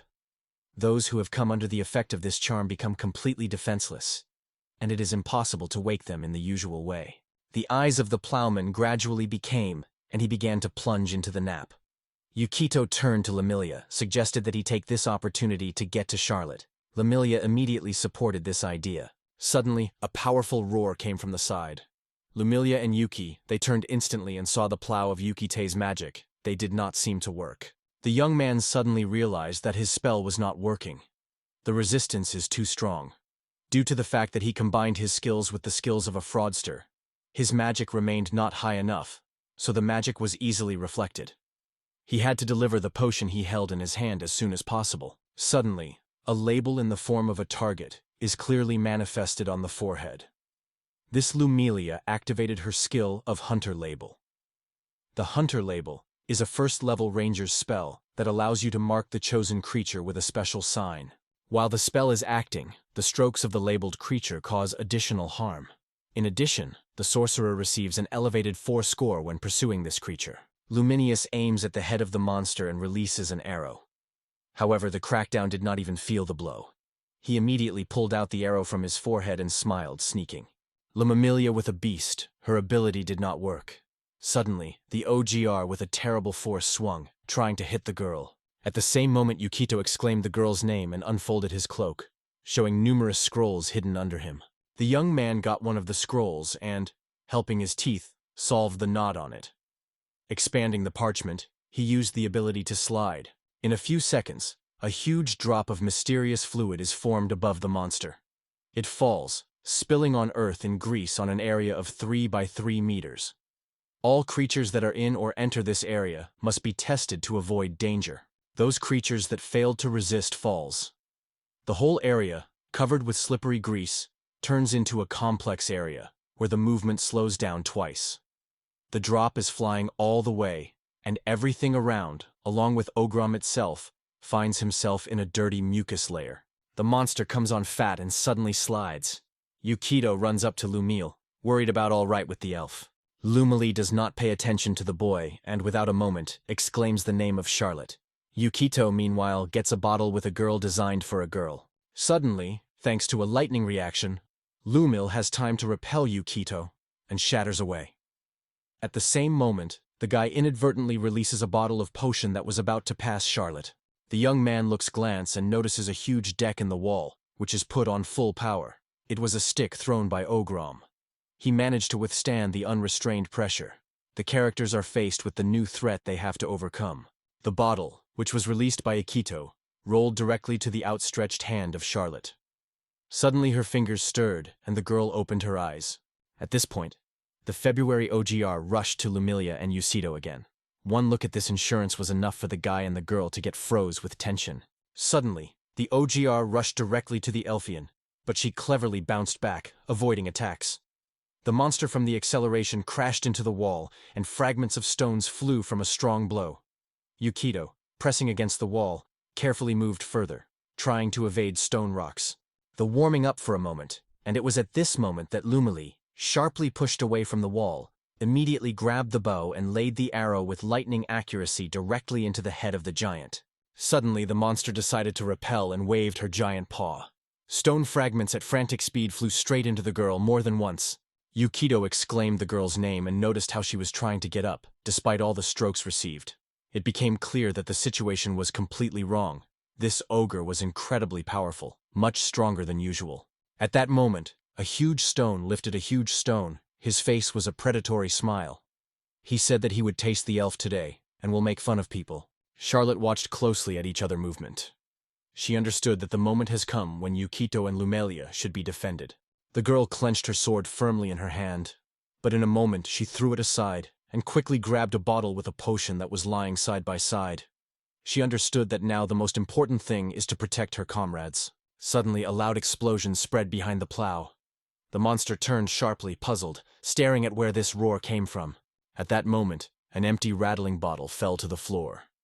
Lumilia, gathering all his strength, lifted her head to look at what was happening, and Yukito, smiling, shouted the name Charlotte gently. The girl wiped the remains of herbs, and all wounds and bruises on her body instantly disappeared. She used the belief in the skill called the power of rage. Thanks to her, once a day you can get a blessing from the deity of anger and blacksmithing, Florigus. Anyone who has this skill falls into a quarter round, so that he receives additional 2 points to strength and agility, and his weapon causes 1/6 more harm. Ogre turns to Charlotte sharply and calls it a man.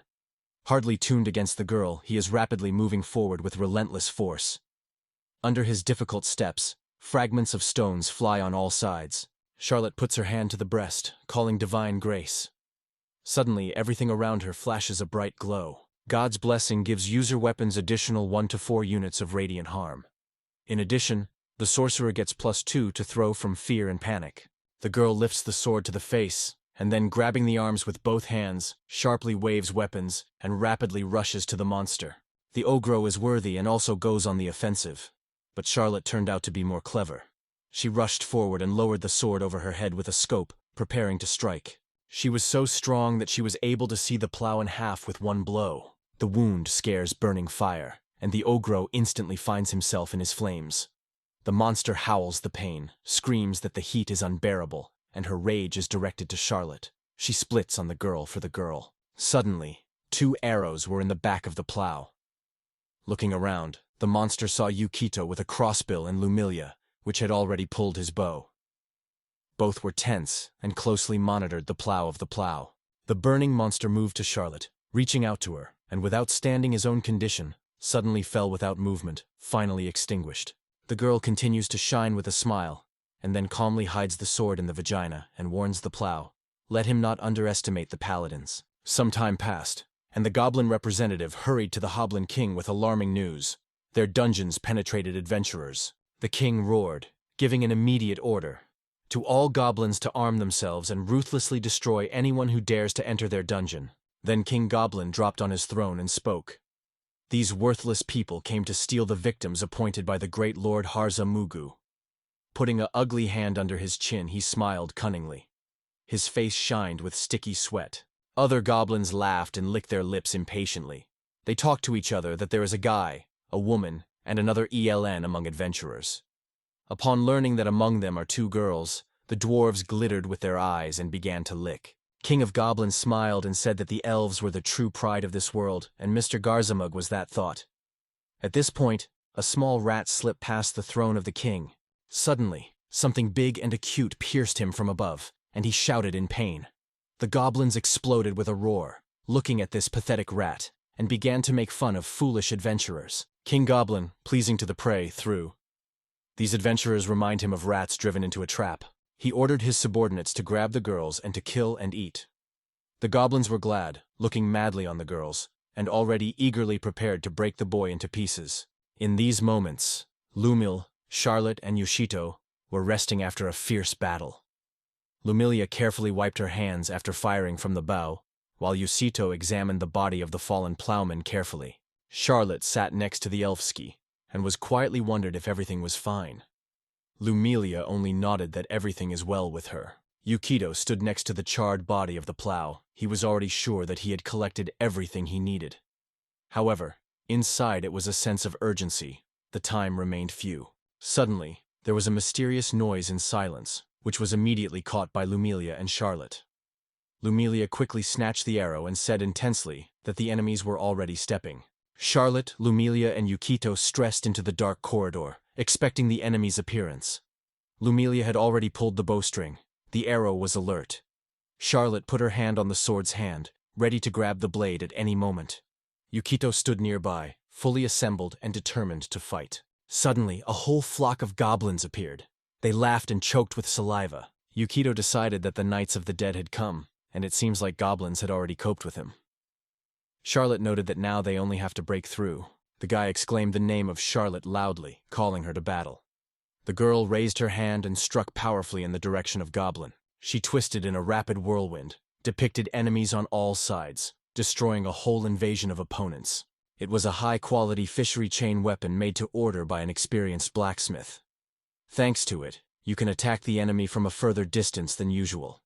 Anyone who perfectly captures this chain will be able to rely not only on force, but also on their own agility during the attack. It was at this moment that Luma lumped her bow and let the arrows right into a flock of goblins who gathered nearby. Having dealt with the first group of monsters, they moved on. The guy activated the skill of the thief, the art of merging with the shadows.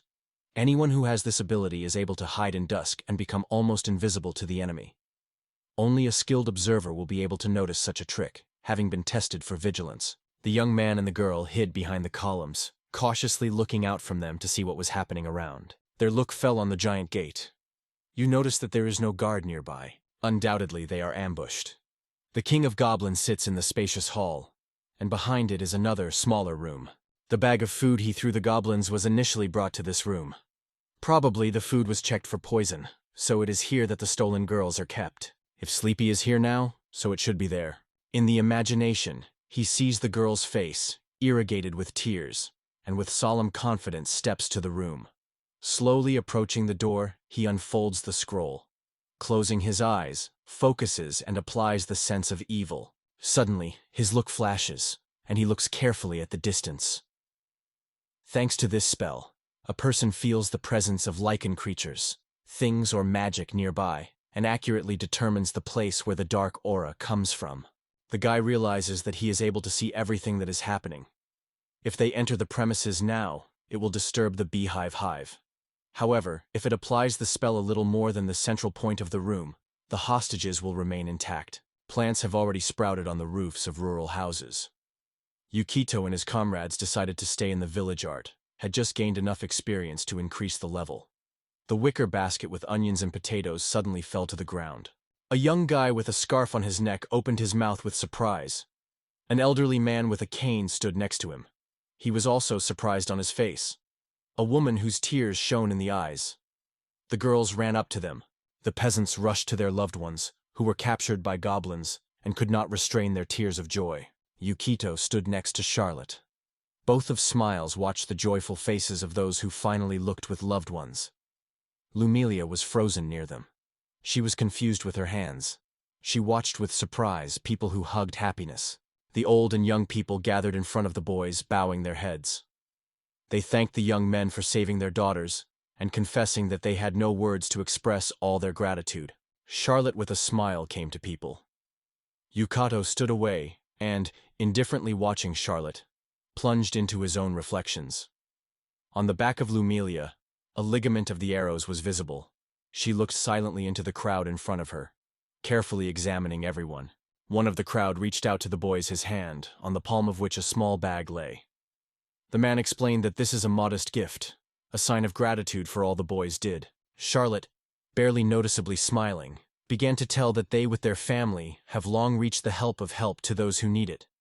She stressed that the family always stood on the side of good and rescued people in difficulty. The association should thank them for all those saved lives. At this point, Yukito, holding his arms in his hands, attentively, looked at Charlotte, and then quietly said the spell. Next to the boys stood a mustache man holding a roll in his hands. Yukito stood with his back. When he spoke, the witch, Chakluta, suddenly began to fall. Yukito had a dream on her. The man with his mustache worried, noticing Charlotte rapidly began to fall right in front of him. Yukito quickly turned and had time to pick up the girl, supporting her behind her back. Yukito, with a smile on his face, looked at a mustache man and assured that there was no reason to worry about Charlotte. She was just exhausted after a busy battle. Yukito has already anticipated that everything would happen that. Charlotte, however, slept in a peaceful sleep, smiling involuntarily. Yukito carefully lowered Charlotte to the floor. Lumilia carefully supported her head. Crossing her hands on her chest, Charlotte and then smiled peacefully in her sleep. The man with his mustache stopped behind Yukito's back and acknowledged that he could not even imagine how fierce the fight was. Yukito hastily squeezed the potion of the mind. His action lasted only a minute, but added as much as 104 points to intelligence. Yukito's mouth was filled with saliva, and he glanced at a man with a mustache. A spooky atmosphere was blowing around him. Noticing this anxious look, the man squeezed his bag with fear. Yukito remembered how he shouted and swallowed the potion. In this world, he remembered, bonuses of the same type do not make, so just pour potions to become a genius will not work. It is logical to drink them only until the indicator reaches its maximum. Yukato stopped in front of a man with a mustache, holding a bag firmly. He noted that during the rescue of the girls had to incur a lot of costs. A few more figures were visible behind the mustache man's back, but their faces were lost in the shade. Yukito put his hand on his shoulder and carefully attracted to himself, with a light smile, noticing that they had spent a lot of different potions and other things. After that, Yukito stretched out a sheet of cost. The man saw. He did not expect that the boys lowered so much money. Yukito fell, looked at the man from under his forehead, and reminded that everyone should think about the danger that he and the girls went for the sake of rescuing the villagers. He resolutely stretched a sheet with a specified amount in front of a puzzled mustache man. A girl with golden hair approached the mustache. Putting her hand on his shoulder, she said, "These travelers became true rescuers for them." The man thoughtfully lowered his head, reflecting on what he said, and then agreed with her. "Subsequently, you found us when we stood with a bag in our hands." Among the residents of the village, a gray old man came out to Yukato, bowed to him and, stretching the purse, said that he was a gift as a sign of sincere gratitude from the whole village. The guy should accept him for his work. Yukato began to pack the bag in his small bag, politely accepting words of gratitude from the locals. The peasants watched him in surprise, not believing in their own eyes. How can such a huge tangent fit in a small bag of Yukato? Yukato remained unmoved. He thought that Munkin did not trust the accident and does not bow to the power of cubes, and if he was forced to turn to the case, then only under the influence of numerous reinforcing effects. The events are transferred to the city of Orbeta. Light clouds float over the roofs. In the meantime, the boys settled at the hotel and take the bag with jewelry. A generous gift from grateful peasants for the salvation of their daughters. Yukito stood his knees in front of bags, stuffed jewelry. Next to him, losing his gaze on Yukito, Charlotte noted that he had collected too much gold. Meanwhile, Lumil, holding an octopus, said that these treasures are enough. Charlotte remembered how she wrapped the muzzle of a crying horse. She said with relief that the council was all right with Rosinant. Charlotte lifted her finger to her cheek and thoughtfully said that it seemed to her to spread the horn larger. Yukatos, whose face partially hid her hair, looked at the girl and denied that it was only her imagination. Charlotte agreed with that, barely smiling. There was an octopus in Lumil's hands, and they visible design cubes, which the naval creature cleverly controlled their tentacles. Charlotte, leaning and bearing her hands on her knees, watched every octopus. Meanwhile, he skillfully installed one part on top of another. The octopus gently laid out cubes one by one, creating a whole mountain. He looked at Lumilia with delight and smiled at his construction. Lumili looked at the octopus happily and applauded enthusiastically, pouring his compliments. Charlotte also joined the applause next to her, hugging her octopus.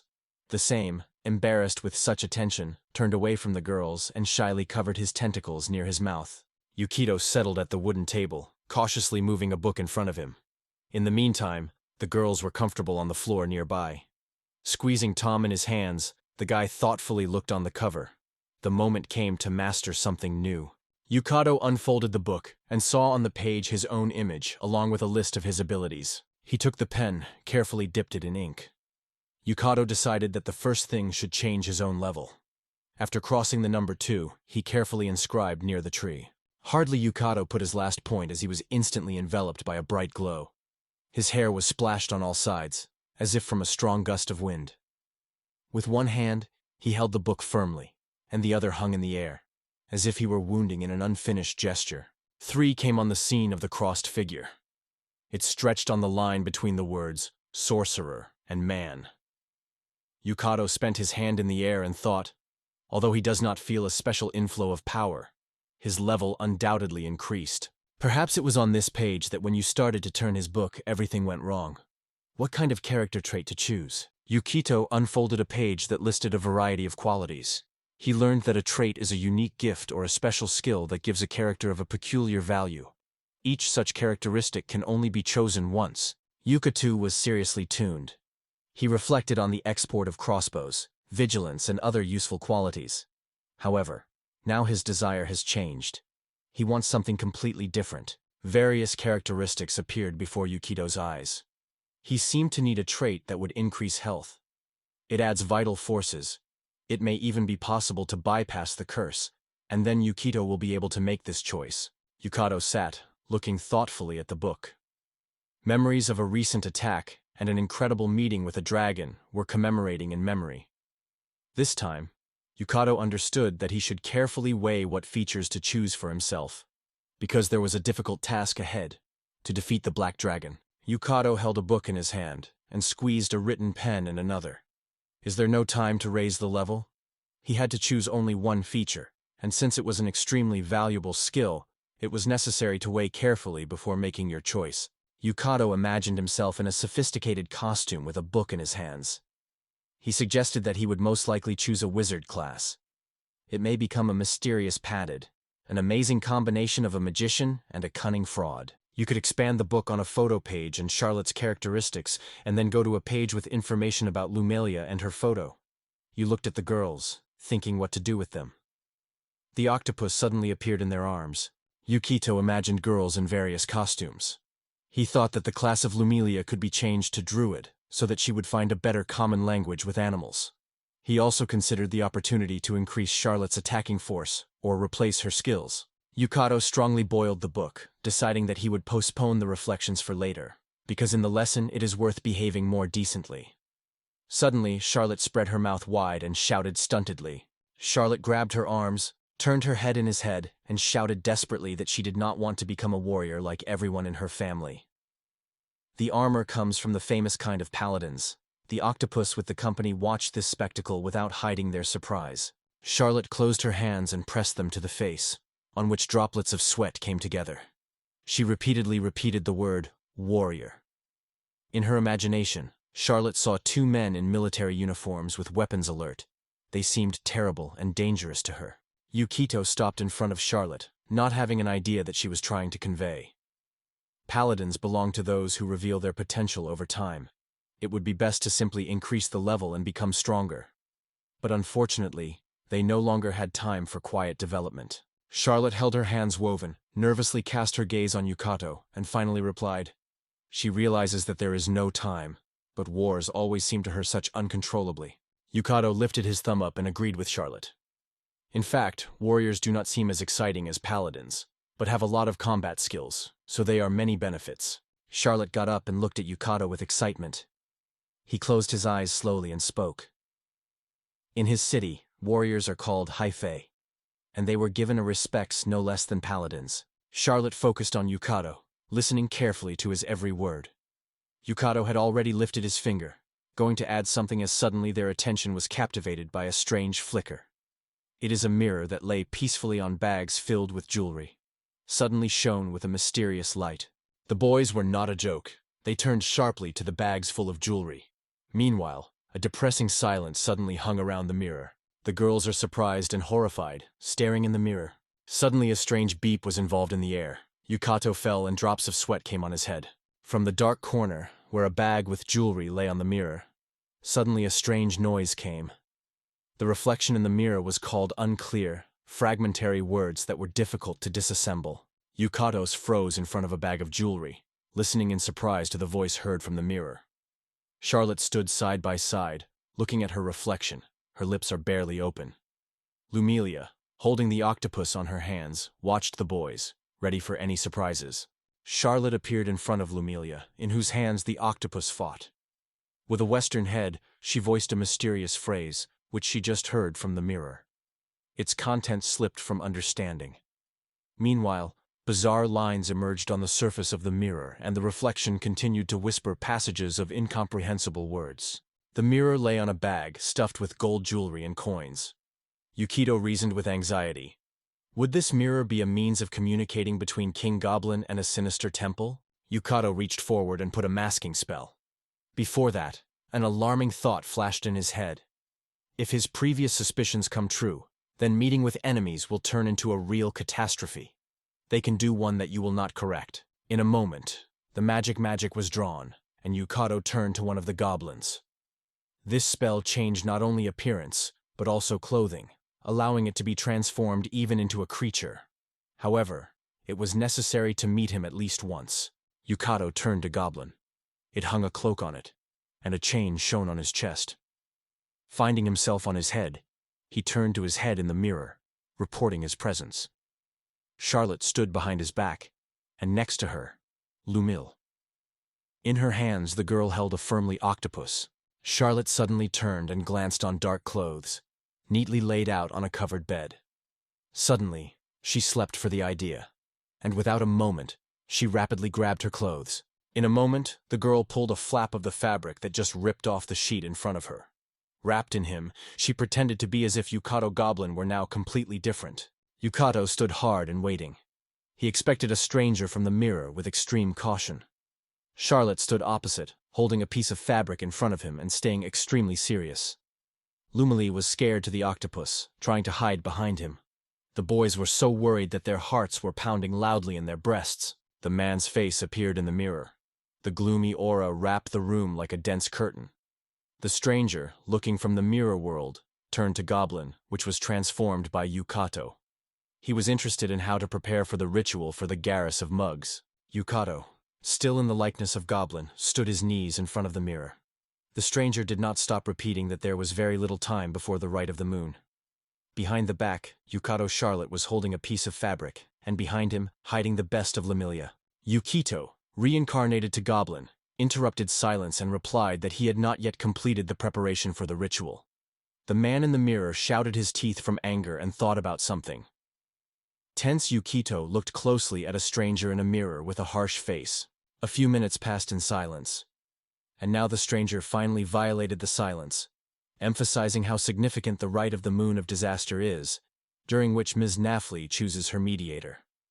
Imagination, as she painted a girl with a handkerchief on his head, which gently pressed a strange creature with the horns. Yukito tried to understand the meaning of the words of a mysterious stranger in the mirror.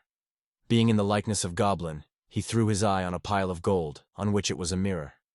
Meanwhile, the stranger insisted, if everything is not prepared before the ritual, Goblin will be seriously troubled. Yukito, having looked Goblin, put his hand on the pile and tilted his head in agreement. He replied that he understood everything and fulfilled his assignment. The stranger from the mirror said, if the Goblin accurately realized everything, then let him prepare carefully for the future ritual. After these words, the figure dissolved in the mirror in the void. A light chick was rising from the palms of Yukado. He returned to his true look. Wiped the sweat carefully from his forehead. Yukado was focusing. In his gaze, he felt tensions. He thought whether they managed to circle the alien around their finger. Yukado assured the girl that now everything is fine. Charlotte carefully lowered a piece of tissue, and Lamilia, pressing the octopus to her breasts, looked carefully and focused on Yukado. Yukito approached a window-shaped window in the form of rhombuses. Charlotte also came closer, apparently sought to say something, but hesitation changed her mind and stopped in silence. Yukado put his palm on a mirror hidden in a bag with a bunch of coins. Focusing on the smooth surface, he seriously said, a stranger is a reaper from the Temple of Evil, and therefore the King of Goblin has some connection with them. The girls listened to him, impressed and surprised to hear. Charlotte crossed her hands under her breasts, and standing opposite Yukado, reported that the reaper was angry to the edge. Yukado looked at Charlotte and suggested that she may have been right. It seems like a Reverie with his comrades have not yet learned about their victory over King Goblin. Handling his finger on his lips, Yukito watched a smile that frozen on the table. He later added that they hope that they will be able to use the situation as best as possible. Yukito, holding the book in his hands, stopped in front of the girls and confessed that he did not solve the meaning of the words of that woman about the ritual of the Moon of Disaster and the mediator of the goddess. The girls stared at him carefully and seriously, waiting for explanations. Lumily gently stroked the octopus on her head and spoke about Serena's eldest sister. Charlotte, alarmed, stretched her hand forward. And Yukito, looking at the books thoughtfully, quoted the words of the woman about the medium. Yukito revealed a book on a page with a photo of his sister. His eyebrows came together in the fold of the fold, and in his gaze, unspeakable pain was read. Suddenly, he was knocking on the door behind Yukado. The suddenness of the event made him shudder. The boys were disturbed and wary of view of the door. Because of them, a quiet voice came that hesitantly muttered something about apologies. It was the most wicked, Gilder Guild of Adventurers. Yukado and Charlotte were surprised at the door, not understanding who appeared and for what purpose. Behind the threshold was a fair-haired man who asked them to allow him to come. They say he wanted to discuss some important issues with young people. Yukado carefully approached the door, alertly informing that they would open them now. At the same moment, in his head, they sworn in. What does this man want from him? Strongly holding a cold metal round handle, Yukado slowly began to open the door. Before opening the door, Yukado turned to the girls. He was sweat on his forehead. The girls, along with Yukado, looked at them. Their faces became focused and serious. Yukito opened the door and met the blondin who stood in front of him. The stranger's eyes radiated the threat. Yukito felt the cold run on his back. His mouth and eyes were widely opened. Blondin smiled warmly and confessed that he had long dreamed of see Yukito. He stood with a book in one hand, and the other leaned on the door. Yukito replied that he was also interested in getting acquainted with this man. Blondin, without looking away from the pages, confidently answered Yukato's questions. Yukito, holding his own book, stopped in front of her husband. Yukito stopped at the threshold of the room where the girls were waiting. In his hands, he held a book firmly, without looked out of the man opposite. He, dressed in a gorgeous suit, taller than Yukito, smiled kindly, resting with both hands on a graceful cane. The man stopped in front of Yukito and started a story, asking if he remembered someone named Lang. Once upon a time, this priest was already trying to kill Yukito. Hearing the familiar name, Yukito repeated him quietly, as if remembering the events of the past. Yukito clasped his hand to the face, remembering the intense moments of a fight with a bald man. In memory, the suspicion came again. Manga could have been the same who tried to deceive him and the girls. Blondin put his palm on his heart and said that he arrived here to apologize to the boys on behalf of the guild for allowing such a person as Manga to free movement. Yukito looked carefully at the man and silently agreed with his words. At the same time, he was glowing with curiosity. Why did the guild representative decide to appear right now to ask them to apologize for what happened? Charlotte reached forward, inviting her husband to the room. Lumilia kept Octopus in the palms and closely followed the blonde. The man crossed the threshold and thanked Charlotte for hospitality. Yukito unfolded the book, feeling an overwhelming desire to unravel how the main guild thinks. Before him stood a blonde with a friendly smile on his face. When Yukito noticed something important on his pages, his gaze changed sharply. The girls, without missing this change, worried. The girls stopped in front of a fair-haired man. They were hardly concerned about the state of Yukito. Yukito himself, standing at the closed door, looked thoughtfully at the detailed book lying on the floor. The girls engulfed true horror when Yukito shouted with a demand to run away from her husband. Meanwhile, the man himself returned to the girl's face and headed back to Yukito. Yukito looked gloomily and wary of the man's back. The girls squeezed their fists and began to retreat slowly back, keeping away from a stranger. The man himself remained stationary, only barely turned his head to the side where Yukito stood. Yukito looked at the man with contempt and asked sharply who he really was. The unknown silently turned and suddenly noticed a book on the floor. It opened on a page with the image of Zhakovskaya. Yukito clasped his teeth. Sweat came all over his body. The question was in the head. Why did this monster appear here, next to them? The detailed page of the book shows a monster with unique features. A creature known under the name of Illitid. The octopus grabbed Lumily by the octopus, and she, along with Charlotte, hastened with her husband. The blonde remained stationary, calmly leaning on his cane. The man touched the smiling mouth and, surprised, said that he did not expect how easily Yukito could unravel him. Instead of a male face, a head of a terrible monster with tentacles appeared, like an octopus. It was Illitid, a creature of level B with 46 health units. Its form resembled a person, but he is considered one of the most insidious creatures in the eternal world. The dark aura slowly enveloped the whole room. In the center, near the black shadow of Illitid, Yukito and the girls in a hurry retreated even further from this terrible creature. The octopus hugged Lumlia, then turned his gaze toward the monster, considering him his father. You could look at the monster focused, carefully waiting for his next step. Charlotte, without hesitation of a second, grabbed his sword and rushed at the monster with an avid cry. Saying the spell, she rushed forward. Yukito began to shout, trying to stop it. Meanwhile, the dark monster stretched forward a paw with sharp claws. Charlotte was almost caught up with a monster when a bright flash snapped out of his elongated hand. He had just applied the spell of the explosion of the mind. His action covered a radius of 12 meters and for some time paralyzed all opponents nearby. Charlotte, Lumilia, along with his octopus, and then Yukato himself with a roar. They swept on the floor. Yukato, spread on a cold surface, raised her hand. She trembled. It seemed to him that his body was not obeyed. Yukat was lying on the floor near the door, completely exhausted, and watched helplessly how a monster was selected. The book remained in the same place, open on the pages. Charlotte lay down, and lifting her head, whispered Yukato to run away. Her body was still shimmering. The monster, meanwhile, was bent near the fixed Yukato. The monster thoughtfully scratched his clawed hand to himself. Yuka too watched him with anxiety. Next to his head lay a detailed book. The monster extended her paw and explained that this book was his personal guide. The monster almost touched the book, as suddenly the unusual world broke from it, and the sparks that pierced his paw flared. The monster pulled out the paw from which sparks poured out. Yukato opened his mouth with surprise, but it seems, and the monster himself was no less surprised to him. The monster straightened, considering his burnt, squeezed black hand, from which a dark smoke climbed. Slowly rubbing the damaged palm healthy, she turned his gaze to Yukato and said he knew that this book was not allowed to touch anyone but its owner. The monster spread her mouth, sparkling with sharp like a razor, her teeth, and, growl, said that in such a situation he had no choice. Charlotte, leaning her hands on the floor, wary of her head, and looked forward with anxious.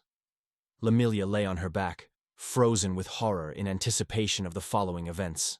Yukato's motionless body was relentlessly approaching a spooky black silhouette of the monster with a broken mouth.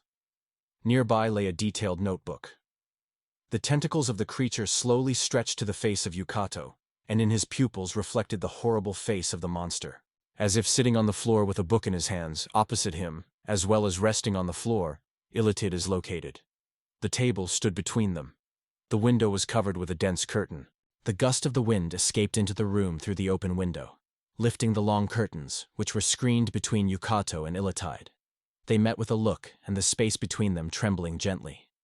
Yukato pressed the book firmly to his chest and, holding his breath, looked fascinated forward. You could squeeze the book even stronger. There were drops of sweat at the head, and inside everything squeezed out of excitement when he thought of how everything turned. Illitid raised his clawed hand, stating that Yukato should not be alert. His race, they say, is extremely noble and smart. They just want to talk to Yukato alone. He scolded, showing seriousness, because he did not fully tread what this creature actually implies. Suddenly, Yukito jumped to Illitida and exclaimed that everything was well with the girls. Illitid raised one of his tentacles, pointed to the side, and calmly noted that Yukito could relax. The girls slept peacefully in the open air. Octopus was settling next to them. Yukato tilted his head, and then turned his gaze, staring at the space. The elite inseparably followed him without losing his eyes.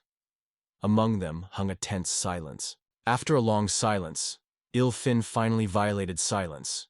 He frankly stated that he would like to invite Yukato to join forces. Hearing the words of Ilita, Yukato, still holding a book in his hands, went a little closer and looked at him carefully. Yukat was sitting silently in front of Ilitged, still not recovering from the shock. Having gained courage, he asked to tell more about the United Front. Ilitged only looked closely and silently at Yukat, in no hurry to answer. Yukito shudderedly, heard Illitida confessing that they, along with others, closely watching him through his connection with the goddess Narfilia. He immediately remembered the girl's face with horns and in a weird outfit that once gave him a smile. The elite continued. This goddess once was the owner of the book, who now found herself in the hands of the hero. He was struck by these words. He did not expect such a surprise. Yukato took the book in his hands and looked carefully. Iliad looked at Yukato and wondered if he was familiar with this book. Yukato, without drawing his gaze from the monster, lifted a book and said, "It is a book of the world. It contains all the knowledge about this world." Illitid did not make a close look from Yukito. His tentacles trembled nervously, and he said coldly, "Yukito has incorrect information." Yukato imagined how bright flashes of light were erupting out of the book in absolute darkness. The stranger insisted everything. This book is not just an encyclopedia, but a true set of rules, capable of changing the very logic of the world created by the gods. Yukato held a book with anxiety in his heart. The harsh outlines of the hands reached for him from the dark. Illithid tirelessly argued, "This book is the creation of the gods. and anyone who knows something about it inevitably seeks to take possession of it. Illitid raised his black hand to his face and added that only Yukato was likely to take advantage of the power of this book. A cloud of darkness thickens around Yukato. He confidently looks at Illitida and asks, if he is able to defeat Yukato, will he pass this book to him? Without casting a look from Yukato and even clicking, Illitide calmly replied that, of course, he envisaged such development. Yukato showed the dark silhouette of Illitida. He, without delay, continued, it is likely that after the massacre Yukato, the book will return to his true ruler, and God will lose his power. Such an event only happens once in a lifetime. Yukato looked closely at Illitidus. His face became serious. In the end he spoke, expressing a desire to learn more about the United Front and find out what purpose Illitide seeks. Illitide looked forward and stated that their goal was to kill the absence and suck her brain. Yukato, holding a book, looked with distrust and surprised at Illitide. He could not accept what was said for the truth. Illitide lifted his tentacles, flowing through some liquid, and ominously saying that he was curious about how tasty her brain would be, and what incredible power his race would gain afterwards. Yukatos's face darkened markedly, and he looked at Illitidus in surprise. Having pulled his tentacle, he wiped his lips carefully, after which he uttered the words of apology for what happened. Illitida's cloak shook in the air, the tentacles moved, and he said that even evil creatures, as he did not dare to oppose the gods. But when it comes to finding a lost book in the world, through which the goddess has lost her former power, this is a completely different question. Yukato was incredibly impressed and even exclaimed, hearing from Illitida that the goddess would soon come to Earth to find the missing book. Illitide spent a tentacle on his face, rubbing it thoughtfully. After that, he said that now the goddess spends all his efforts in search of this book. Yukato scored, glanced anxiously, and thought about the words heard. Illitide, lifting several tentacles, said with laughter that he had no doubt Yukato was only a paw in the great game of the goddess. Then he added that he had snatched her books of beasts. Yukato, in turn, repeated his words about a board game under the control of higher forces. Yukato imagined the goddess with horns and in a cloak, decorated with feathers. She relied on the board where people were standing, and there was a cube with carved numbers. Illit continued to explain. When this goddess becomes boring, she pulls people out of their worlds and plays them like toys. In the memory of Yukato, those terrible minutes erupted when a dragon broke into his world and stole his sister. Before her eyes it appeared, as the monster intended to hurt her, and from that the pain squeezed Yukato himself. His heart was difficult to break down somewhere in his chest, and he squeezed his palm into his chest, trying to quench the burning anxiety a little. Yukato bent in half, not releasing his hands that she clenched his chest firmly. Illitida's words remained mysterious to him, and only a wild fear pierced his entire nature, forcing his body to tremble. Yukato directed his gaze on Illitida, realizing, everything that is happening is not a coincidence. The demon, which penetrated into their world, was deliberately sent to destroy Yukato with his sister, and then tighten them into this darkness and darkness. The book lay on the table. Yukato put his hands on her and lowered his head on top, hiding his gaze. He and Illitide sat opposite each other at a round table. Without lifting the cloak of the cloak, Yukato spoke quietly. Yes, this is really true. Both of him and his sister in this world called only the whim of the goddess. Yukato slowly rose to his feet. Stretching at full height, he directed a harsh, insightful look to Illitida. Illitida in response again, nervously spent the tentacles on the face, detained a careful look on Yukato, and thoughtfully froze, thinking about something. A light breeze that poured out of the window played curtains. Yukato rested his palms against the table, and again asked about a single front, trying to find out what they really look for in it in girls. Illitide was inherently watched by Yukito, listening carefully to his every word. Illitide narrowed his eyes and raised his clawed hand. Then he proclaimed that the boys should attract the attention of the goddess. As soon as they want to regain a book, Illitide, together with the accomplices, attaches it and eat its brain. Yukato put his palm on the book and strongly stated that Illitide, together with others, intended to use it and girls as a bait. On this Illitide only nodded approvingly. Raising their trunk, the elephant confidently stated that they would simply use each other for their own benefit. Yukato firmly replied to this that in this case, he would require an elephant in the fight against the Black Dragon. Yukato raised his hand over the table and without stopping explained. If they can unite the forces, he wants to fight him and the girls. However, Elated was bent his head, making it clear that he could not support Yukato. Yukato painted a gloomy picture, a goddess whose view is multiplied in many eyes. The Elated added that careless actions can be given by their presence to the goddess. It will understand everything and disappear. In addition, other hostile races can find out about it. Yukito glanced at Ilford, who insisted, if other races learn about their conspiracy, it would turn into a real catastrophe. To save people is a too risky step, because such an action will instantly throw them in the swirl of events. Whatever worthy of help, this should be avoided at any cost. Yukito lifted his hand to his face, thinking what Ilatida could treat. A few minutes passed. Suddenly the door with a slight creaking opened, and three, along with the smart octopus, woke up from this sound. Charlotte opened her eyes and, trying to wake herself, rubbed them carefully with her hands. Yukito appeared on the threshold, looking at girls with a strict look. They immediately rushed to him, exciting him, whether everything is fine. The joy overwhelmed their hearts. They could not believe that Yukito was unharmed. Standing in front of them, he continued to look at the girls with a serious look. The door was visible behind the girls. They caught every word Yukato with anxiety. Illidan stood next to Yukato, and Yukato himself informed the girls about his decision to combine his strength with him. Heard from Yukato stunned and scared the girls. Charlotte, not believing in her ears, reached out and, holding her breath, asked Yukato again to repeat the said. Ilatide has reincarnated into a human likeness, and stated that it was time to leave the boys alone. Yukato cast a short, wary look in his direction. Charlotte just boiled her eyebrows, watching the monster's further actions.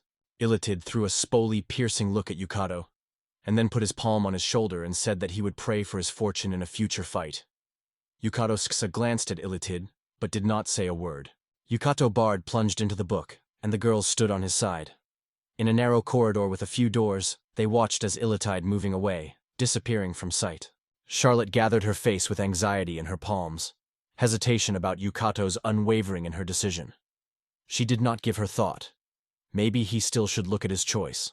Yukato carefully flipped through the pages of the book with illustrations and descriptions of Illithates. It seemed to him that these beings were the embodiment of legitimate evil. They do not appreciate human lives, considering them nothing. However, the team still needed their support if she wanted to strike a decisive blow. Yukato indifferently flipped through the pages of the book, deciding, he will take advantage of the Illitide proposal. After all, as a real Munchkin, he will not stop at anything for the sake of achieving his own goal. The boys sympathetically escorted the look of the Illitide. Charlotte observed Yukato with anxiety. He strongly closed the book and assured that everything is fine, so girls should not worry. Yukato frowned, watching how Illitide was moving away from him. In his thoughts, he returned to his true goal, to save Saint, and was ready to go to everything to achieve it. The events are transferred to the city of Orbeta, where the boys found themselves in the human trade quarter. There are multi-story buildings around, and lanterns and bright shopping signboards sparkle on their facades. Yukato turned to a local resident, wondering where you can find a charming artifact shop. Next to Yukato stood a man in an apron, who showed a gesture sideways. He reported that the store was located at the intersection. On the signage of this institution, the word speaker was engraved. Yukato, wrapped in a cloak, looked in the specified direction and thanked her husband for a hint. When the man stopped Yukito, he looked at him thoughtfully. The stranger, covering his face with his hand, confessed that although the shop of magical things is truly famous for its quality, the owner is quite weird. Yukito was heard. Yukato traveled a narrow paved street, which was brightly illuminated by numerous lanterns and colorful signs. In addition to him, many people raged into the lane. Yukato turned his head for a moment and looked into the open window nearby. Yukito stopped in front of the stairs leading to the gorgeous door. The signboard looked creepy. It depicted a monster with an open mouth, littered with numerous eyes and paws. Yukito decided that he seems to have finally found this mysterious place. Yukito opened the door and stepped down. In front of him was a spacious hall filled with amazing things. There were different types of weapons along the walls, along ancient books and bizarre vials, neatly placed in a glass cabinet at the entrance. Yukata went to the closet at the entrance and took one of the small bottles that stood on the shelf. It seemed to him that in this store full of all sorts of things he had never met, Yukito lifted a strange bottle, and a cloud of dust from it rose into the water. With his left hand, he grabbed the bottle and covered his mouth with his right, because he began to sneeze with dust. In a muffled voice, still pressing his palm into his mouth, Yukito muttered, "Undoubtedly this shop is really acting." Yukito noticed a strange star inside which the enemy was hiding. Expanding the book, he learned that a sword shite, capable of serving both for protection and for attack, only at first glance seems convenient. In fact, it is extremely difficult to master it. Yukito passed by a counter with various cloaks. He took the book and read that the cloak that hung in front of him was a chameleon. He gave additional advantages to masking and allowed once a day to use the spell of invisibility. Yukito approached the counter, pledged with a variety of weapons. His gaze stopped on swords with several blades. Taking this amazing weapon in his hands, he immediately felt, he is dealing with a truly unusual blade. It was noticeable that you did something with these weapons, because the sword blade suddenly twisted. Yukata, seeing this, was instantly swayed. She was covered by fear and surprise. These weapons are called rotating blade, and endowed with a special advantage. Yukito rushed forward with a rotating blade, shouting that he did not know how to stop it at all. Suddenly, a stranger approached him from nowhere. The man grabbed a rotating blade from Yukito's hands, returned him to the place among other types of weapons, and exclaimed that he did not understand what he was doing here. An elderly man stood in front of Yukito, who looked at him with dissatisfaction and corrected his round glasses nervously. Yukito hastened to apologize for his behavior. Yukito spread his hands into sides and stated that he had visited the store to buy some magical artifacts. The seller was pleased to watch him, but his facial expressions suddenly became even more distorted. It made Yukito feel a slight cold of fear. Yukito, frozen in place, watching an elderly man in glasses carefully examines him from head to heels. Suddenly, a stranger opened his mouth, and a whitish smoke escaped from them. The man swallowed his hand in the face of Yukito, turned away and said dry that he was a shop of magic artifacts and weapons. They say a young man like Yukito, such treasures were not affordable. Hearing this, Yukito only smiled cunningly. You can quickly approach the old one at the counter. Lifting his bag, you turn it sharply. Precious coins and precious stones with a roar are poured on the table. The grandfather looks at these jewelry in the glasses. Yukito turned the bag, getting it all to the last little things, and looked at his older man with a wicked smile. He only glanced carefully at Yukito, and, silently correcting his glasses, watched his every movement. An elderly man stood behind the counter, and Yukito looked carefully at the shelves, inspecting every little thing. Yukito, turning to the shelf, wrapped something with a small bottle, and at the same time carefully studied the records in his notebook. He was convinced that all the chosen things would come in handy. The old man twisted and cast a careful look at Yukito. Yukito stood near the shelves, loaded with all kinds of things. In his hands he had a book and several bottles, and there were baskets filled with shopping. The old man noted that Yukito seems to be too fond of the selection of goods for himself. Yukito clamped the book in his hands and studied the interlocutor carefully. The man continued. If Yukito really gathered in the dungeon, then he is unlikely to need such a bunch of things, unless he despises the war. After this phrase, the man laughed. The lantern was light on the table near Yukito. Yukito got out of the shelf and carefully put it on the basket, where he had already put the rest of the things. Looking at his book, Yukito agreed with her husband, saying that he was right. The man looked at Yukito in surprise, and then turned away. The man lowered heavily on the chair behind the counter, turning away from the Yukito. Without delay, he noted that he has been engaged in magical artifacts for years, so he is able to unmistakably determine the level of skill or ability of any adventure seeker. The man did not turn, but cast his gaze on Yukito, and noted that from his appearance it was possible to guess. Before him, a magician, however, the ability to breathe breathing, probably not peculiar. Yukito, not looking from the book, silently absorbed every word of the old. Yukito was the first to open these opportunities for all. He emphasized that mastering this spell means the true initiation of experienced sorcerers. This spell belonged to the 3rd level and had a 6-meter radius. The older man leaned his palms on the counter, watching the Yukito adds another bottle to his basket. Then the man stood up and approached the wall, where the sword hung on the hook. Meanwhile, Yukato did not stop considering shelves with various goods. The man stood in front of the sword with a toothed blade. Breaking the silence, he spoke the first, confessing that he was once an adventure seeker. The man remembered his travels and a chest with gold. He then told that there was a dungeon near here, where they visited together. It was there that they were fortunate to find a considerable treasure, although the prey was not as generous as those wealth that belonged to Yukato. The man looked forward and added with bitterness that, unfortunately, his whole detachment died in that dungeon. The man completed his speech and turned his gaze on Yukato. Without hesitation, he moved to his direction, where he stood near the shelves with things. Approaching, the man stated that he seeks to warn Yukato and urgently asks him to give up this dangerous escape. Yukato slowly shifted his gaze on the shelves, not at all focusing on him. The man, spreading his hands wide, added, "Having such fortune as you can live carelessly and not look for adventures or dangers." The man fell silent and, focusedly jumped, turned his gaze on the book that Yukato held. Yukato, without paying any attention to his neighbor, remained passionate about his thoughts. Breaking the long silence, Yukato, without looking back to her husband, said that fear had swept him. Fear of death. The awareness of death was really scared. With these words, Yukato clenched his fist and slowly turned to the interlocutor. Yukato confidently met her husband's gaze and seriously stated that it was time to act on plan. The man was noticeably alert. He did not expect to hear like Yukato. In his opinion, there was a suspicion that Yukato may have become imprisonment, though he was still hesitant. The man remembered how a variety of visitors came to his store. He already had to see the desperate adventurers, who were good to sacrifice everyone for the sake of dubious glory in dangerous dungeons. However, Yukato was different from them. There was only one look at this man to understand it. Seeing the decisive expression of Yukato, the man realized.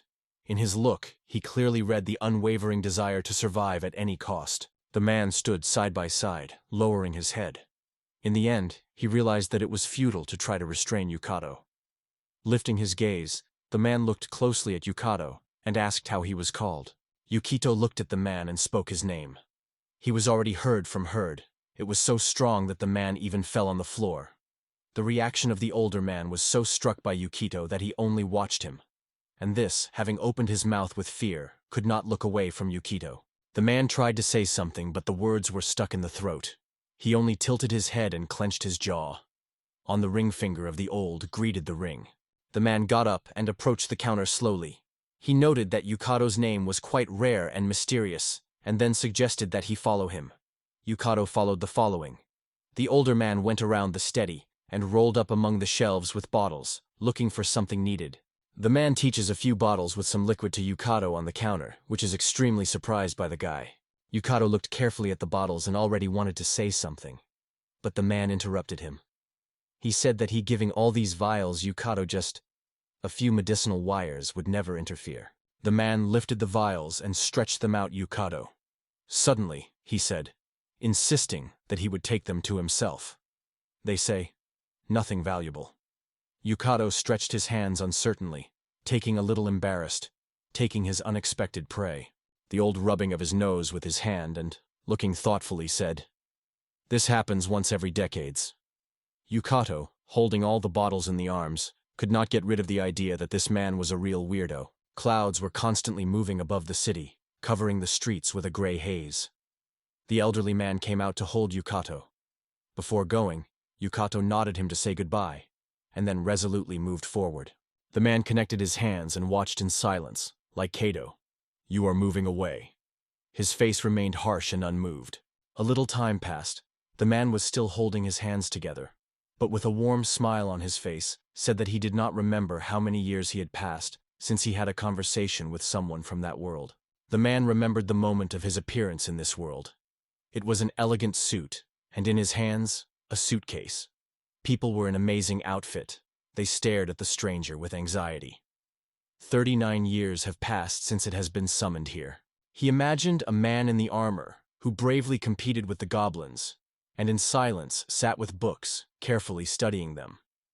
The old man thought that then that warrior did not understand anything in this new world, and tried to unravel how to return home. The man remembered how he unfolded his struck diary and, seeing a photo of his family among the pages, did not restrain his tears. The man took off his glasses and ran a hand on his face.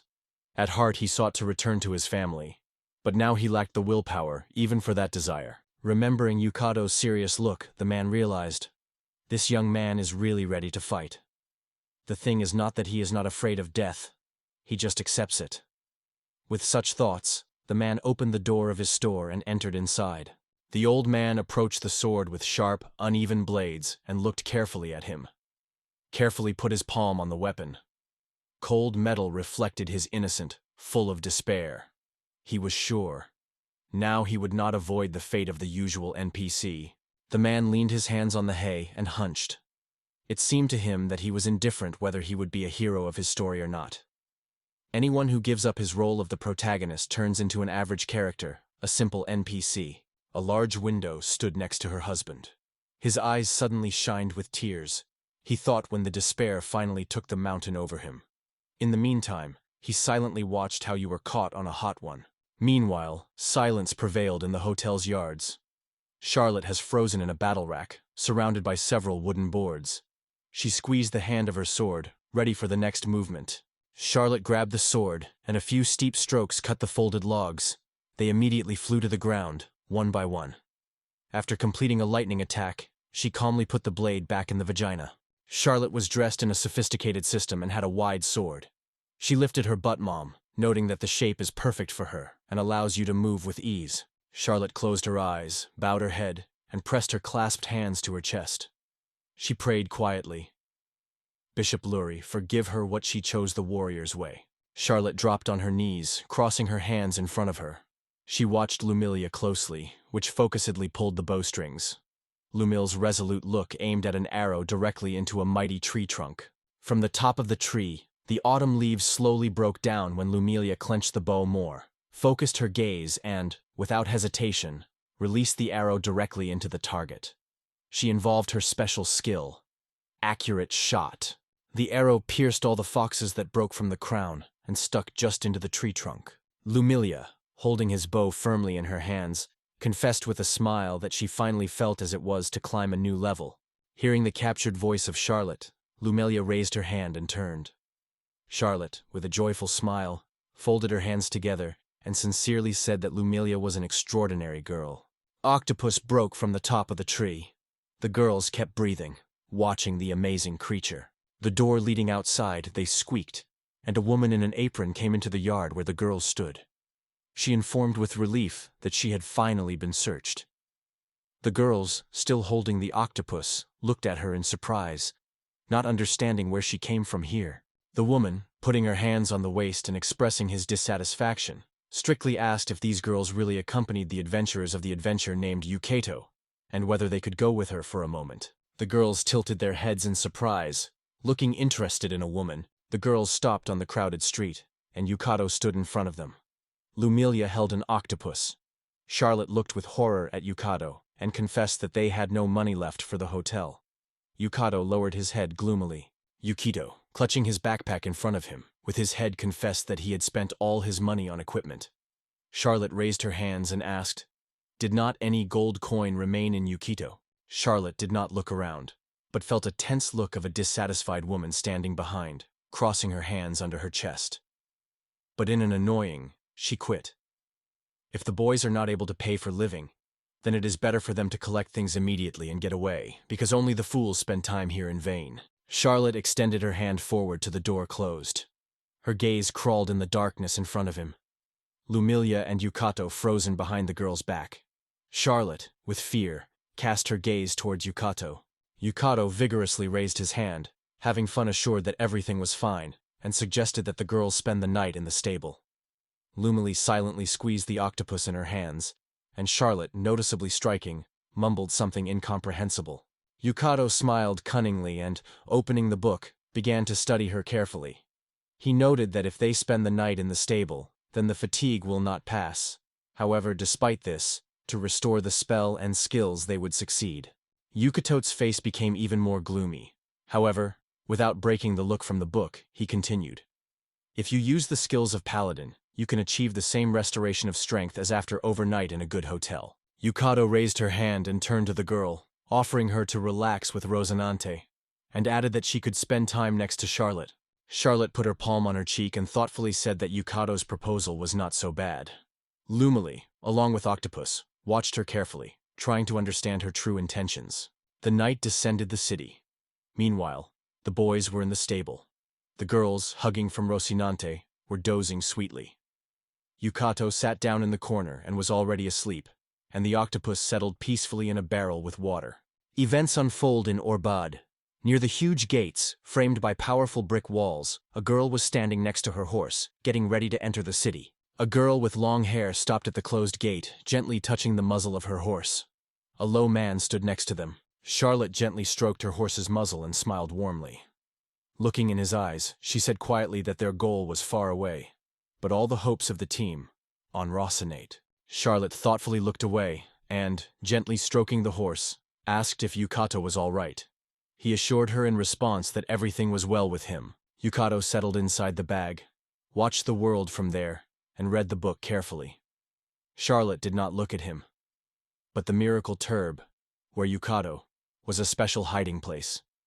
She accommodated up to 230 kilograms, but she herself weighed only 2 kilograms. Yukito looked out of the bag that hung on the sides of the horse, and thought out loud, as if as soon as possible to reach the Temple of Evil.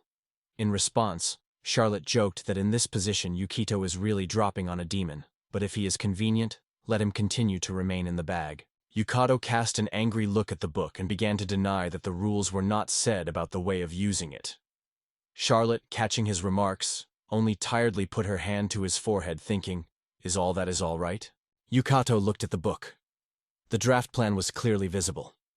Without opening his eyes, he remembered that only 6 days remained before the ritual of the moon. The map indicated mountains, black fog, and the place where the Temple of Evil stood, and the Orbeta was visible nearby. The arrow pointed to a strange symbol. Yukato suggested that if nothing happens, tomorrow they will be able to get closer and look more and more closely. Yukato exclaimed to the girls that it's time to go. The girlfriends were immediately tuned. They jumped into the saddle. Charlotte took the carts, and the girls were standing nearby. Yukito still sat in a bag. The boys moved in the way on horseback. They were awaited by thick forests and majestic mountains.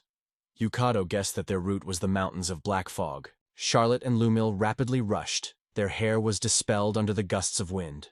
Yukito, clamped in a bag, held for her every effort, covered by fear.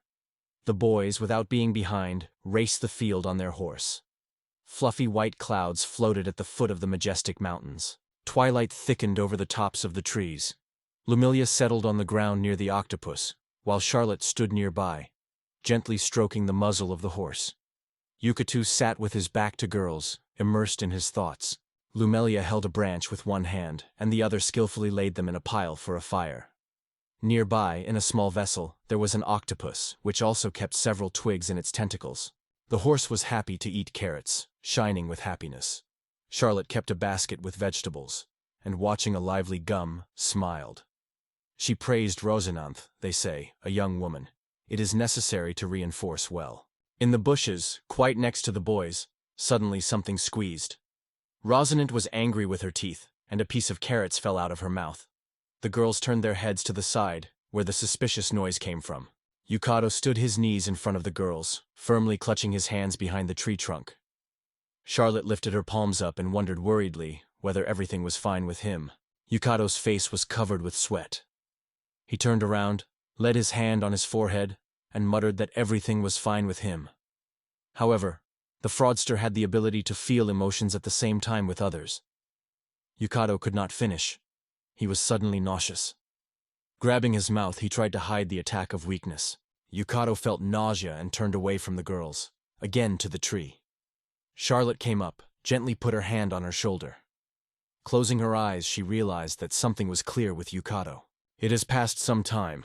Yukato and girls settled opposite each other, and a fire was brightly burning.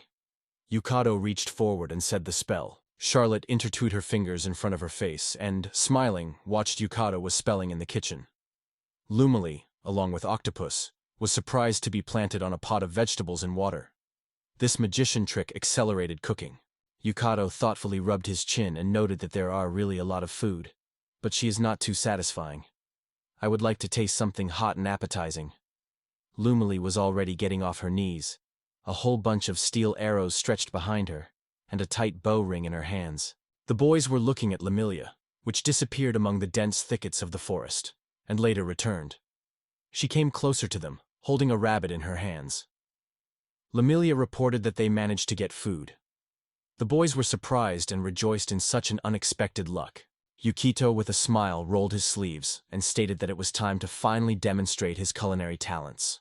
The girl had to join this case.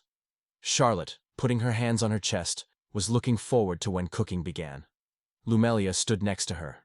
Lumelia, with an octopus standing on her shoulders, whispered near the campfire, over which the stewed rabbit was on. Yukito leisured with a spoonful of a boil from a cauldron, which was boiling over the fire. Charlotte, sweating, tried hard to clean the vegetables, and Yukito, looking at her anxiously, did not hide her anxiety.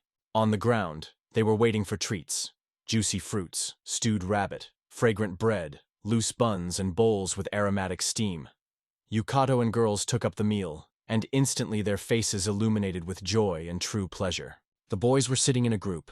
They stood dishes, and they eaten continuously. Lumilia kept in the arms of the octopus, which raised several of its tentacles. Charlotte's horse stood next to the boys, and empty bowls appeared on earth. Lumily hugged Octopus firmly, and her gaze, along with Charlotte's gaze, became serious, addressed to Yukito. Meanwhile, Yukito, holding a book in his hands, announced that it was time to gather a strategic council after lunch. Yukito looked at the girls with a careful look and noted that at least 6th level was desirable for the storming of the Temple of Evil. Their average level of joy barely reaches the 3, so it would be too risky right now. Yukito and Charlotte himself were at the 3rd level, and Lumil was lagging even more. She was only on the 2nd level. Yukito unfolded a book on a dragon page, and a gesture invited the girls to see it. The girls studied the images on the page carefully. A black dragon with straightened wings appeared on the book page. Along with the image, its features were indicated. Yukito carefully put a book on the ground in front of him and girls. He noted that although this dragon and young, it still remains the insurance. Yukito wanted to save the dignity and Serena without faced with this monster. You may have mentioned their first meeting with the dragon, and wondered if he would be lucky this time, as when they were miraculously managed to slip out of his claws. Yukito raised his hand to his face, thinking about another way to save girls. Charlotte and Lumilia listened carefully to his words, but suddenly Lumilia's gaze changed sharply. Something in the bushes attracted her attention. Yukito and Charlotte was scared of Lumilia, which turned around and, having risen, had already pulled the bow of the bow. Lumilia kept his palm on the arrow aimed at the thicket, from where the suspicious rustle came. Her gaze remained firm and tense. The girl was quite ready for attack. The boys also noticed the low bushes that huddled between old trees. Lumily half led, pulling the bow towards the suspicious noise. Charlotte from Yukito was already ready and was about to strike. There was fire near the boys. The horse looked around anxiously in the direction of sounds, and near the octopus skillfully supported for Lumil a whole arrow. Lumelia peeled the bow of the bow, aiming at the suspicious noise. Behind her, tensely frozen, stood Toe and Charlotte, both alert, ready for anything. Meanwhile, through the thick thickets, someone unknown went straight to them. Through the bushes, several armed orcs were approaching the boys. Yukito noticed their typical features. These were wild hunters, did not differ in mind, but they had a skillful weapon. The girl got up, but Lumilia did not erect Luke. She continued to keep him ready, purposefully aiming at the orcs that were approaching. Charlotte, meanwhile, strongly grabbed the sword from the vagina. "You can hide behind that tree." He glanced at the girls and thought that the orcs were more agile than he had hoped. Saliva flowed from the orcs' mouth. They began to cries with demands that the girls throw their weapons. In their eyes, a passion for captivity burned. However, when the orcs rushed forward, they were immediately covered with a downpour. The orcs that were in front suddenly collapsed to the ground. They were accurately slammed with Lumilia arrows. She held a bow with one hand and the other quickly pulled out new arrows from behind her back. Right now, Lumil's skill of speed firing skill. The rest of the orcs rushed at the girls with the last forces. Lumily and Charlotte immediately took combat poses, preparing to repel enemies. One of the orcs rapidly jumped and rushed to Lumilia, pouring bold images and waving his axe. On the hand of Lumilia, meanwhile, Octopus settled. The orc missed. The axe with the crack was stuck in the ground, and the girl skillfully swore and jumped away. Lumelia reached out with an octopus, giving an order to attack. The obedient creature immediately splashed in the ink, just Orca in the face. The octopus wrapped around the waist of Lumelia, and she, without spending time, released an arrow in an orca, which was choking in ink, which left her marine satellite. Near Lumelia stood Charlotte with weapons at ready, holding the sword firmly in front of him. She rushed with horrible fangs with a fierce roar. Charlotte skillfully repelled his axe with his sword. The orc hangs threateningly over it, fiercely squeezing your teeth. Charlotte was cleverly bent, evading the impact of the orc. Ominally leaning over the girl, he loudly stated that he would deal with her. Under the feet of Charlotte, hot coals were smoldering from a campfire. Without hesitation, she pushed them with his leg with all her strength.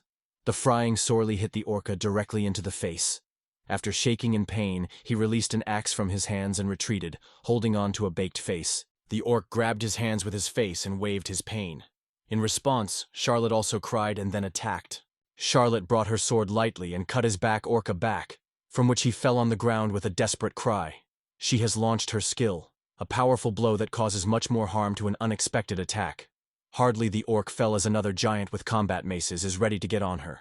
Charlotte suddenly felt the attack from the rear and turned sharply. Another orc was racing directly at her, threatening to deal with her. At the same time, the girl noticed that on the other hand, someone ran to her. The Charlotte's horse suddenly ended up with her and fiercely attacked the orca, waving combat maces. The girl froze with horror and surprise. The horse began to trample the body of the fallen orca, lifting the chicken around. The rest of the orcs, stunned by what was seen, paved and froze on the spot, spreading their mouths wide, and their knees trembled from fear. Charlotte, smiling, confidently held the sword in front of her and easily touched her horse with her back. One of the orcs exclaimed that it was a battle horse and called for the other to grab arrows for the attack. Charlotte rushed, protecting the horse with her own body. They have already aimed a few inflamed crossbows. Charlotte was looking intently forward, passing feverishly over her further actions. Yukatu stood near the trees, watching the orcs that surrounded Charlotte and the horse.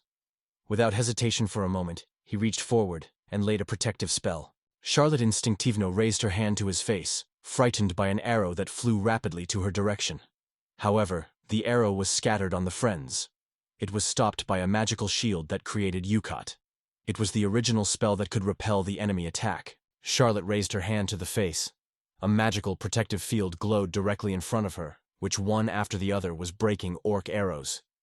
Suddenly the orcs were worried. They were frozen, shouted, trying to find the source of the unknown magic. The orcs looked deep into the forest and noticed Yukado, who pulled his hand forward. One of them lifted the crossbow and brought it directly to Yukado. Without thinking, Yukado inadvertently said that he could take advantage of the artifact the next day. Only the emptiness remained in the place where Yukado had just stood. He had melted in the air. Using the invisibility potions, Yukado disappeared from view. The orcs that saw him near the bushes were embarrassed closer and began to scratch carefully in search of the fugitive. Yukado was bent next to the orcs, wrapped in a chameleon cloak, which significantly increased his masking. This magic cloak could only be used once a day. The orc stood just before Yukado but never noticed his presence. Suddenly, an unexpected blow was taken behind the orcs. Lumilius attacked suddenly. In her hands a bow was firmly held, and on her back was comfortable octopus, which was briskly grabbing a handful of arrows. Several orcs glared at their friend, who, splashing on the ground, had an arrow that protruded deeply from his back. Several orcs smiled with predatory smiles, looking carefully at the girls. The same, along with their beasts, stood alert, focused, and decisively repel any attack. Yukado, hiding under the invisible cloak, stared forward and counted 4 remained orcs. His detachment was intensely preparing for a decisive collision. Lumelia carefully got another arrow and pulled the bowstring, aiming at enemies. Charlotte, grabbing his sword, rushed forward, preparing for a rapid attack. Suddenly the wind picked up the girls with their animals and circled in the air. Subsequently, they were deafening on the ground. Yukato, hiding under the invisible cloak, came closer and imaginally stuck to the tree, stunned by what was happening. Yukado looked forward and noticed a chain, at the ends of which 2 iron balls with thorns were hanging. Lumelia, along with Charlotte, sat straight on the ground near his horse hoofs. 2 armed orcs rushed. Charlotte watched as they disappeared in the distance. Yukado, looking out of the bushes, warned the girl that they should now be more careful. And Lumilia, sitting on the ground, looked carefully at Yukato. Before the orcs, a giant orc suddenly emerged, in which the chains with spipping balls twisted ominously. He was confidently approaching the girls. Undoubtedly, it was a combat-class orc. In front of the girls put a combat orc. In strong hands he held a weapon with a steel-studded nucleus, and waved it, ready for attack. The military orc rapped, frantically waving the chain. With frantic force, he threw his weapon in the girls. Charlotte clenched the sword firmly in her hands, and Lumilius, hiding behind, had a bow of a bow, ready for attack. The warlike orc hit Charlotte with his chain, the chain cleverly wrapped around her sword. Charlotte did not hide the surprise when she saw. The enemy grabbed the chain and gently pulled him on. Charlotte, squeezing her sword firmly, rushed forward. However, the weapon began to slip out of her fingers. Having lost balance, she fell right before the orc. Meanwhile, the leader swung the chain above his head, preparing for a new blow. Charlotte, stunning sitting on the ground, watched with horror. Suddenly, one of the sentries attacked her with a weapon sprinkled. Charlotte's pain escaped a silent cry.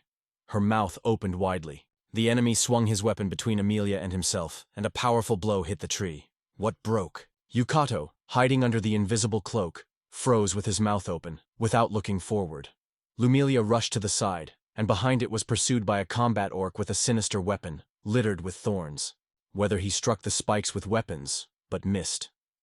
Lumilia cleverly jumped sideways, stretched the bowstring in the air, and released an arrow in the fighting. However, the arrow only hit the iron chain and broke in half. The girl was struck by such a failure. She did not expect it. The warrior or fury shrugged his teeth and twisted the chain above his head. Meanwhile, Lumil was still hanging in the air. The small orcs exploded with a joyful noise, inciting the fighter Alche to defeat the elf. Yukado stood in front of the orc, hidden under the invisible cloak. In the face of Lumilius was alert. Yukido, without drawing his eyes off the back of the battle band, said that he will have only one opportunity to strike. You cannot be mistaken. Yukido carefully, step by step, approached. Yukido looked carefully and noticed the unprotected area on the back of the battle orca. It was at this point that he activated the observation skill, which made it possible to identify the weak place of the enemy. The bad signal suddenly announced the attack. He screamed in the whole voice and fiercely targeted his chain towards Lumil. Yukado, without a moment, snatched the knife and rushed to the enemy. You can hit the combat orca in its vulnerable place. He used the skill of smart attack, a special technique of a fraudster, and the damage caused depends on the level of the attacker class. The shrill scream escaped from the throat of the combat orca. One could hold the dagger in his back, smiling cunningly, or sharply pull the blade and retreat. Military orc turned his gaze to Yukado. Squeezing his jaws, Yukado strongly put a knife in front of him. Yukato and the leader of the orcs stopped opposite each other. The sudden appearance of Yukato stunned other orcs that did not hide astonishment. Anger broke out in his face. He squeezed his jaws and grabbed his chain with his strong paw. The warrior or rave warriorly waved his weapon and leaned to Yukato. Lumily, holding her breath from horror, called Yukato by name. Yukato tensed, realizing that although a chain with thorns and is considered a formidable weapon, he is far from convenient in melee. Yukato rushed forward and immediately was behind the back of the battle orca, in which the heavy cut chain gulfs in his paws. A small ball broke out in the hands of Yukato. Yukato threw the ball directly to his feet. A thick curtain of the smoke was lifted. The combat orc lifted his pawns in surprise, preparing for surprise. The smoke curtain rose as far as 4 levels up. The orc with a vicious face expression was swearing a paw in front of him, trying to scatter smoke. He stood, holding the target, and with him and other orcs, puzzled, looked around, not realizing where Yukado and the girls disappeared. The night prevailed outside. Charlotte lay among the trees, trying to breathe, and her hands trembled. On the face of the girl was visible the scratch from which the blood flowed. Charlotte put her hand to the heart and whispered the healing spell. At the same moment, her whole body enveloped a gentle glow. This special ability allowed the paladins to cure everyone to whom it touched, and it could use this skill as many times during the day. Charlotte rose from the ground, touched the belly, and with anxiety noted that her sacred sword was nowhere. The girl's gaze slid sideways, where the Yukado bag lay. Charlotte began feverishly scratched in a bag until she pulled out a spear. At the same moment, a conversation with Yukado came to her mind. It seems that it was a sacred spear, a fairly convenient weapon that can be used for throwing. Charlotte remembered how she held a spear in front of Yukatha, who noted that this weapon was used by Lord Ragdar. The girl doubted whether such a paladin tool was. This thought filled her bitter annoyance, and she involuntarily clenched his fists. The combat orc, together with their comrades, went out to the lawn, squeezing the weapon in their hands. He held the chain firmly and looked around. The orcs were carefully searched by Yukato as they suddenly attracted their attention. Charlotte rushed straight to the orcs, squeezing a spear. Her cries sounded over the field when she was rapidly approaching the enemy. Charlotte was rushing through the thick forest. The military orc raised its weapons, armed with thorns, and waved it with wild power. Around his black figure whistled and fought each other, covered with spikes of sticks. The combat orc has grouped and fiercely target his spiked druce towards Charlotte with a horse. With one sharp movement he threw his weapon, but the girl managed to dodge. The ball thorns with a roar were inserted into the ground nearby. Charlotte with a faithful horse cleverly jumped sideways, barely avoiding the blow. The warrior clasped his teeth, sharply pulled the chain on himself. In response, Charlotte rushed forward with a spear, ready for attack. The blow of Charlotte's spear came to the enemy, or the one who was holding the chain. She activated her raid skill. It removed 2 points from its defense, but added 2 points to the attack and harm. The chain with thorns fell from the hands of the orca, clasping the ground. Charlotte, jumping, struck the enemy with a spear rapidly. It struck a large hole in the body of an orca body that appeared immediately after the attack. The combat orc, swinging after a stroke, swayed and slowly settled on the ground under the watchful views of tribesmen. Charlotte spread her mouth wide, unable to restrain the cry. She was shocked by a spear explosion. Charlotte was sitting on a horse, squeezing a spear in her hand and watching the combat orc, clasping her teeth, tried to get on his feet. Blood was still ongoing from the breast of the creature. It is followed by its recent blow. The orc, swaying, relying on the huge limbs, stubbornly rose, and in his gaze, rage and pain were red. In the hands of Charlotte, a charred stick was smoldering. She looked full of hatred into the orca. The military orc stood carefully, surprised to look at the hole in his chest, and giving hoarse, strange sounds. Behind the battle alka, the common orc trembles, firmly squeezing in the hands of the weapon. The combat orc, breathing hard, returned to his relative and ordered him to give his weapon. The orc sharply retreated back and waved his weapon up. The combat orc tried to grab her but missed. This unexpectedly struck Charlotte. The combat orc fiercely stared forward without hiding anger. Armed with an axe, Yukado hung over the fallen combat orc, cutting the air with a bloody outline. The day before, he quit his reproach. They say, the orc is not even able to remember how much he still had his comrades. Yukado scrolled again and again in memory of those events. As he lifted the smoke, threw a bag to Charlotte, and turned into an orca. It seemed that everything happened in an instant. Only a flash of smoke, a throw, and a rapid reincarnation. Other orcs, noticing that he had done Yukado, howled the horror, grabbing his hands. At the same moment, their bodies flew arrows. It was Lamilia attack. She frozen behind Yukado, aiming at the orcs, and near her is an octopus. Several orcs lay on the ground, and the arrows of Lumilia were sticking out in each body. Only one stayed on his feet. He looked with horror at all his overthrown brothers. Suddenly, covered with fear, the orc rushed. At this point, Lumilia pulled the bowstring, aiming at the fugitive. The last orc of acceleration crashed into the horse and glowed on the ground. He sat down, staring at the animal with a fright in his eyes. The horse raised the front hoofs threateningly, as if getting ready to strike. The orc has frozen, so left with a mouth open with horror. Oh, rushing the horse, you shouted loudly to stop. After all, you were coddled to ask the orca that stopped ahead. Charlotte, meanwhile, sat riding, gently stroking the horse around his neck, trying to calm him. Charlotte was in a hurry, and looked carefully at Yukado. She came closer and stretched out a bag. Yukado stretched silently to take her from her hands. Charlotte demonstrated a charred stick, all that remained from the spear. She explained that Yukido's weapon exploded during a clash. Yukado, throwing his bag on his shoulder, calmly replied that he had tied an explosive potion to the spear. Charlotte grabbed her breasts and, noticeably nervous, exclaimed that she was outraged that Yukado had forced her to resort to such a treacherous tool. because she, though left behind the paladin service, still had her honor. Nearby, listening carefully to their conversation, stood Lamilia. Yukado clearly remembered the face of those men. Lifting his finger up, he solemnly said that he had consecrated the explosives in the temple, so now it is holy explosives. Charlotte touched her chin and said thoughtfully, "If the explosion is really a holiday, let it be like that." Yukado stood in front of her, lifting his finger up. Lumil with others watched the boys, staying side by side. Yukado was ending in a live alka. The girls stood behind him, watching each other his movement.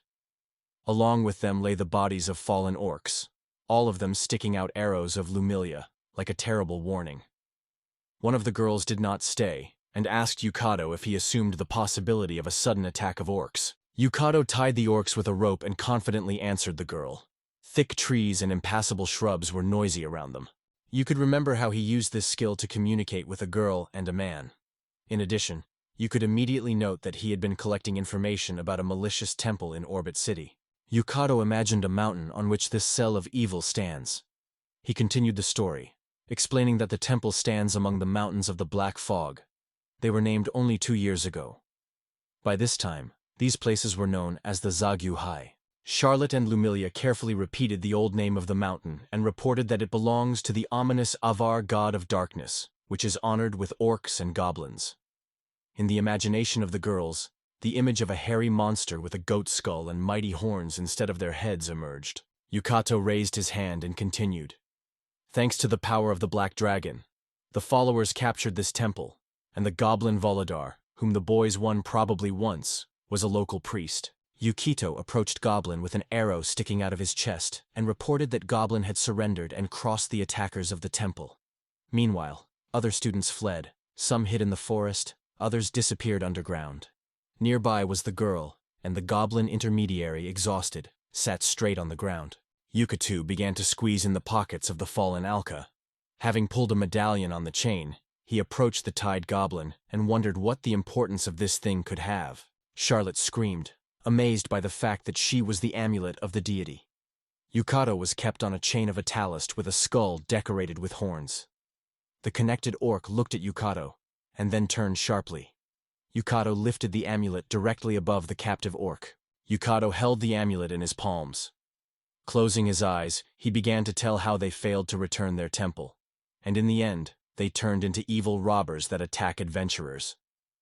The chained orc was angry and began to insult Yukado with a thumb. Yukado, without hesitation for a moment, grabbed a knife and strongly brought him to the associated. His face became serious and focused.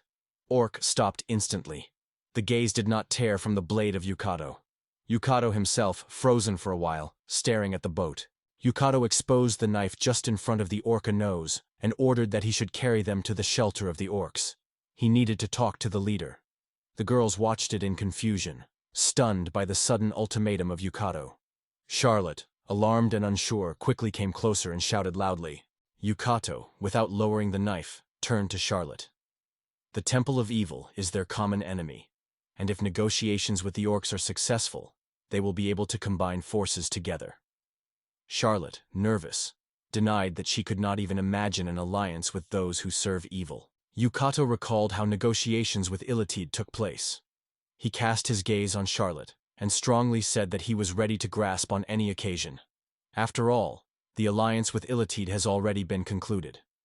Charlotte wanted to deny, but stopped and looked closely at Lumilia, without saying words. Yukito sat in front of the bound orca, without taking the blade from his muzzle. He understood that it was necessary to find out what is happening in the Temple of Evil.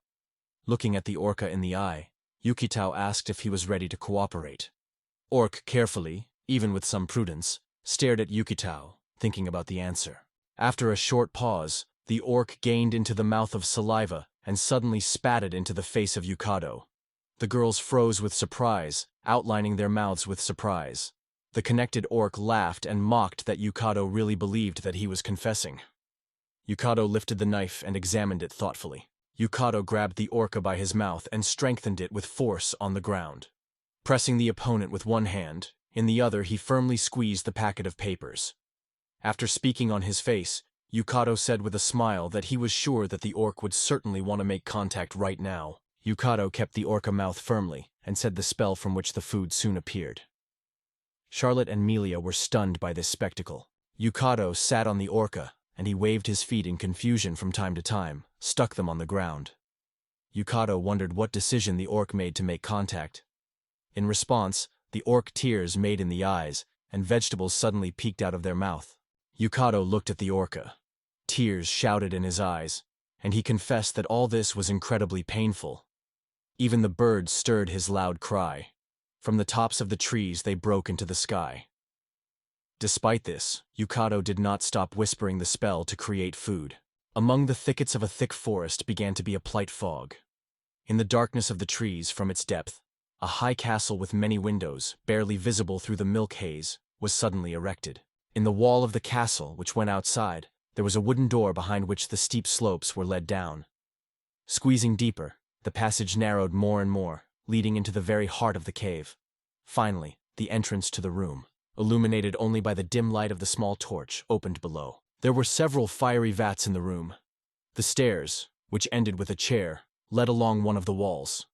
The room was draped with dark fabrics. On the chair, near the wall, someone's silhouette was visible. There were several guards at the entrance. One of the goblins kept a tray on his palms, on which there was a fancy carved bowl. Approaching a man sitting near the wall in the shade, his face hid a shadow. Goblin stopped. A stranger with his hands rolled up in the lats took a bowl, and a cunning smile ran along his lips. The stranger threw a carved bowl with a drink on the floor, which was a lot of frightened guard. He shouted loudly. He expressed dissatisfaction with the appearance of servants of the Dark Temple. The stranger rose, but his face remained hidden. He reached forward and, raising his voice, stated that the servants of the Temple of Evil were not so formidable opponents. Then he clenched his fist. The stranger grabbed his head, cried, and then announced the appearance of a black dragon with a shout, accusing him of all the troubles that happened. Lady Rivera was a stranger. Ochi guards immediately rushed to reassure her. Meanwhile, the orc with a hammer in his hands leaned on one knee. Armed orc with a gray beard told that their flock was able to capture several adventurers in the forest. In the darkness stood a reverse and asked why they decided to capture them, instead of just deal with them in place. The old man lifted his head and stared forward. He later said that one of the men seemed to be cut off. At that moment, the imagination of the heroes was obvious. A crowd of orcs surrounded girls who sat on the ground. The orcs were looking at the girls and smiling mysteriously. The old man introduced the girls with their hands. Heavy chains were also hanging on their neck. He announced that the detachment came across two magic captives. One, the nobleman, the other was the Elfian. Riverna, with a sinister laughter, slapped her palms, and soon with a loud exclamation she sat in a chair near the wall. The Reverator touched her face and, smiling, noted that if they sold the girls to the slave trainees, their chests would probably be filled with gold. But will it be possible to get a ransom for that nobleman? Riverna reached out and announced that she was ready to look at the girls, ordered to bring them to her. The older man stood his head, bowing his head, and humbly agreed to execute her order. On the high throne sat a low girl in a bizarre dress, with lace and a bow around her neck. Her face was illuminated by a cunning smile. It was a Ravana, the owner and the altar of darkness. Two charming girls, led by Lady Rivna's servants, stood right in front of her. Iron collars, connected by a massive chain, glittered on their neck. Mrs. Sriverna Grind was full of pleasure and wicked, tricky finger to her chin. Smiling, she sang in her nose thoughtfully, and then added that these girls really had a charming beauty. She smiled widely and looked away. Lady Riverna praised them, noting that she was wonderful, and expressed her desire to hand over Erod Award, and asked him to bring him. However, the maid reported that the warrior Erud, along with his subordinates, had already left the estate and went to rob the village. Ms. Riverna closed her eyes and smiled mysteriously, noting about herself with what kind of passion he was giving away. Afterwards, she added that although orcs are wild and near, but real warriors come out of their battle. Suddenly she noticed something. Her gaze has changed sharply. He became wary and focused, and an alarming wrinkle appeared on her face. Reversing worriedly wondered what had happened. Behind the charming girls was one of the orcs. In his hands there was something big and really significant, completely wrapped in a white scarf. The noble lady and the ELN looked around and looked with interest in the orca. An orc with a smug, smiling smile informed the lady that it was a presentation for the priestess of darkness. After these words, he carefully threw a white napkin, opening a hidden thing under it. Orc smiled just as well. When he rejected the napkin, the head of Yukito, covered with blood flowing from his lips, was below it. Even the handkerchief on which the head lay was soaked in red. The charming girl in the shackles behind his back took a look. On her face reflected disgust and fear.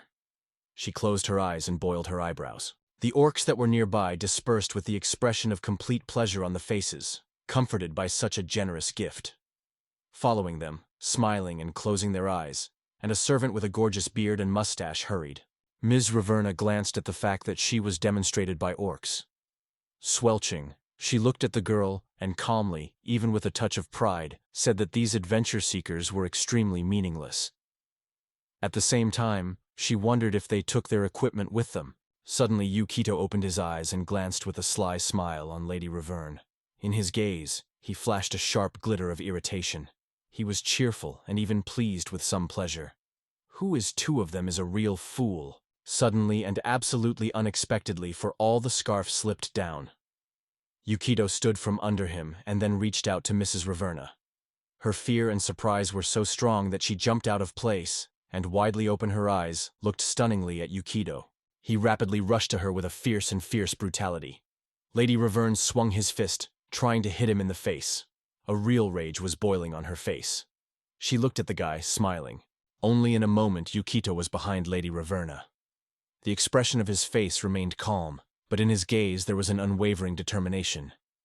He sharply put the blade to the neck of Reborn. The girl did not hide her surprise. She did not expect to see such agility of the boy. But in a moment, Lady Reborn challenges her teeth, squeezing his jaws, and fills her eyes with a dark malice, directing him to Yukito's blade.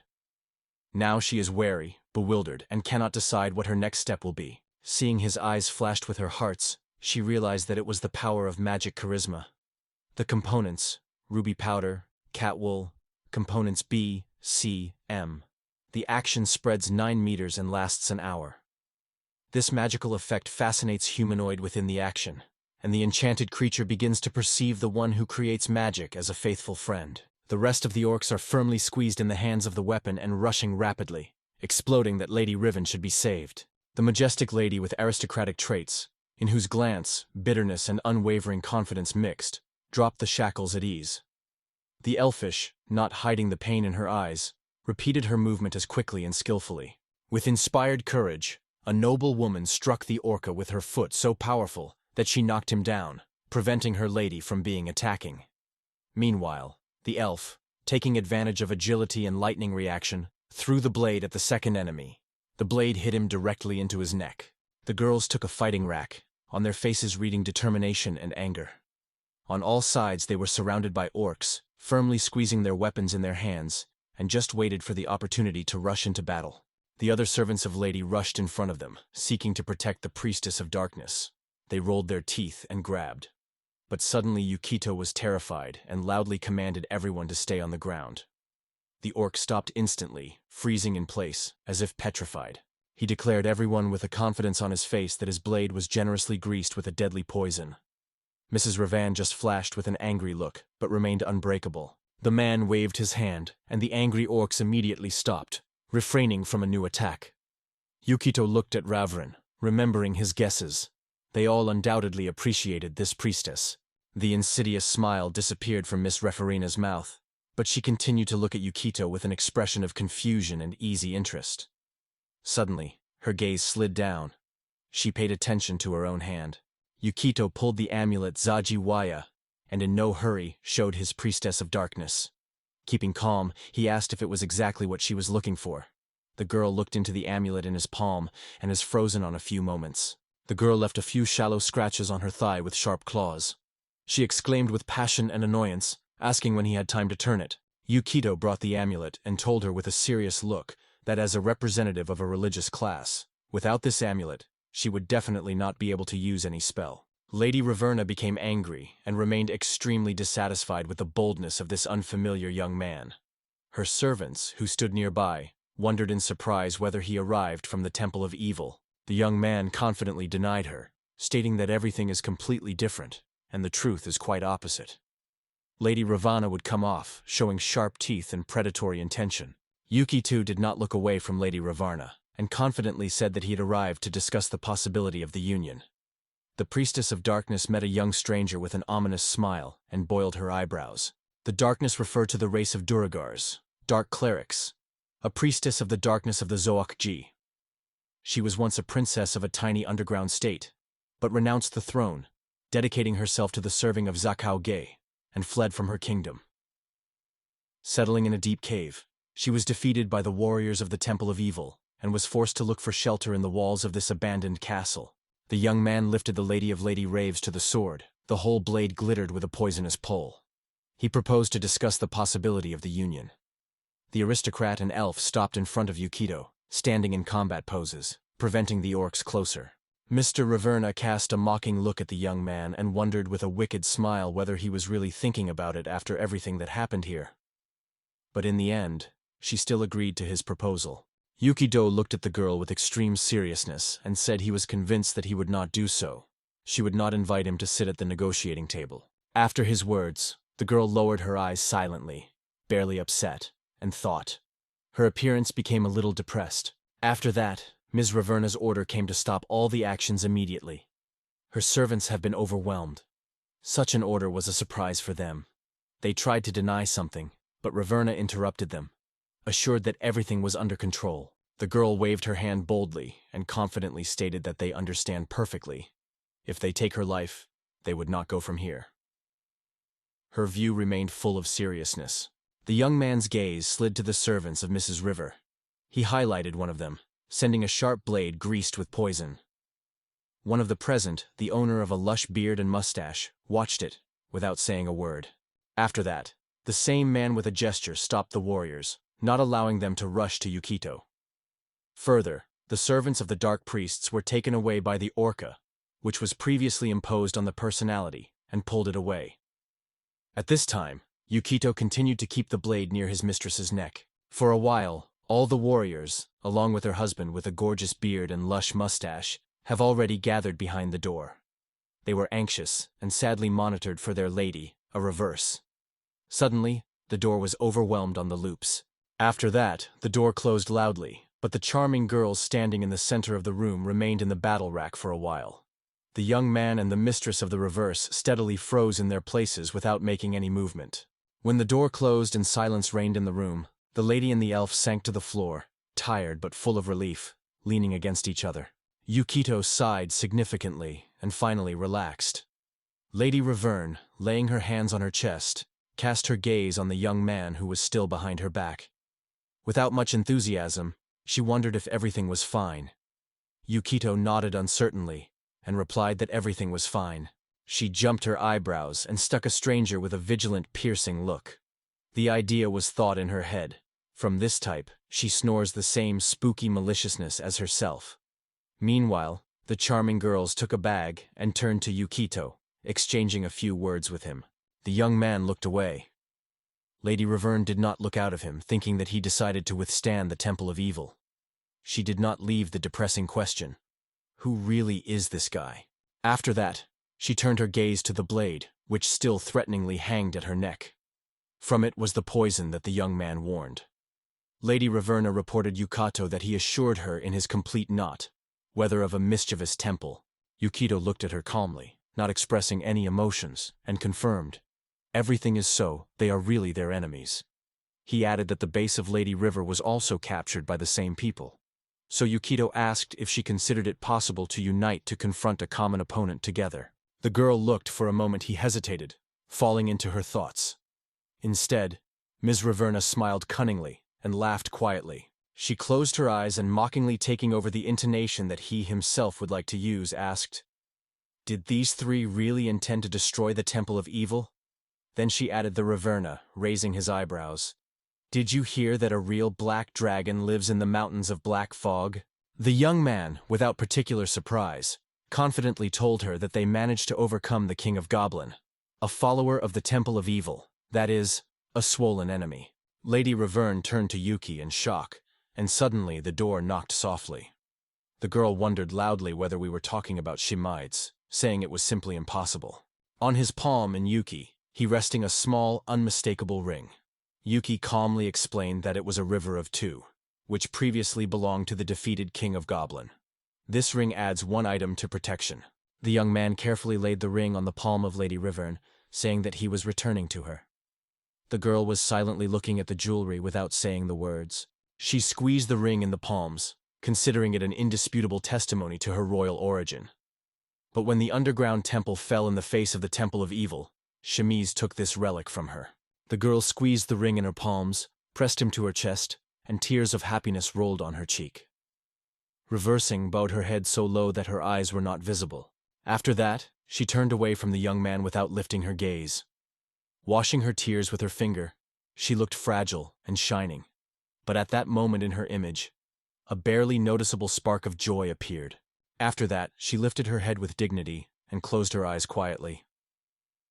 Lady Reborn stated that if it was only about a conversation, she certainly listens to them. The noble lady and Yukito exchanged surprised views, paying attention to the girl. The young man seriously turned to her, confessing that, though it was unexpectedly, he really wants to show him something important. Ms. Reborn looked at him puzzled, but in her eyes was already glowing. A little time has passed, and they have already descended huge steps. Lady Reborn confidently stepped in front of the whole group. The elf looked around carefully, and the path was illuminated by a lamp in the hands of a noble lady, from whom the soft world is barely a background. Yukito, who traveled after Lady Reborn, lifted a blade to her nape, densely lubricated with poison, so much that the deadly fluid flowed from the blade with drops. Over a while they reached the door. The surrounding space was only illuminated by the dull glow of the lamp, which was held by a noble lady. Mrs. Reborn opened the door focused and responsible. Her gaze was harsh and decisive. Because of the half-door doors, the young man watched her with a clearly noticeable interest and eagerness. All four were in a huge hall, where stone statues stood among numerous shelves with a variety of books. The noble lady lifted the lamp, and her soft light dispersed the darkness, operating the room. The noble lady suddenly stopped, surprised at the statue of a mysterious creature. Her eyes opened widely from surprise. Meanwhile, Elfin came to the skull of a huge animal, casting a worrying look at the creature that settled on her shoulders. Having delved into the room and lounging her at a careful look, the noble lady pressed her hand to her chest and said Yukito with anxiety that this space was full of sinister energy. The young man, while maintaining complete peace, noted, "Here it seems that everything would be sewed with bright light if you use the spell to detect evil." Mrs. Reborn approached one of the shelves, pulled the scroll from there, and holding it in her hands, moved to a small table. Yuzito watched her movements silently, walking. After reaching the table, Mrs. Reborn carefully put a scroll on his surface. Expanding one of the sheets, they found that it depicted a plan of a building. Lady Ravana explained that this is the scheme of the Great Temple of Zaagyu. The young guy took the card to his hands, and the surprise literally reflected on his face. Yukito, whose eyes lit up with delight, said that it was exactly what they lacked. He also noted that the structure of the dungeon is not mentioned in the Book of the World. And he added, "The old way to make cards is suitable for the fight against non-tent creatures." Ms. Reborn lifted a piece of paper and confidently told the young man that this card is unlikely to be useful. The girl crossed her arms on her chest and, sternly lowering her eyes, said that supporters of the Temple of Evil can change Zaagyu freely, as well as move the traps at their own request. The young man did not look away from the map, thoughtfully noting that it was unfortunate, but at least they were fortunate enough to get a general idea of the terrain. The charming girls were delighted with a map held by Yukito. A noble woman pointed to one of the mark on the map, and noted that the completion of the dungeon was leading to an underground lake. The young man calmly confirmed her words, adding that there was probably there that the shelter of the Black Dragon. The elf looked at the young man closely and wondered his opinion on the probable location of the prisoners. Aikido thoughtfully rubbed his chin, focusing on the map, and asked him to give him some time for reflection. Two charming girls and a young guy were talking briskly. Lady Revarnus, focusing on the map, watched them silently, almost not listening to their conversation. Reverna opened her eyes, not believing that these people really intend to challenge the Temple of Evil. The young man seemed to be focused and carefully studied the map, as if he had depended on his whole life. She thought whether he really intends to fight them and what this guy really wants. She watched them for a while, who discussed and wondered something lively, and then lowered her gaze, and in her eyes the shadow of an unspeakable amount flashed. The noble Elan was strongly involved in the conversation. Lady Reverse thought that, undoubtedly, her enemy was her ally.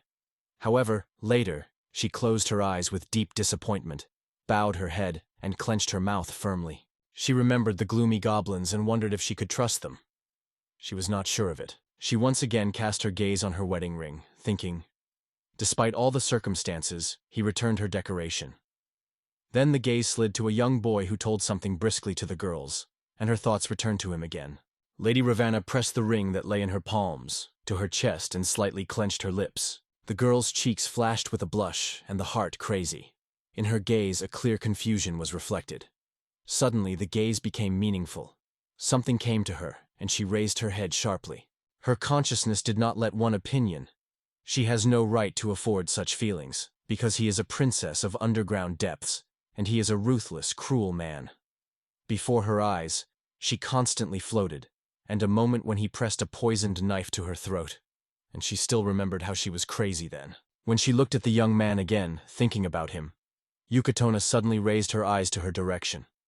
The girl was embarrassed. She could not understand why he was looking so carefully at her. Lady Ravanna wondered what he wanted from her, and even called him a plow. The others were surprised, and Yuki quietly clarified whether the black dragon united around him. Lady Ravanna calmed down and explained that everything is not quite like. A black dragon is almost a deity, their patron. But in fact, this cult is an elf jar. When Lady Reborn told them that his name is Jaraz, the elf, struck and even indignant, asked once again whether he heard the name correctly. The embarrassed noble lady asked her what happened. Yukito, worried, but at the same time focused, asked her if she was familiar with him. Lumily looked a little frightened. She leaned against the noble lady without look from the young man. Gathering with the spirit, the girl began to talk about Sharaz. Remembering what Jara looked like, she confessed with some excitement that he was her older brother. Meanwhile, in the underground temple, the moon gradually broke out the loud noise. Many figures in the raincoats and deeply moved on the forehead moved slowly in an unknown direction. In one of the rooms near the massive table was a tall man with long hair and staff in his hands. From the terrible mouth of the ominous creature came loud sounds, and her sharp teeth sparkled in the dark. The owner of long hair was a hot. He raised almost without any emotions up and said that the time almost came. Soon the goddess of darkness would come to their world. Behind Jairus the mighty stood, the wolf evil.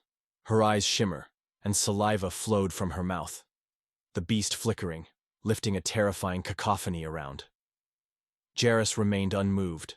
Calmly, as if turning to a long-time acquaintance, he called her Monagar, and wondered if he was concerned about her. The room flicked with a lot of candles, filling the space with a gentle cracker, whispering flames that danced on the wicks.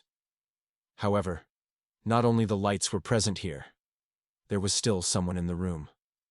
A long hair curl of hair was visible on the table, and an iron shakan, chained, sat firmly on the stranger's hand.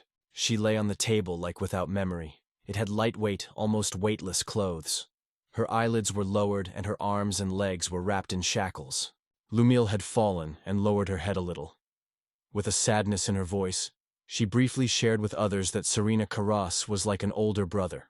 Lumelia remembered what she was only 5 years old. She turned to her brother with a vivid interest in her gaze. Yase, what is the book in you? At that time, Jarase was only 12 years old. He sat on the ground, keeping carefully in his hands. Noticing Lumelia, Jarasea was surprised to look at her. Soon, a soft smile appeared on his face, and the boy proudly shared. He mastered magic, hoping one day to become a druid. Lumelia was even more interested and asked him a new question. She wanted to find out what he was capable of using magic. Suddenly, Serena appeared behind. At that time, she was only 8 years old. Focusing on Lumelia, she strictly noticed that she would be quiet and not distracted by her brother during her studies. Jaraza, with the help of magic, lifted small flowers into the air. Sincerely smiling, he assured the Sirna that everything was fine, and confessed that he just thought about a short vacation. Then he asked Lumille to ask that she could give him her flowers. He closed his eyes and barely waved his hands, making it clear that it is now all that he was capable of. Darasi stared intently into the flowers, and using magic, began to spell. His hair was barely stirring in a light breeze, and sparks of magical energy were circulated around the flowers. Under the influence of magic, The flowers slowly rolled, quietly whistling and giving a gentle rustle. Soon Lumille's head was already gorgeous, gently woven wreath, and no less charming necklace of flowers glowed on the neck of Serena. Girls were surprised and enthusiastically considered their new jewelry. Certainly they liked them. Hooray smiled, satisfied, admiring the result of her work. They bounced with joy, enthusiastically exclaiming that it was extremely cool and that Darce is a real weirdo in the best sense. Nearby, with a warm smile, several aunts and archers were observed. The shooter crossed his hands on his chest, and smiling widely, said Jarazov that he is an extremely beautiful child, was a real miracle of the forest. Jaraz, having discouraged and a little uncertain, denied that it was not true. Suddenly, an aunt who kept a little child had taken a little child. She explained that she needed help and asked him to visit them a little later. Chiras without hesitation agreed to fulfill her request. The brother of the Eumelia was kindness and sincerity. At the age of 12, he mastered magic with the help of a mountain of various books, and soon it began to be called the genius of the forest. Since then, the peasants have often turned to him for help, putting great hopes for his ability. Recalling her brother, Lumili said that Yazas constantly improved his magical abilities. Recalling the joyful faces of people, she noted that the hunting became noticeably lighter. His magic made it possible to find the places where animals were kept. In addition, he was able to determine where the grass is needed. His help was truly invaluable. She remembered how Yaras held a book with a smile and said he would soon become an elder. But somehow, merchants came to their village, bringing the goods in large cheese. Serena, along with Lumilia, considered everything travelers brought. Suddenly, among unfamiliar things, they came across an interesting find. Lumilia looked at her carefully in curiosity. It turned out to be some dark, mysterious book. Her cover was a little rubbed time. The brother could not look away from her. This book was quite captured. He looked at the pages, wide open with curiosity. Lumili looked at her brother with surprise. She could not disassemble the fine text in the book, but as soon as the brother read the written, he suddenly laughed, and a cunning smile appeared on his face. One of the merchants in the hood cast his gaze on Yaraz. He reported that this book is too old to want someone to buy it, so given the admiration of Yazaz, from now on, it belongs to him. I froze, stunning the seller stunned, slightly spreading his mouth with surprise. That day everything changed radically. Lumelia's brother closed in his room, all day long and avoiding any communication with others. Since then, it disappeared in the forest every night when twilight fell on the ground. Lumil with Serena did not find a place from anxiety, inseparably watching the window for his brother who disappeared in the darkness. In their views, fear was red. Some noticed Jairus in the midst of the forest and witnessed his actions. The observer's face reflected fear and confusion of what he saw.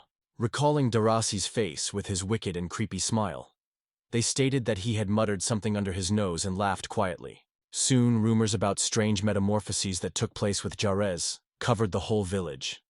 At the same time, the forest seemed to be empty. All its inhabitants disappeared without a trace.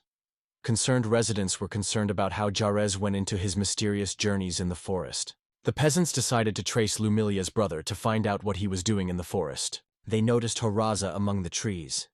His crazy look and a frantic smile immediately came into eye. His face was smeared with some unknown substance. Noticing Serena and Lumilia, he turned to them loudly, and in a moment he called all those present. Then Horaz asked what happened. Next to him was a strange animal that was surprisingly dangerous. Jairus did not stop smiling and gently held his hands on her back. He wondered with her easy curiosity for what reason they all gathered in the forest of this time. Everyone was swept by shock and fear. The sisters, looking at and shouting something inaudible, tried to find out what happened. Their brother, without stopping mysteriously smiling, calmly asked whether it was discussed. He said that he created it, crossing different animals. Initially, the attempts were in vain, but in the end, the creature came to life. He wondered with unconcealed enthusiasm if it seems miracle. His eyes glowed with happiness. He loudly told them that he was his most valuable creation. He covered his face with his hands, a smile shone on his lips, and sparks of admiration were burning in his eyes. Sighing with pleasure, he said that this book was truly incredible, and it helped his magic growing to even striking heights.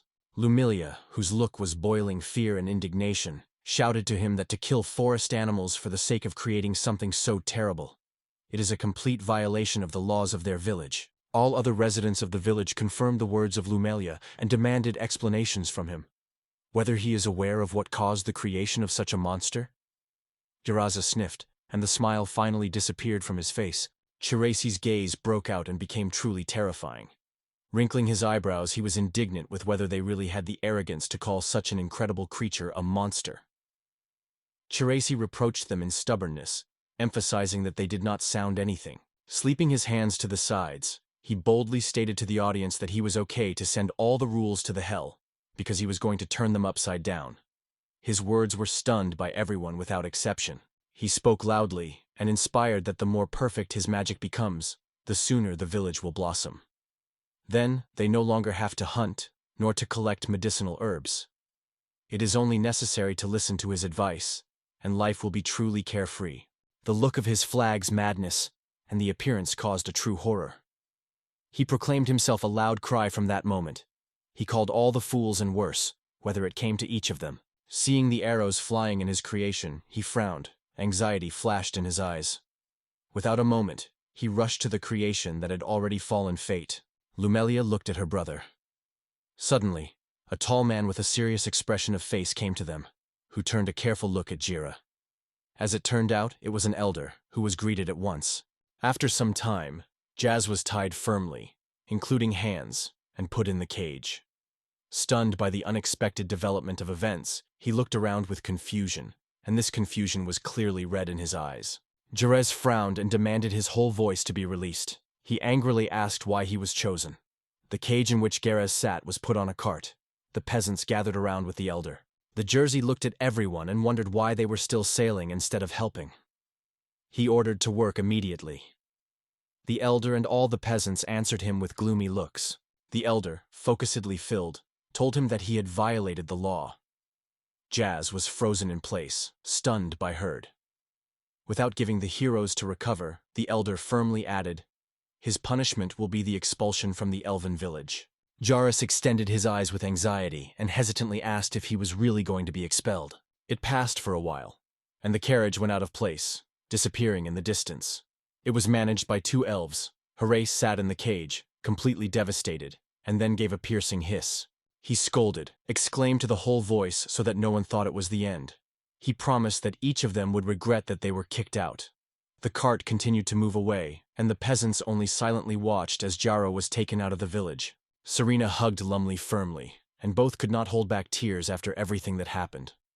Time passed, and gradually their life began to enter the usual channel again. The room of their brother found many books splashed by the blood of animals. But that terrible, the destroyed book could not be found. Yukito, a noble lady in Ravana, listened carefully to Lumelia, who stood at the table with sadness on her face, telling her brother expelled from Lelish, and he never returned. The creature that looked on the shoulders of Lumelia is sad. Suddenly, the girl's eyes opened wide, and she sharply stuck her hands on the table. Her hands trembled. She whispered that it just could not be. Surprising, she said that it was Jaraz who stayed at the shelter of the elven village with the servants of the evil temple, but did not have time to finish her opinion. It took a while, and they still stayed in that room.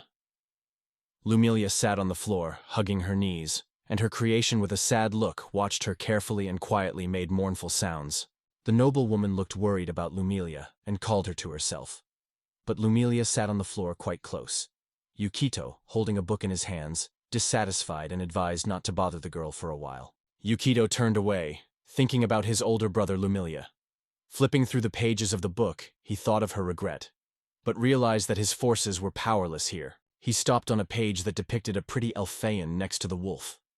Yukito noted that Jiraci's class was Druid. Druids have the power of nature, draw power from the magic of the elements, and understand the language of the forest.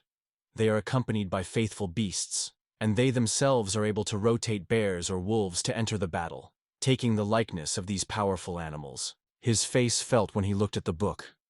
The young man said, "If you do not study this category of people and not prepare ways to counteract, in the future they can turn out to be extremely dangerous enemies." The Yukito specialization window remained empty. He deliberately did not fill the section with special skills, because he did not want to limit his own potential. Yukito did not look away from the book, weighing me to use it to get another point of health. However, after all, he decided to refrain from such a step. Lady Rivera struck with a sharp end of her weapon against the floor. She wondered what Yukito reads. He, noticeably worried, returned to Rivera, carefully put the book on the table, closed it, and, swallowing excitement, asked, "What happened?" Miss Sir Werner raised her weapon and, smiling widely, announced that it was a legendary relic from the underworld. The huge hammer of giants, also known as the gunshot hammer, added 2 points to the owner. The young man barely exhausted in surprise. He asked the Revere whether it means that she would be in battle with them. Lady Reverend shifted her insightful look. She closed her eyes and, a little pride, told him that they also took care of the future attack on the Temple of Evil. It seemed that their victory over the Goblins set the group not against their merging with them. Saying it, she hurried, and Yukito did not hide his joy. A sincere, joyful smile blossomed on his face. Yukito seemed that when he turned the ring, he gained even more trust than he assumed. In memory, she came to a moment when he handed her decoration back. He extended his hand to Lady Rivera, making it clear that they are allies from now on. Lady Rivera for a moment was surprised to hold her gaze on his palm. Yukito suffered slightly and suggested that you join forces. Lady Riverne, starring, broke deep and cast an alarming look at the young man. She turned sharply, shyly exclaiming to thank him. Yukito smiled awkwardly, glazing a little confusedly on Lady Ravana. Suddenly, someone called Yukito, and he turned to find out the cause. Before him was a noble lady next to Lumily. On the face of Lumilia, confidence fluttered. She solemnly stated that she intends to save her older sister, Siren. The aristocrat proudly leaned her hand on the waist. Lumilia strictly scratched and stated strongly that she would not retreat even if their enemy was her own brother. He pointed to the map place where Winter Given is located. After casting a quick look on the table, he reported that once this city was a deserted wasteland.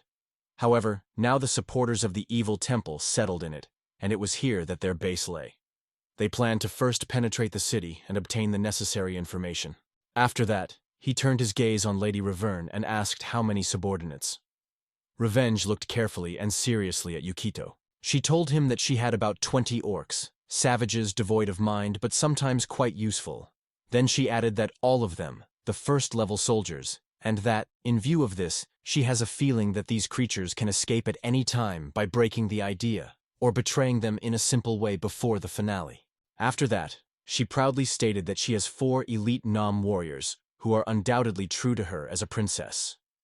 Yukito thoughtfully rubbed his chin and noted that they are all soldiers of 2nd or 3rd force. He closed the book and wondered.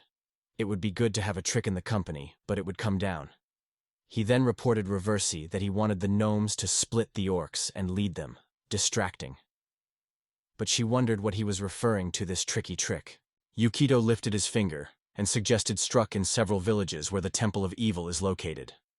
If the supporters of Zakaji Uhai attack their bases, the temple will have to share their basic forces without having a different way.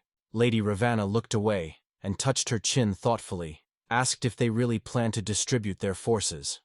With a focused expression, Yukito's face replied that yes, because it is an enemy that cannot be cope with an open collision.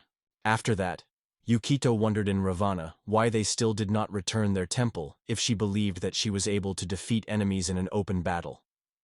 This question painfully touched Ravana.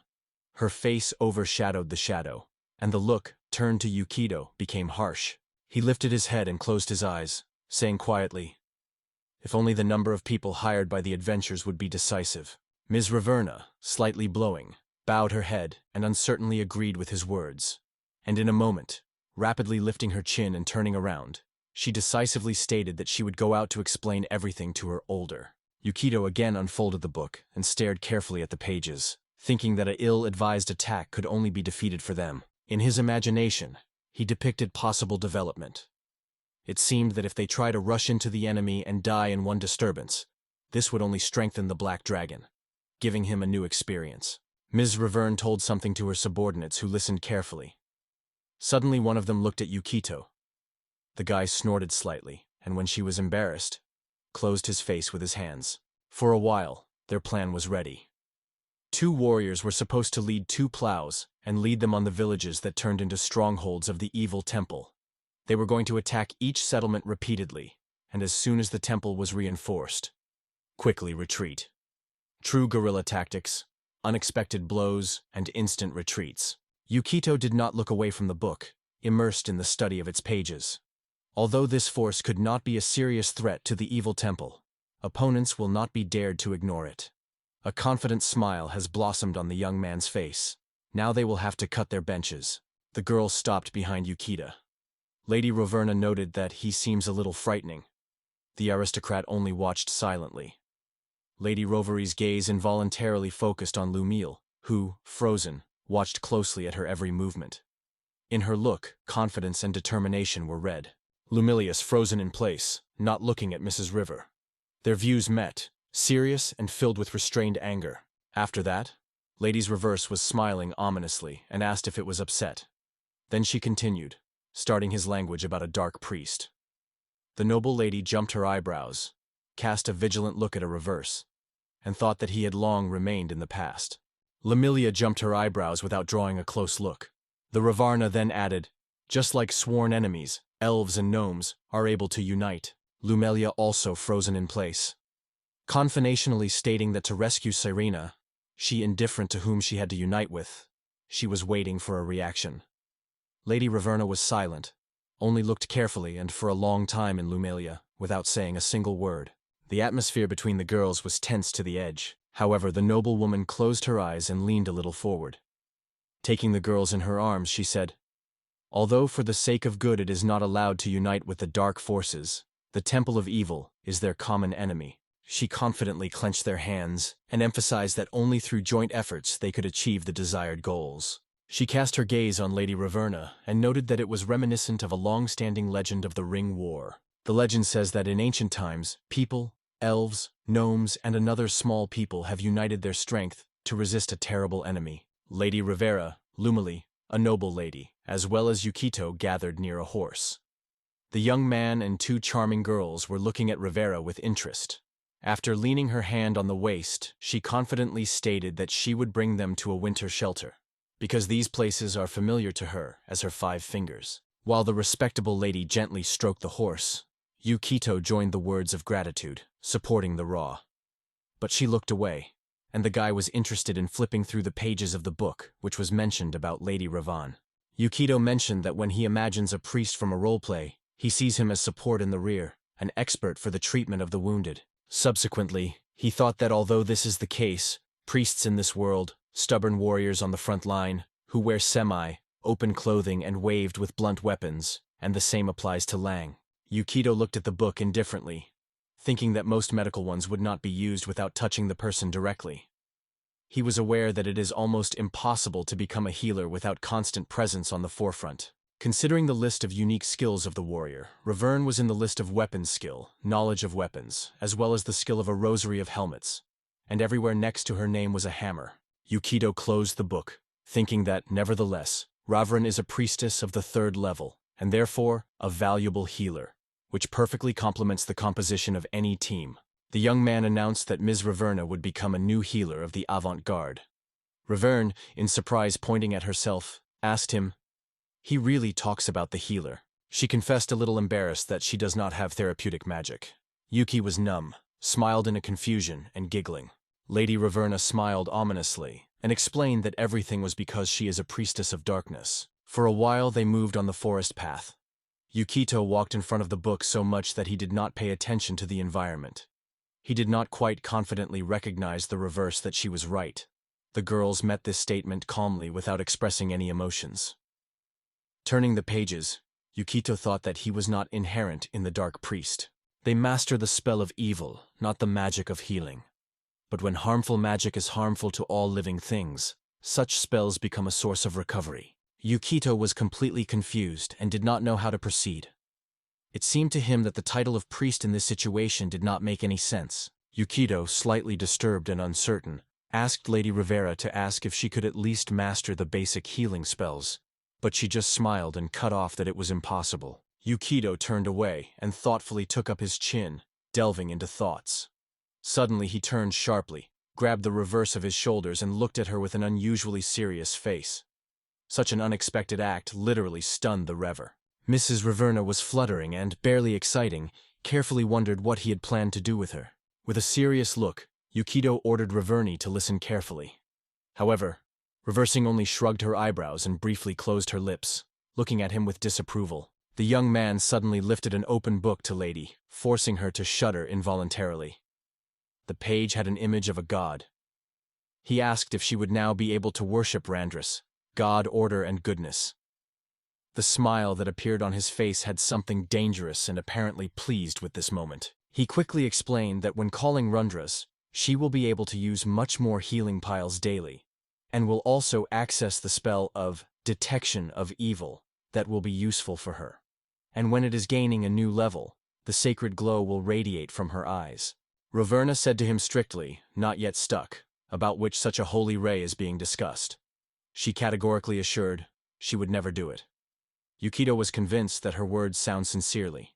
His attempt to convince her with the help of class skills was complete.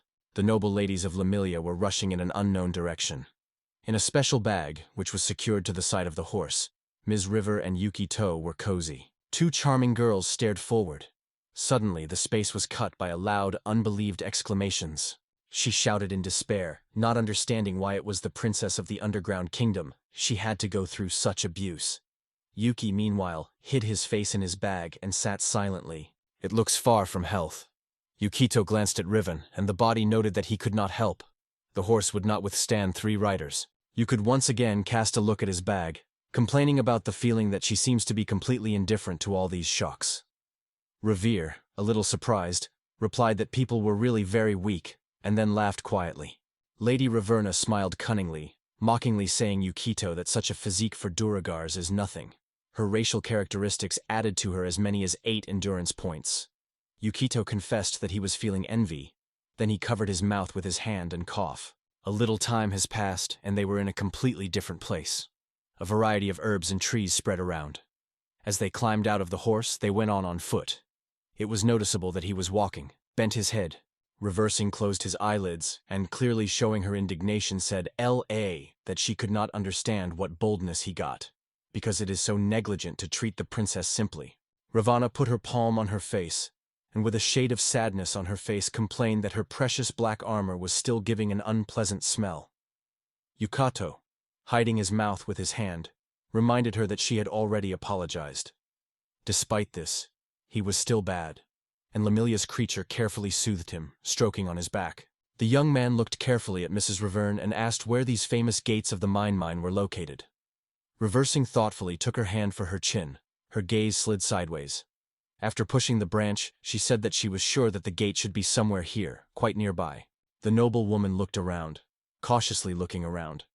The smoke was sneaky with a dense wall. She cast her gaze on Yuki and said quietly that the fog was growing. Yuki, feeling bad, also alerted and agreed with her. All together moved forward, looking carefully at the surrounding. Yukito stressed that it is necessary to move on without losing vigilance. Lady Raverna was walking ahead of the whole group. A little time passed, and they were already standing at the foot of the Montenegrin ridge, wrapped in fog. To get to the Winter Pier, the cell of the Dark Temple, they need to crawl through this mysterious and impenetrable forest.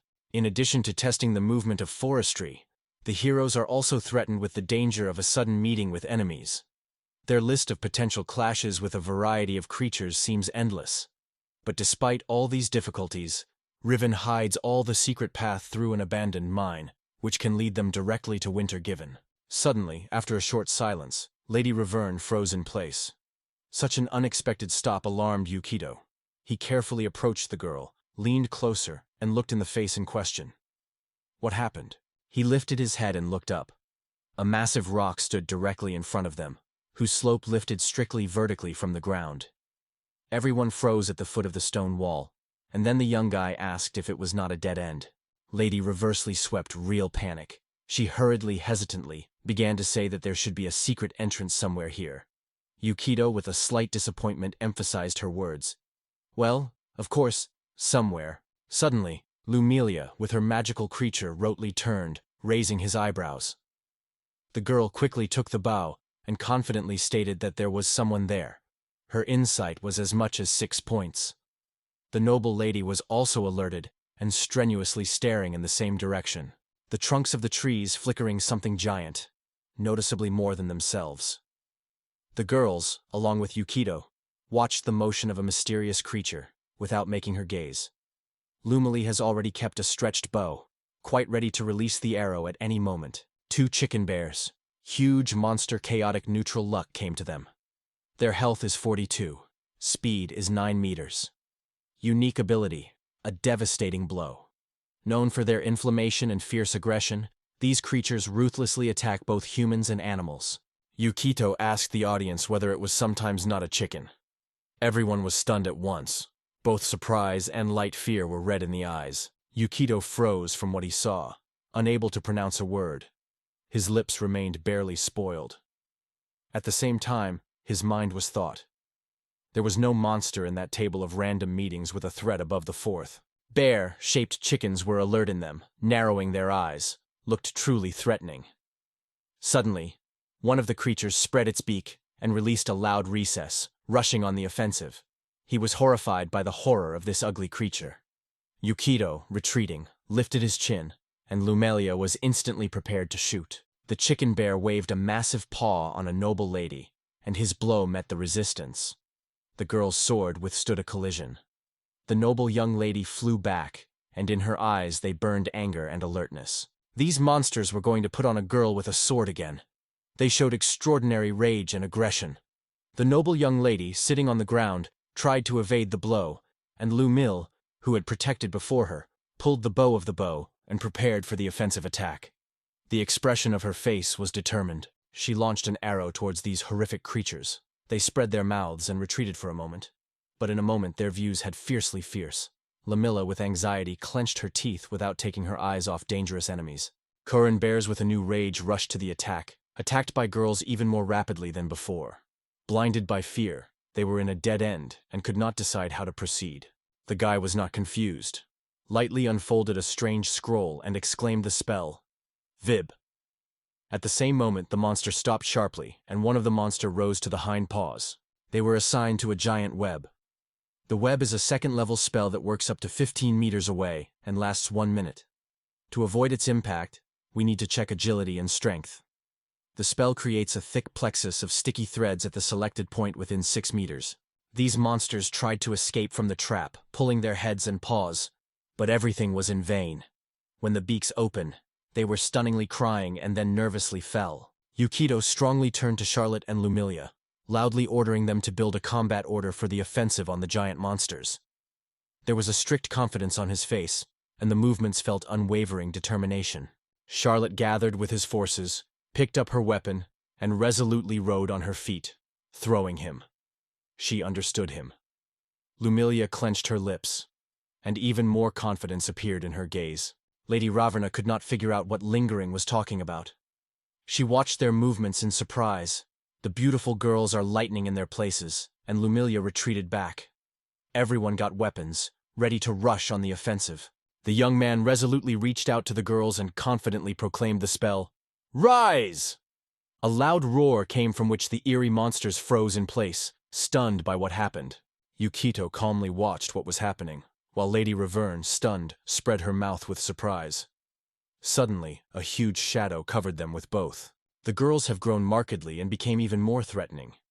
Their confident views were not given away from the monster for a moment.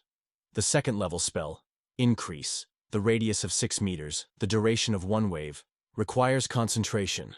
It expands and increases the mass of creatures that have fallen into the sight of the magician. Charlotte, with a frantic exclamation, rushed forward, waving his sword. Her powerful blow ruthlessly impressed the monster.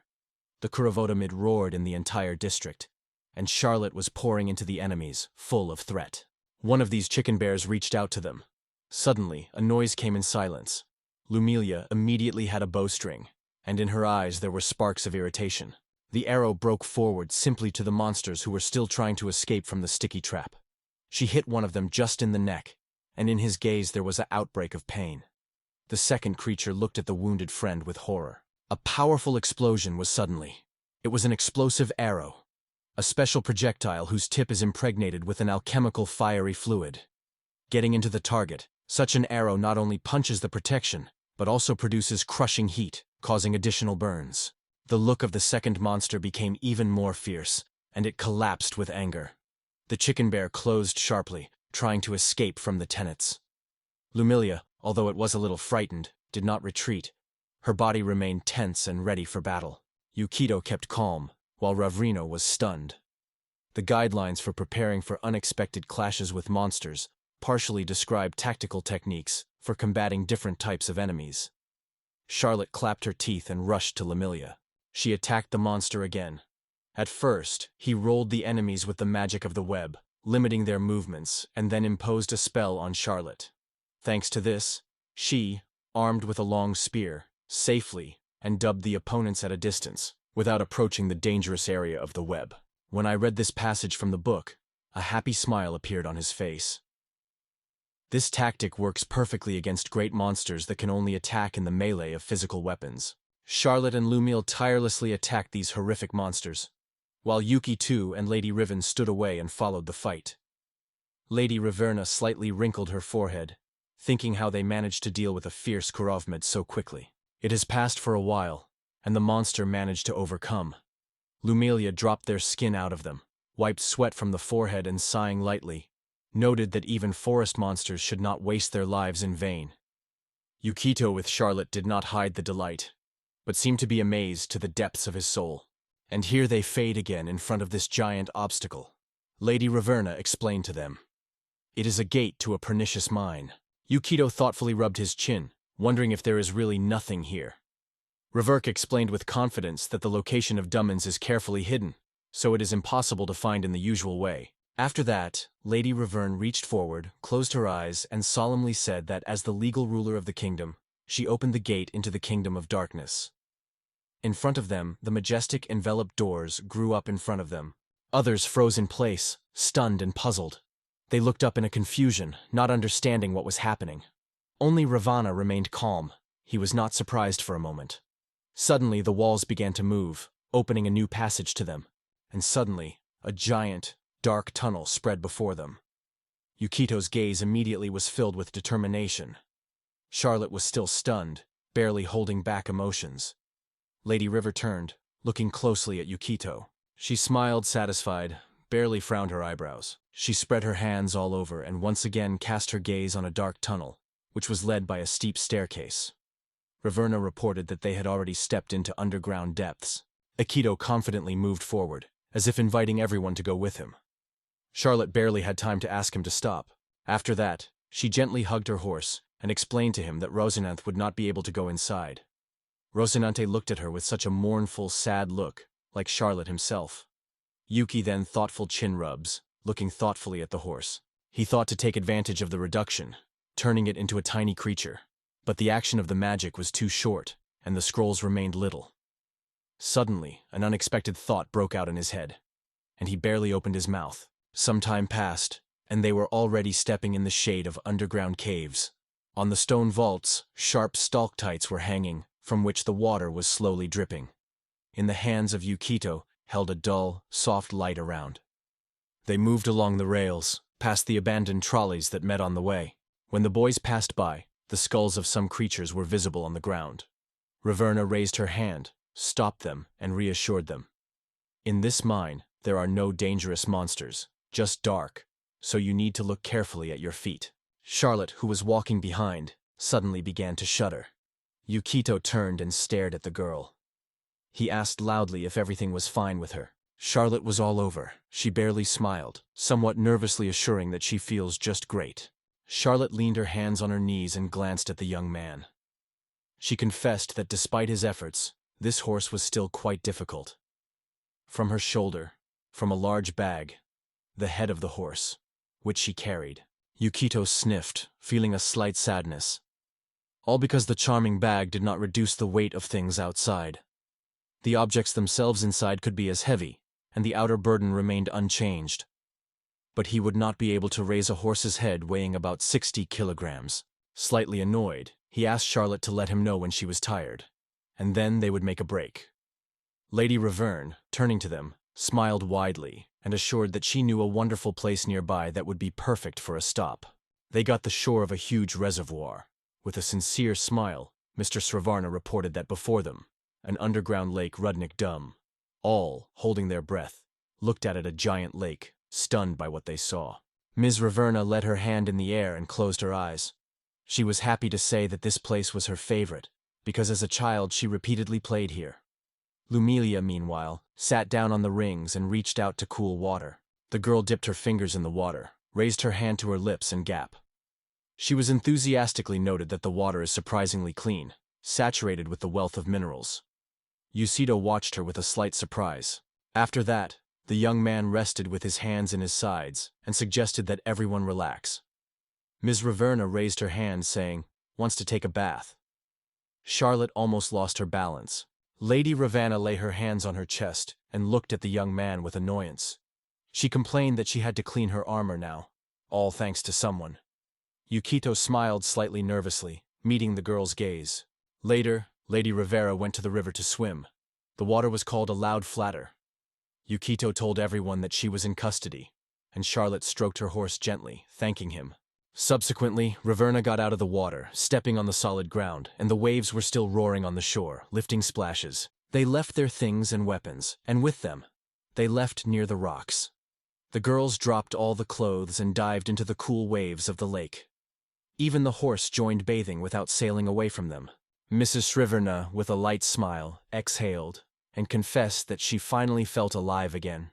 She was almost all immersed in the water, just putting her hands on the shore and leaning on them. Suddenly, Lumily, who sat straight in the water, turned her gaze to Mrs. Raverna. Then she reached out to her. Lumelia touched Ravenna, interested, holding her fingers on her body. Lady Raverna shouted sharply from the unexpected touch. A light blush blossomed on her face. Lady Raverne, covering her breasts, was shyly addressed Lumelia with the question of what had happened. Lumelia, in response, coldly noted that she has surprisingly good skin. Raverna put her hand on her chin and proudly said that it is quite natural, because she was a princess of underground depths. Lumelia tilted her head carefully, inquisitively touching her chin finger, and looked with interest in the reverse. As soon as the Lumelia remembered some smell, Mrs. Raverna raised her hands to her face, sniffed them, and wondered anxiously whether no aroma was felt from her. On the cheeks, Lumilius played a gentle blush. She reached out to Raverna, assuring that it was not true, and emphasized, "In fact, it smells very well." After that, Lumil, with a smile, noted that it smells of flowers. Ms. Raverna, a little surprised, wrung her eyebrows and wondered what flowers were talking about. After that, she turned and lifted something from the shore, saying that it was. The girls looked with delight in the subject that Mrs. Rivera demonstrated to them. It turned out that there was a surprisingly good fragrant soap made in the form of a flower. Ms. Raverna assured the girls that it was a special soap that was brought from the West. Lumelia looked at her with big, sweet eyes, such as puppy, and admires it that it was incredibly interesting. Revere proudly lifted her head and solemnly, closing her eyes, put a piece of soap in the hands of the girl. She noted that if Lumelia was so interesting, let her use, she does not deny. Lumil thanked with gratitude and warmly thanked the reverse for generosity. Lumelia looked soap on her palms with a slight surprise, remembering how his appearance resembles the sweets she was in the elven village. Then, an angry and alarmed pretty hostess, the rover instantly reached out and, indignant loudly, exclaimed that it was not food at all. Charlotte approached Lumelia worriedly to find out if she was fine with her. Lumelia quietly confessed that the situation is extremely unpleasant. But suddenly they shouted, warning that they were rushing to a giant wave. When the girls bathed, the young guy sat on the shore and looked at something on the sheet carefully. From the stones, extremely loud noises came in the water. There were many scrolls and amazing objects around Yukido. He wondered if he did not update the spell during a short break. Short rest. The detachment restores strength. Resting for at least 2 hours. The young man remembered that, according to Lady Raverna, no dangerous monsters are found in this mines. So, he will not have to sleep or use magical arrows. Looking at the scroll, he decided that the silence reigns, again carefully review their contents. Lumelia handed Yukido Skia, and he thanked her. At that moment, Yukido thought about his usual way. Those scrolls that he uses most often, he always worn at hand, in a special case on a cloak. This allows him to get them at the right moment without spending time. Yukido carefully placed scrolls in the little pockets of his cloak. At the same time, he thought that most of the scrolls contained the spell of the first or second level. Although he is able to use third-level scrolls and above, he needed to achieve the appropriate level of knowledge. This would depend on his success. Having imagined a bad development, he was worried. What exactly at the crucial moment will he let him down? And suddenly he will not cope with the knowledge test, and the scroll will just explode in his hands. The young man clenched his lips thoughtfully. Although an unintentional shot did not cause great damage, he had only one life, so it meant the inevitable death. Considering scrolls, he noted that especially powerful magic scrolls are not cheap. Yet, in order to be safe, he bought some of them about the stock. Closing the bag, Yukito reported that he was completing it. The creation of Lumilius made its tentacles, satisfied with praising the work done. Then she looked at the girls, deciding that it was time for them to leave the water. Suddenly, loud screams came to his hearing. They immediately alerted him, and he exposed his teeth, pouring his eyebrows. The creation of Lumilius lifted its tentacles, ready for battle. Ms. Raverna, with tears in her eyes, pressed against Charlotte, without drawing a look from a strange creature that stuck on her shoulder. She asked the girl what it was. Charlotte looked and looked at the rover in response. Lumily calmly assured that everything was fine. They say, this was only a leech attacked her. With quiet movements, she removed the nasty creature from her shoulder, Mrs. Raverna, and threw her away. And the reverse, trembling with horror, could not move away from shock. Charlotte barely smiled, putting her fingers on her lips, and gently said that she seemed sweet when someone was afraid of such little things. Ravanna in response was sharply rose, squeezing his fists from indignation. After that, the reverse was angry on her chest, many annoying L, and loudly told the girls that she also had nothing to love. At this point, Yukito ran to the company, concerned about asking whether everyone is in order. Noticing that the girls are bathed with a naked, he froze, shocked his mouth. The girls also did not hide their surprise from the unexpected appearance of Yukito. The larger grabbed her mouth, struck by such a meeting. Mrs. Rivera hastily closed her body with her hands, and her cheeks immediately had a blush. Inside, indignation and shame fought. The young man also blushed. He froze, began to gesture feverishly, trying to apologize to everyone. Ms. Reverne looked into the boy with a fierce look, clenched her teeth, and tears slipped on her cheeks. She screamed, indignantly asking the young man why he was behaving so boldly. Grasping the soap, the woman threw him just in Yuka. Soap with force hit him in his forehead, from which the guy dropped back, and the object itself flew away. Charlotte and Lumille's views, full of anxiety and surprise, were detained on Yukito. The creation of Lumile carefully stretched its tentacles towards the guy. The lifeless body of the boy lay on the surface. Usually, if you throw something innocent in appearance, like soap, it does not cause any harm. Her eyes, filled with tears, shone fierce when she looked at the young man.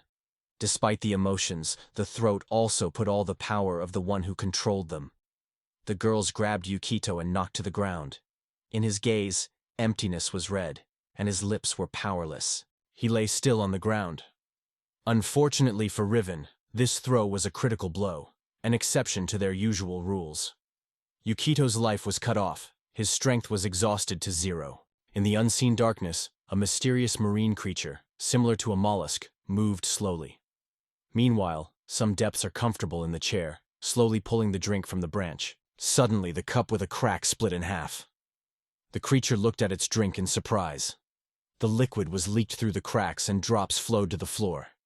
He carefully put the cup on the saucer, thinking whether something happened. The second creature watched everything that happened without understanding the essence of events.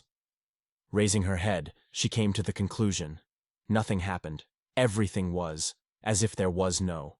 It passed for a while, and the young man gradually plunged into a complete darkness, which seemed to have no land. He opened his eyes, trying to understand where he found himself. This feeling was familiar to the pain, exactly as once. In memory, a lazy memory of how his past life ended. Grasping on his hands, he was surprised that everything around was repeated to the smallest things. He inseparably viewed his palms, stunned, not believing in what he saw. And then, puzzled, he asked if his life really broke through ordinary soap. Yuki Tobogin looked around his eyes, clamping his teeth from tension.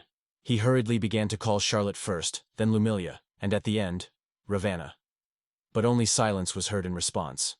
Yuki remained alone, without a single soul, in the boundless puchin of the impenetrable darkness. The young man was increasingly panicked, and fear was red on his face. He muttered that it should be someone else's joke. But soon he began to call Charlotte and Lumilia again. Though he sounded, he never heard the answers.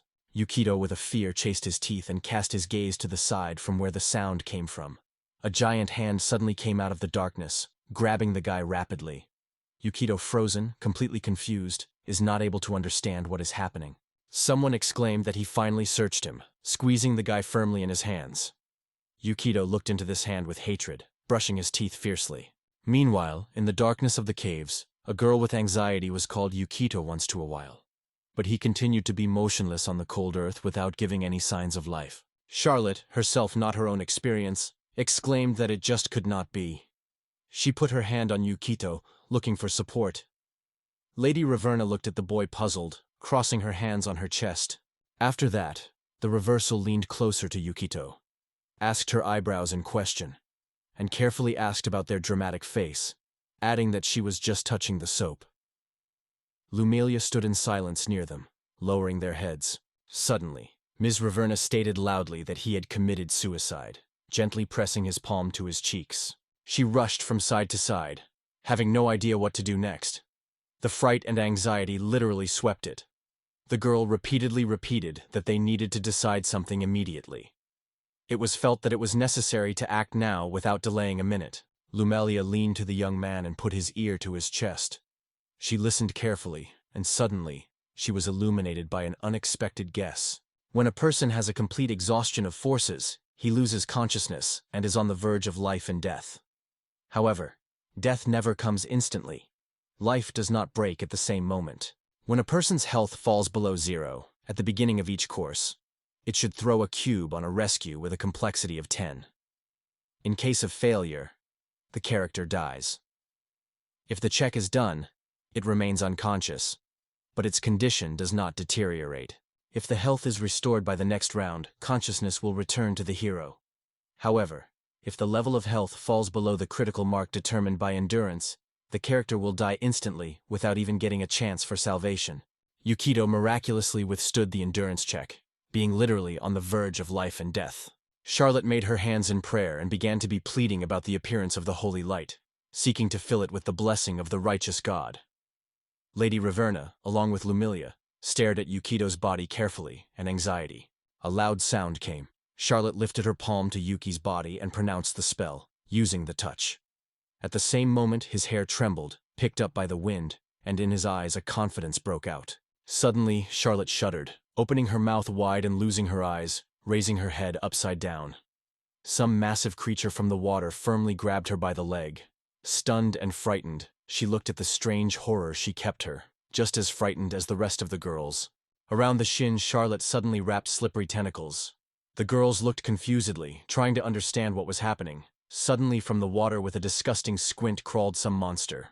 Revere, slightly hesitation and markedly nervous, asked, "Is it not a gelatin cube sometimes?" This gigantic magical creature is famous for its own abilities. A powerful blow, a special grip, the ability to swallow the victim completely. And that's not all. A huge, transparent mass of mucus that has no crumbs of mind. Mr. Ravarna, with indignation and surprise, asked why she appeared here. Because there should be no monsters in this place.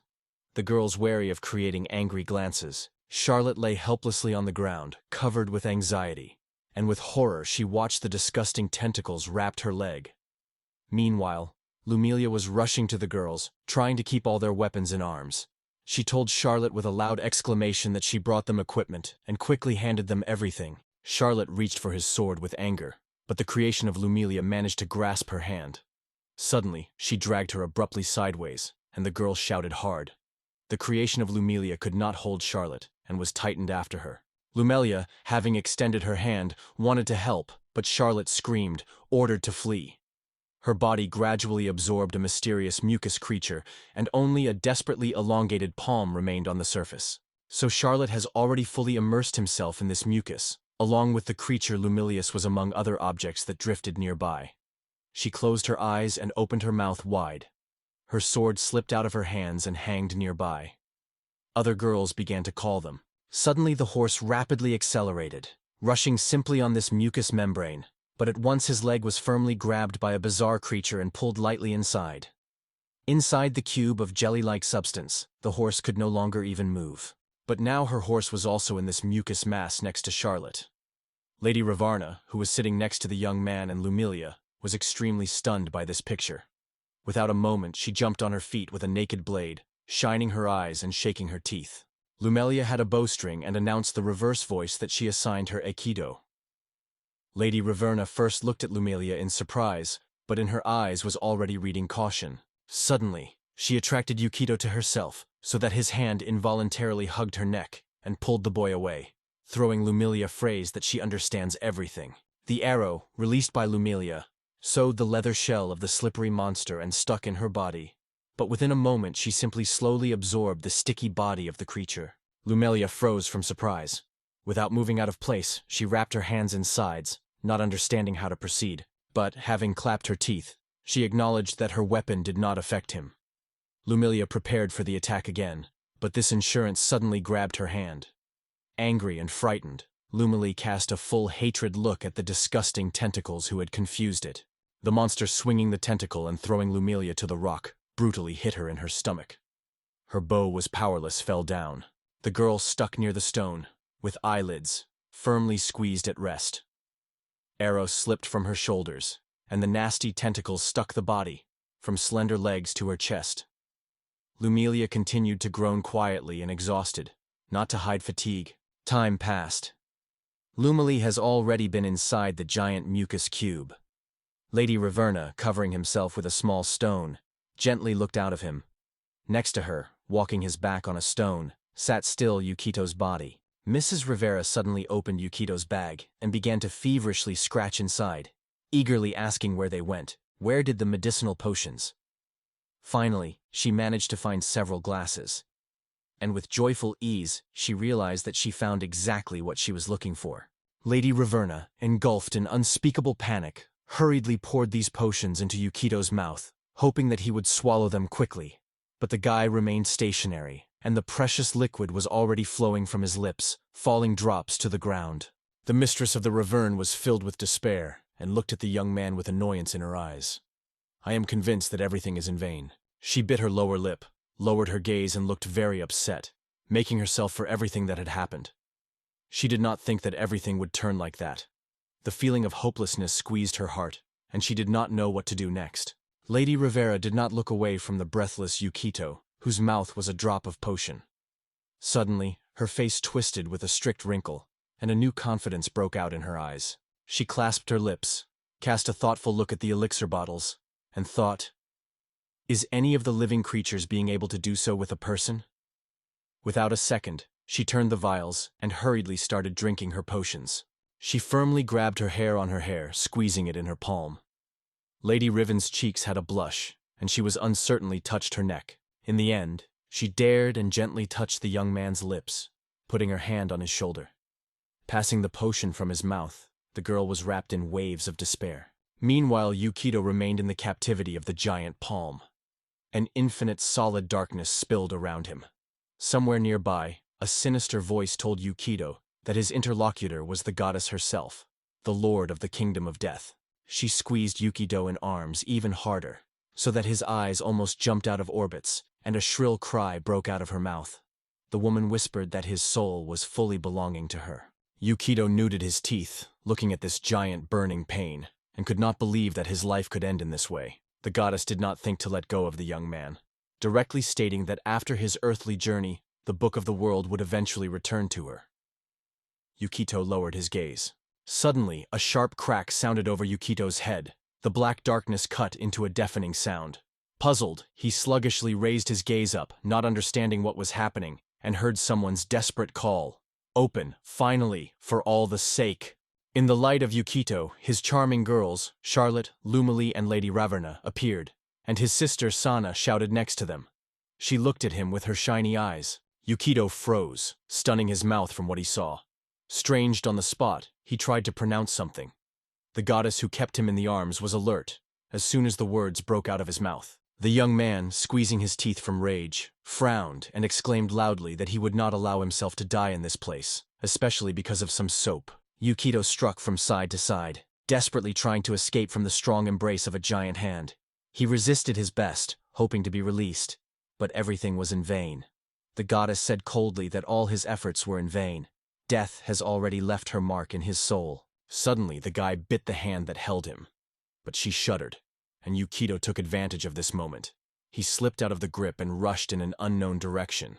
He gathered all his strength, filled with hope and a barely noticeable fear in his eyes, tight his teeth. His hand reached for those cracks through which a glow penetrated. The goddess reached for him again, pouring curses and offending the worst words. However, the young man did not stop. He stretched with both hands up, trying to reach the peaks, until fear finally left him. But cracks were becoming more, and with every new gap that poured Yukito, his hope grew. Finally, the black curtain finally crumbled, and the guy shone bright white light.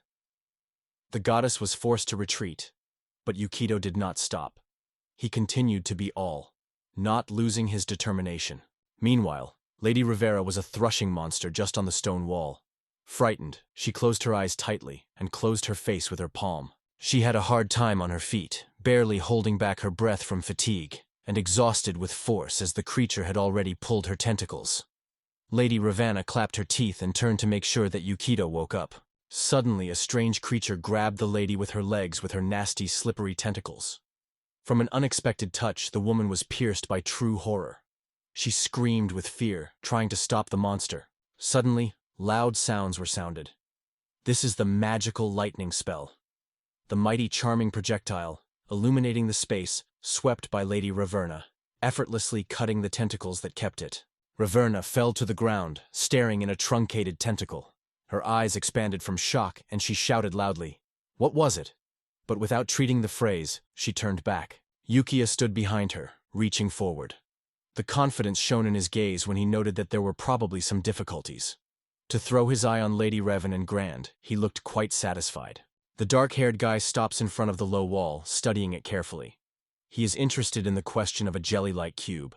Near him, just on the floor, a girl sits. Unlike the usual games, the mucous membranes are a true threat. They are able to absorb and dissolve any objects. Some of these creatures can handle even more difficult than defeating the demonic ruler. The girl grasps on her feet and rushes to the boy quickly, gladly shouting that he finally woke up. In her hands, weapons. But suddenly, a loud cry makes one to be alert. Someone warns it loudly to be careful. The face of this girl with long hair is full of fear. The monster suddenly rushes to the girl and knocks her down. Going with forces, she gets up, scattering with pain and staring one eye, and with indignation exclaims, "Who do you have me for?" A girl with gorgeous long hair is strongly raised and raises the rod over her head. She turns to the treacherous god of darkness, Zaji Yuhei. Her gaze is directed forward, and with loud confidence, she begs this ruler of the darkness to give her the power of her shadow. The tall girl breaks out of place and rushes to the monster with a cry, waving her staff. The rhubarb is a blow that should be the legendary, the so-called punching of helmets. The girl waves the rod with a scope, and the loud whistle testifies, the body of the monster dissected in two. However, the wound disappears lightly. The creature recovers in the eyes. The young man and the girl, holding his breath, realize, in front of them, an enemy, capable of instantly healing his wounds. The young man thinks, although the hammer is reverse, is a charming weapon capable of harming magical creatures, but the monstro, who attacked them, is not afraid of ruble or crushing blows. Therefore, these weapons are absolutely useless against such an enemy. In these surroundings, there is a magical creature, unable to obey the magic of control of consciousness. The guy holds a whistle with a spell of fire, but Charlotte with his comrades is still in the insides of this monster. The guy realizes that this mucus creature is moving extremely slowly, and they could have escaped for a long time. However, if you linger for a long time, friends can dissolve it without a trace. In his imagination, there is even a spooky picture. Only bones remain from comrades. The young man fades on the spot, hesitantly healing about further action. Nearby, a sword is inserted into the ground, which attracts his attention. Suddenly, a spark appears in his gaze. An unexpected thought flashes in his head, and the boy's eyes expand from awareness. The monster leaves the place. Ravana gets a stone out of his pocket and carefully approaches it. She confidently sets the stone inside, preparing for the next battle. The girl loudly proclaims the task of injuries, supporting him with a confident gesture. The magic is triggered instantly, covering the target at close distance. The monster is widely revealed by the eyes. The wound spell produces a powerful flow of negative energy, which causes significant damage to all creatures around. However, if you direct this magic on the runny nose, it will heal it, filling with vitality. The girl stands, confidently extending her hand forward and squeezing a stone in the palm of his hand. Suddenly, the reverse flies back, trying to avoid the monster with his staff. The girl runs to the boy and exclaims, "It is in vain." Yukito stands in silence without making any movement. The guy appeals to the rever with a request to listen to him, and is interested in whether she possesses as a priestess of darkness, necromantia. Reversing nods in affirmatively, explaining that every priest has mastered this art perfectly. The dark-haired guy leans to the face of the reverse, forcing her to become awkward. They whisper, conducting a quiet conversation, and Jikvito, which is much higher than the reverse, must be sniffed so as not to lose contact. Finally, the girl goes sideways, wipes her face and closes her eyes. She acknowledges that the guy has a right idea. Meanwhile, the guy continues to stand in place, stretching his hand forward. The guy speaks a spell of shadow images, and several ghostly doubles arises around him. If the enemy attacks, then the case decides who is struck by his blow, the guy himself, or one of the illusory clones. The ghosts are lining up to the monster, courageously covering a real magician. The magical creature suddenly comes to life and makes mysterious sounds. In response, all Yukito clones, along with Yukito himself, are rapidly flying up to strike a devastating blow. The monster fiercely pours on all clones at once. His blows fly simply between them, forcing each of Yukito's clones to rush away, escaping from devastating attacks. Yukito suddenly stops. He is unexpectedly striking by the monster's attack. However, the guy exclaims that the attack almost touched him. The guy stands, leaning his head a little and looking closely at him. Yukito, with anxiety in his voice, asks him to return faster, calling not to delay. Behind them was a reverse. The girl stands with her eyes closed, speaking the spell. She turns to the doomed souls, urging them to climb with her dark magic. It orders them to become its cursed warriors. Inside the monster, a characteristic wicked, as if someone is trying to get out. Suddenly, a sharp click is heard. This skull begins to knock with a spooky volume. Along with the skull, you can see other remains of this unhappy victim. The limbs of the dead suddenly begin to move. The skull opens the jaw wide and produces a strange sound. Next to the ravar, a ball of smoke lifts.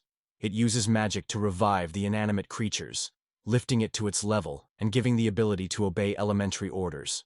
An animated skeleton with a sword in his hands cut a magical creature in half. Reborn and Yukito are enthusiastically watching his triumph, pleasing success. The skeleton compresses in the bone hand of the sword of Charlotte, the same weapon that can destroy mucus. He stopped motionlessly, while the sticky monster slowly covers the earth, spreading more and more. The skeleton hides behind the giant mucus, gently holding the sword behind the back. On the ground in the convulsions, small fragments of mucus fall, and nearby the bodies of the dead, dug into the thick substance of the fallen monster. On the ground suddenly appears a girl, all covered with a stringy mucus, which gradually flows from her body. Ravana, standing behind the guy, explains, "Mucus simply push them. It is more important to recover himself than to delay the victim." Reverse and Yukito approach the girls and carefully hug them. However, the girls themselves remain unconscious. The mucus begins to gather densely in one mass. The skeleton is still alive and the girl does not seem. Standing inside the jelly-like trap, she desperately waves his sword, trying to reflect from the enemy. Raverna notes that this monster is incredibly stubborn. It is still trying to recover. The guy replies to this, "Until he is alive, this is definitely not happening." A small open flask flies into a magical creature. The liquid inside splashes, eating a stroke. The monster in response makes bizarre, unlike ordinary sounds. The guy and the girl are surprised to watch it.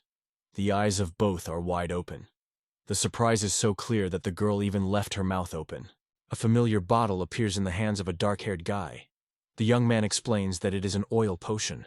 Raverna suddenly breaks into a cry, shouting that she was now clear.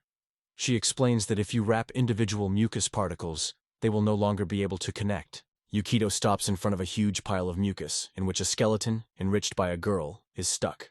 The young man extends the scroll and exclaims the spell, ordering the flame to turn enemies into gunpowder. Suddenly, 3 tangles of fiery magic that break forward. Yukito remains inviolable, watching the action. The young man calls for Hellish Drain, a spell that produces the core of fiery rays, each of which causes tangible wounds. The number of rays increases with the power and skill of the magician. All creatures, both mucus and skeletons, flash flames. Ravenna picks up one of the girls who have not yet regained. Yukito stands motionless, reaching forward. Yukito lifts a bottle of water to the lips of one of the girls he rescued. The girl opens her mouth and, taking a sip, allows a few drops of water to slip on her chin. The girl carefully, even slowly, opens her eyes. Suddenly she is tossed and surprised that Yukito really returned to life. The young man is only briefly called, confirming her words. Yukito lifts his head and looks at Ravran, which stands with his hands crossed on his chest. The young man confesses that it was thanks to Ravran that he managed to return to life. Yukito shot himself, scratching his back and smiling. The guy confesses that he is on the verge of life and death, but even in this state he was able to hear someone's voice. It turned out that Reversa used the healing elixir to help Yukito. It stands, as before, with your hands crossed on your chest. At this point, the girl recalls how her mouth accidentally touched the boy's lip. Her face is filled with true surprise. Ravenna stands next to Yukito and throws a dissatisfied look at him. Obviously, she is not at all liked that the guy told it all. Ravenna accuses Yukito, claiming that the share of guilt lies on it. With annoyance and bitter disappointment, she pops his finger, not understanding how, because of some little things like a sweet, someone could pay life. The girl sharply turns and, dissatisfied with her nose, heading somewhere. The horse is interested in translating his view to her side. Yukito wondered, and only now realized that because of his own stupidity, he almost lost his life. Yukito falls into the trap of a giant hand. Recognizing that delayed elixir can cost life, he hurries near the girl. The excitement increases when his gaze stops on a spooky skull. The guy swallows saliva from tension. You can prepare as much as you like and make plans, but if you lose life, you still remain dead. However, on the side of Yukito is the blessing of allies. Yukito is aware of how important it is to act and acquire new skills. Additional health points will save him from minor troubles like soap, but he still remains defenseless before the deadly blows of enemies. Yukito holds a book in his hands, crossing the pages leisurely. The guy's head is the idea that it remains his only way out, even if he would like to find another way. The young man comes into an ancient face, a disgusting creature that was once a powerful archmag, and now turned into a runny nose. This creature has a striking arsenal of ominous ones and dangerous magic. Mighty magicians are able to turn into counties, thus completely eliminating their weakness to physical attacks. However, even the rulers of the dead have their own Achilles 5, which can only be overcome with magic artifacts. Having closed the book, Yukito thinks about what awaits him. Yukito's view is directed forward. Serious and tense, he does not release internal anxiety for a moment. The guy dreams of becoming the wealthiest number, seeking to take possession of countless valuable things. A little time passed, and the whole company was in a huge cave where massive stalactites were hanging out of the high ceiling. The slender girl steps forward with a confident posture. Its weapons are securely attached to the thigh, and the hand with a light movement holds the arms. The tall girl apologizes for the delay and asks if they can move on. Yuki agrees, but first insists on one important step. Using the magic of detection, Yukito illuminates the charming objects hidden in the cave. Collecting them, he urges others to do the same, because he needs resources to turn into a wealthy only. The tall girl kneels before the remains of a man who has already passed away. Charlotte folds his palm and closes his eyes, sincerely begging Luria to become a leader for the soul of this man who has gone to another world. The reverse stands side by side, looking carefully at their palms with unconcealed curiosity. Suddenly, she also begins to pray. Thick black smoke rises from her body. The girl who sat earlier is scared, frightened by what is happening. Suddenly, Charlotte exclaims to Ravran, asking immediately to stop, because he can embarrass the souls of the dead. Ravran does not understand why it should be confused. Meanwhile, Yukito continues to pick up something from the ground. Suddenly, the young man notices a tiny fragment of a drag cube, and it makes him smile and laugh briefly. Yukito carefully collects found in a small bottle, hoping that one day he will need it. The team confidently goes further through a huge cave. The participants move one by one, and Yukito illuminates the way with its light. The team stopped, and Reverna pointed somewhere forward, in the very darkness. Yukito looks carefully in the direction where his friend indicates. The team is heading a narrow bridge in the cave, which was indicated by Reverna. The young man carefully illuminates the path in front of him. The guy, along with the three girls, walk the bridge, and next to them, the horse is slow, quietly accompanying the company. Yukito was surprised to see a real bridge in this cave. Ravenna explained that it was a hippo corridor, built by dwarfs 600 years ago. Yukito is interested in the reverse, whether they are waiting for them in the dungeons the same danger they have met earlier. Predatory monsters. Rauren was instantly straying, opened her eyes wide, and with his watchful look, she stared at the guy. Suddenly, she turned sharply and, as a fission, muttered that she was waiting for nothing like that. The girl looked extremely confused, and drops of cold sweat ran over her cheeks. A girl with short hair and sharp long ears thought. She recalled that at first they attacked a chicken bear in the forest, and later collided with a jelly-like cube. Lumily claims that these monsters do not belong to the creatures of nature. They were born as a result of prohibited magical rituals. Yukito, having a slightly look, is suspicious whether the girl is not suspected that Jiris is already involved in the case. Lumily bows his head and quietly confesses that he has no answer. Behind her back distinguishes a whole arsenal of arrows. These formidable tools are her weapon. Suddenly, Charlotte notices something from the side and is surprised to look there. The girl points down and reports that something is there. Yukito lowers the lamp and is interested in the city of stone. Soft light almost does not scatter the darkness. Only a small piece of the room can be seen. The reverse smiles, talking about Galdor, once the largest settlement, where more than 800 people lived. Yukito interrupts her, specifying that it was only a village, not a kingdom. The Reverherd appears in front of the guy and demands to repeat his words. The guy reaches out his hand nervously and when he locks a little, quickly assures that he said nothing. Three girls and one guy head down. With light ahead of Yukito with the team, they move to a huge gate, carefully explore the grave of darkness. Everyone impresses the scale and grandeur of this structure. They surprise it in surprise without hiding admiration. Suddenly the carved eyes on the gate slowly open. Yukito, along with the girls, retreat. Their faces are full of intense expectations and anxiety. Closed gates declare that Yukito will not be able to go further until he proves his dignity.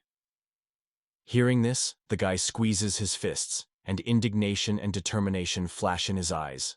The team stops in front of a massive, spooky gate. Charlotte puts her hands with a castle, thoughtfully inspects the gate, and is interested in what it is. Reverna explains that it is sealed doors that separate large dungeons from depths from all over the world. In the hand, the reverse flashes a light hoop.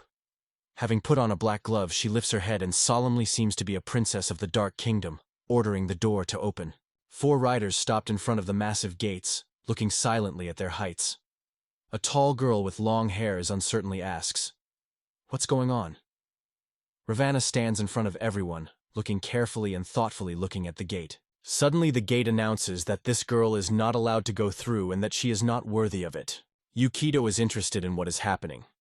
Ravenna replies that he does not know, and suggests that the door may have forgotten her name.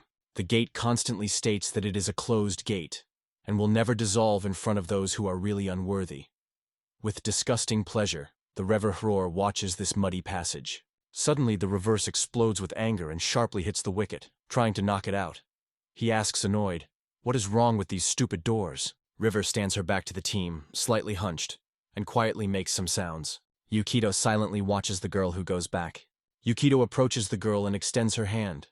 He guesses that after escaping the Reverness, someone replaced the castles. Reverb, still angry, remains to sit on the floor. The girl confirms Yukito's guess. Charlotte is wondering what to do next. If they do not go through this way, you will have to turn, bypassing the forest, and it will take much longer. Yukito looks at the gate and agrees with the girl, recognizing that she is right. Suddenly behind your back, Ko bows. Lumelia is alert, pulling the bow of the bow, ready to put the arrow into the target. Lumil releases the bowstring. The arrow whistles in the air and flies literally a few centimeters from Yukito. The guy was frozen in place, stunned by the girl's act. Meanwhile, the arrow with a rustle flies simply into the talking gate. Suddenly a powerful explosion rises, and the whole team fades from shock, stunningly watching the event. Yukito, Ravran, and Charlotte rotate, and fear on their faces. Everyone runs up to Lumil and, calling it in their name, is interested in the interruption that she has just made it. When the smoke left after the explosion of Lumilia's arrows dispelled, Yukito, passing by, cast his gaze at that gate. Yukito looks at the gate with surprise and notices that they have no scratch. He immediately understands that it is impossible to break through this barrier. Suddenly, a voice is heard from the portal. He turns to a fool team, mocking, "Their rude power is here, because this gate will only pass to those who own the mind." Yuki is surprised to look at the gate, again interested in those who think are unusual. Meanwhile, a tall girl with long hair appears behind the boy and turns to Lumilia. They say, "You should not shoot unknown objects." Under the boy's feet, a shining field, divided into squares, suddenly flashes. Inside this magical space are Lumil, Charlotte, and Yukito himself. Raverna, in surprise watching, remains aside. The girl is stunned, her hair is fluttering in the wind. In front of the gate stands Yukito with a mystery. Reflecting on it, he unexpectedly mentioned crossword puzzles from the dungeon. The doors look back to the guy, demanding to solve the riddle. Yukito lifts his head and looks angry forward. The gates begin to order a mystery. There is someone whose essence perks deeper than the eye or even the whole valley. By unbroken, this figure exceeds the steel dragon from the mountain. In his heart, the heat burns like a hot lava, and at the same time it is cold and sharp like a hardened blade. Who is it? Yukito looks a bit, light fear in his eyes. He has not yet solved the riddle, and, a little embarrassed, asks what it can mean. The dark-haired guy looks back to the reviewer and asks if she has any guesses. The girl only smiles mysteriously and confesses that she suspects absolutely nothing. After that, the young man looks at two girls behind him and is interested in their assumptions. The girls are silent, left without words. The guy quickly understands. They also have no ideas. Yukito thinks about the riddle, but he quickly realizes that he does not know the answer, because this world is a complete secret for him. Lifting his head, he realizes that the potion of the mind will only arrange thoughts, but will not give him a ready decision. The book of this world suddenly arises in the guy in his hands. This book only sets out the rules that this world is arranged, but unfortunately, it will not answer Yukito's riddles. Yukito repeats the individual lines of the riddle once again, which he just voiced, and on his face reflects at the same time a harsh and thoughtful expression. The rest of the team also thought about the mystery. Just put, their faces were reflected in their faces. The book that you hold continuously in your hands has an illustration that surprisingly looks like a gate, which they now stand. Yukito touched his cheek with his finger and thoughtfully stared at the page, looking carefully at it. The boy's face reflects the thought. Suddenly, his attention is drawn to something really exciting. The book written in an unknown language states, "Health, 100, resistance, 50, physical and magical injuries." The rest of the team looks sharply to the loud voice of Yukito. On their faces, genuine surprise, because no one could think that he would suddenly start to shout so loudly. Yukito is decisively and with force of closing the book. The guy looks forward and, saying confidently, says he finally understood everything. Yukito approaches Ravanna and asks if she can lend her hammer. The girl with a slight smile agrees, but at the same time she is wondering why the boy's tool and what he intended to do with him. The guy with dark hair slowly approaches the gate on which the human face is carved. Suddenly Yukito waves with a hammer, which he has just borrowed from the rover. Yukito strikes the magical gates with an extremely powerful blow. In his gaze, a rage burns, and his face is squeezed. Charlotte is fascinated with his horse and watches this sight. Lumily also does not hide his surprise from the guys. Reversing joins the girls, and no less surprise is read on her face. None of the audience could even imagine that Yukito would decide on such an act. Yukito lifts a hammer borrowed from that girl, and thinks that this door is not so easy to break. The guy squeezes the hammer's hand much more than before. Yukito begins to snack the magic gate again and again. All three girls rapidly approach him, shouting his name and wondering what he is doing now. These gates proclaim that all this makes no sense, and call the guy a traveler. They dissolve only in front of those who are endowed with reason. Yukito strongly goes on the offensive, struck by a blow without a single pause. His view is full of seriousness.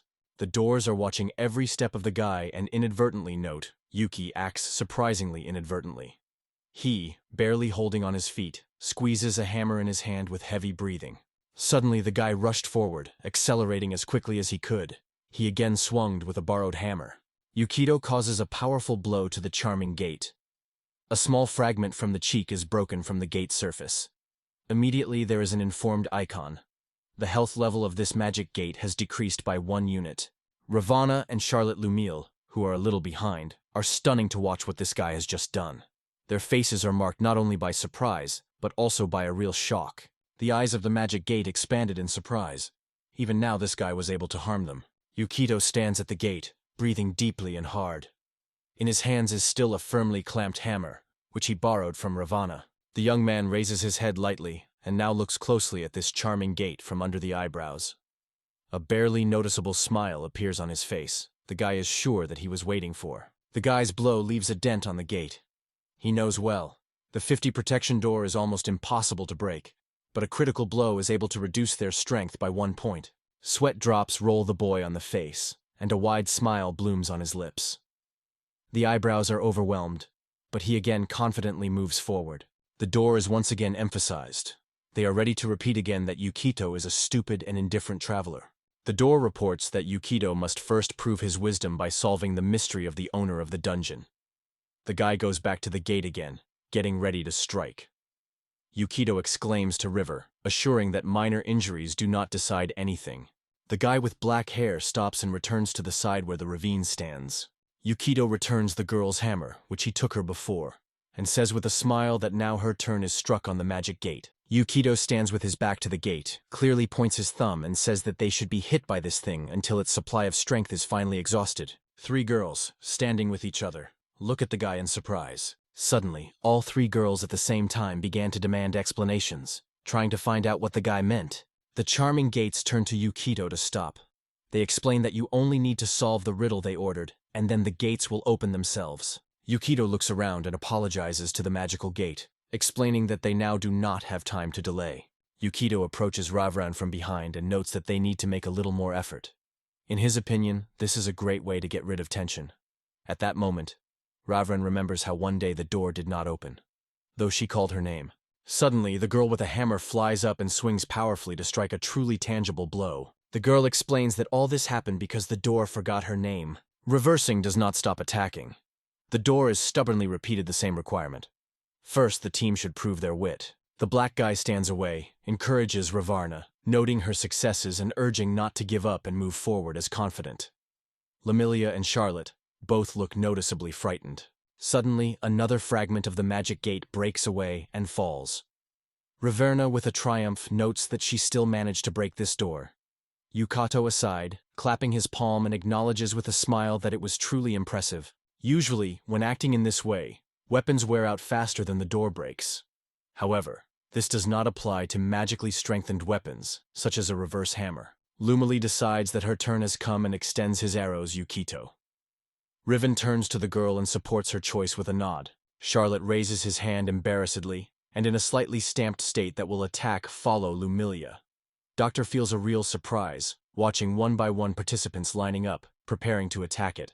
You go 2 steps back, watching 3 girls stand in front of the door.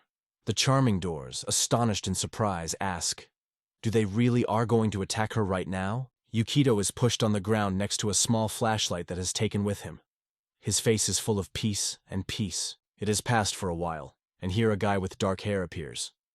A majestic white horse is quietly standing next to him, and he ignites a campfire. Yukito turns to girls, suggesting to prepare tea.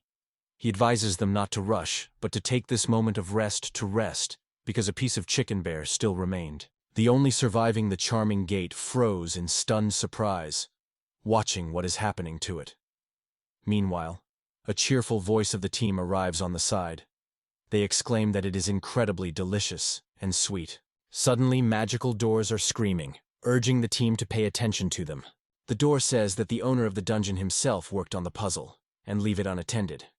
Players should focus and solve the riddle, because there is nothing worse for those who violate the rules. Yukito approaches the magical gate, swings some weapons and strikes a powerful blow.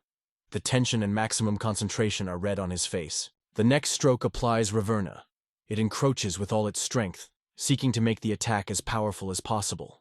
Yukito and Lumily settled at the fire, enjoying dinner. Meanwhile, Charlotte and Reversing are constantly on the door, causing them more and more harm. Charlotte causes powerful strokes once after a while, each of which affects the target. On her face, unwavering focus and determination. 8 hours later, Yukito stands at the fire and starts roasting the coins he won in the dungeon. Charlotte approaches Yukito and wondered what he was doing. In response, the guy said that he was heating on the campfire found coins to make sure that they are not poisoned or disguised as harmful mimicras. Ravana is still standing at the magic door, causing them to be devastated.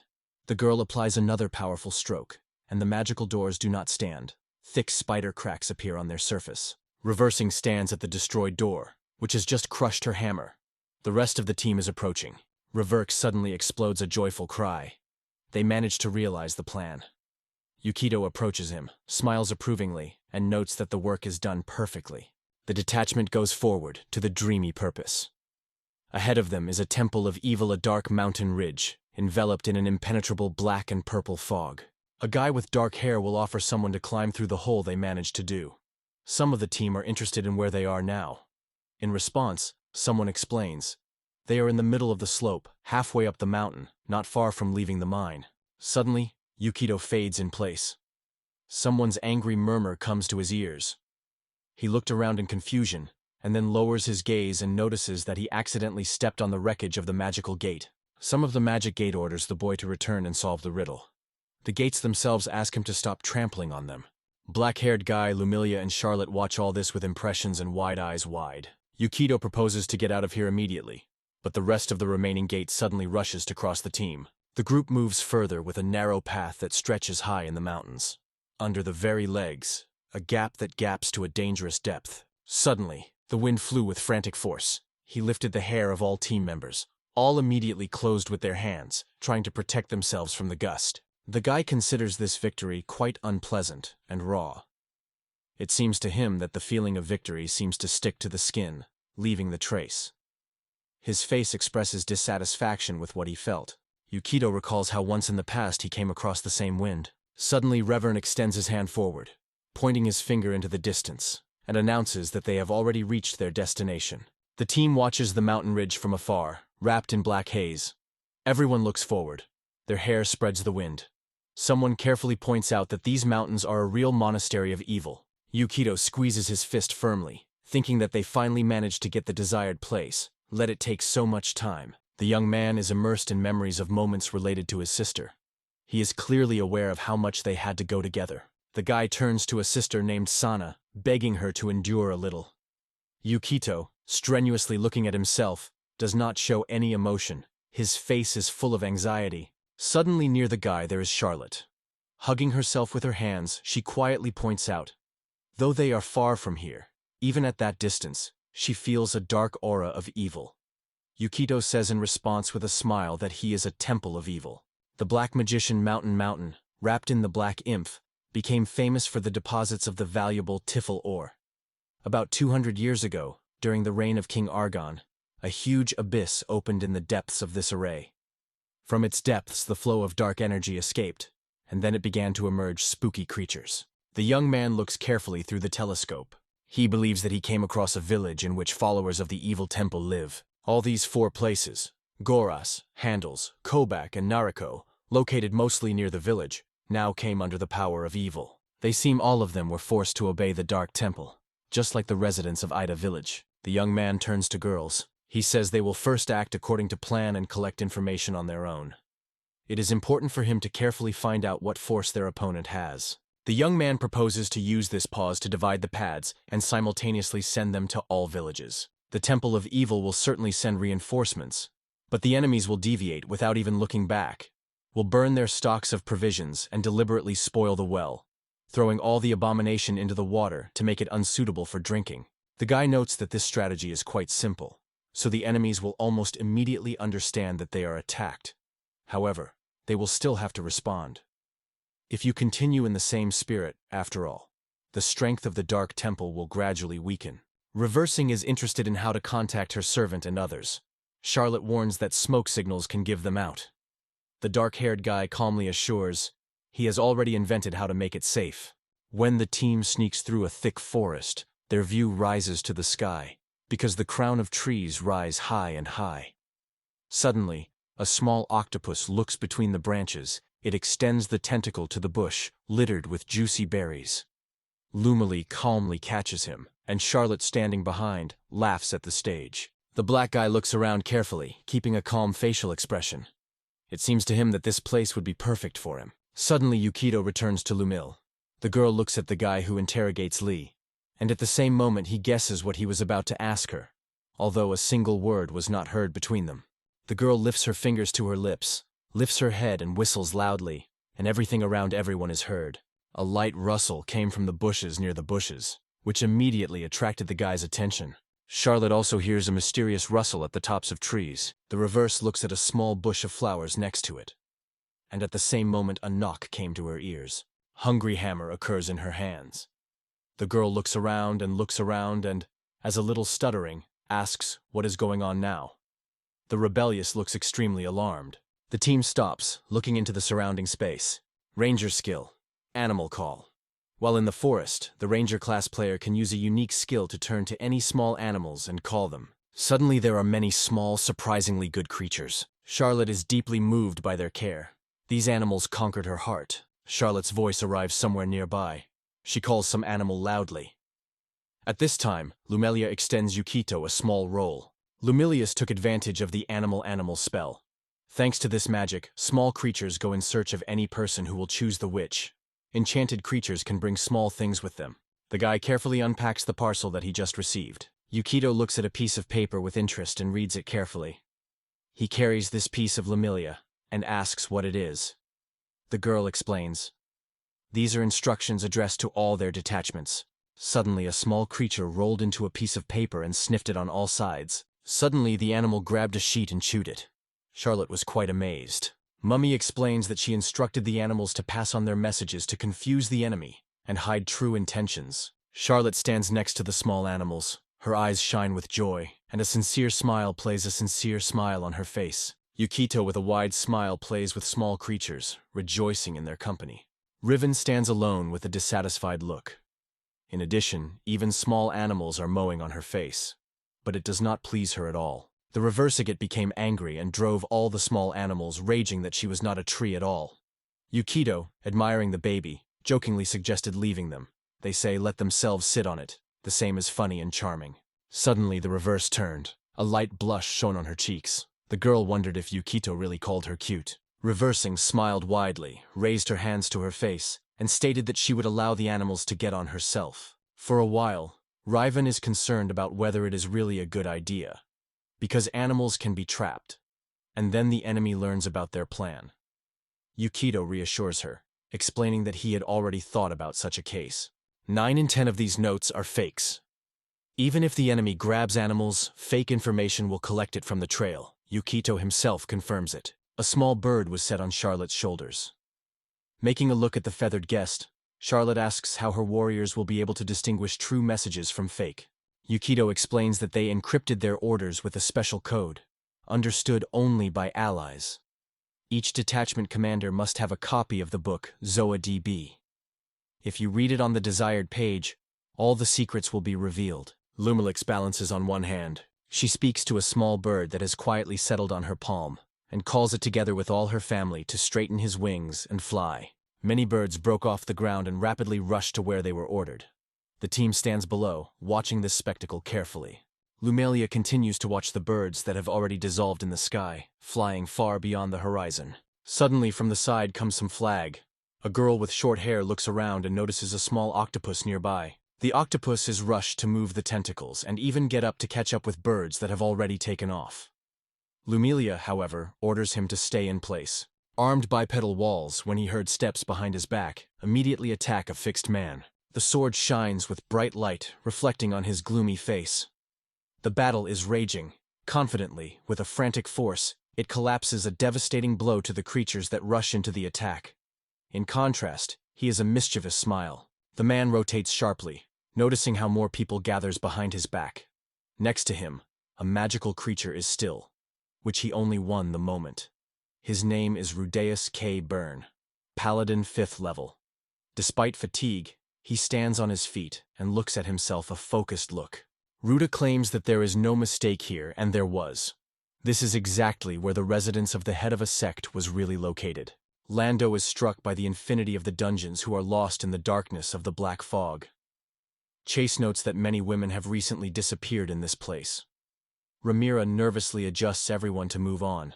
Rutsius turns away from all and, staring at the distance, thinks in mind whether Madame Charlotte can really be in such a place. Chase told that for the first time a girl, similar to the daughter of the Duke, was seen in Orbeta, and that she left the pledge for her horse. Or was distrustful of this version, because he did not believe that Charlotte could just leave the Rosinant. Lando says that after that they noticed her in Edie and then in Aldi and accompanied her boyfriend, an elf. Ramira adds that their path was confidently heading to the Montenegrin mountain cloud. A man who was low in height briefly reported that he became aware that in the coming days, the locals will hold sacrifices. Rudis strongly acts forward and states that, in all circumstances, they need to go immediately. Rudis ahead of everyone and announces that the main task is to find Mrs. Charlotte and return it to the armor. Further, Radisk confesses that after the Duke ordered them to find Charlotte, he has no idea how he could appear before him if something horrific happened to her. Lando approaches the man and makes a conversation about his injury. Ruda assures that everything is fine with him because the clash with that kobold went without any complications. Lando proposes to cure Rudis, but he refuses. A considerable way ahead is a lot, so it is better to keep the spell for later. Lando agrees with this and, instead of magic, advises to use potions.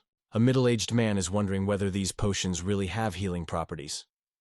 Ramira, meanwhile, stands nearby, listening carefully to the conversation between the two. Lando explains that it is an acid protection potion. It is rumored that the black dragon that settled in the mountains is spit with caustic acid. The potion that provides protection against this danger is only 1 hour, so the team decides to take it before moving forward. It took some time and the team moved on. They walked a gloomy corridor, and a small ball was spreading in front of them, lightly illuminating them. Chassel escaped forward, leaving everyone behind, and he began to look around. The man was hiding behind the wall and looking carefully, trying to see what was happening around. He looked at the door. Rue instantly disappears next to this undersized man, noting that their only guards are only kobolds, and those, to put it mildly, do not impress with force. Chase tells that he heard about the raids of the Piercies on the surrounding villages related to the temple, so it is likely that they threw all their forces right there to protect these places. Lando exclaims that they are incredibly lucky, and all this is a blessing of Luria. Lando and Rudis hold their hands firmly, wrapping them to the breast, with closed eyes and sincere smiles on the face. Suddenly, Chase rotates sharply, puts his finger to his lips and hisses, ordered everyone to silence. Chase, stunned, leaned against the door. The detachment cautiously enters the room, noting the open door, and immediately guesses that the inside can chat with kobolds. At the entrance, their suspicion is confirmed by a sign, the result of the same successful study of rumors. The Rudis detachment is tense, concentrated by looking forward. Their weapons are alert. Everyone is ready to repel the attack at any moment or repel enemies. The Or stands quite close. His eyes look carefully, and he exhales quietly. Unexpectedly, Rudeus sharply opens his eyes and looks forward.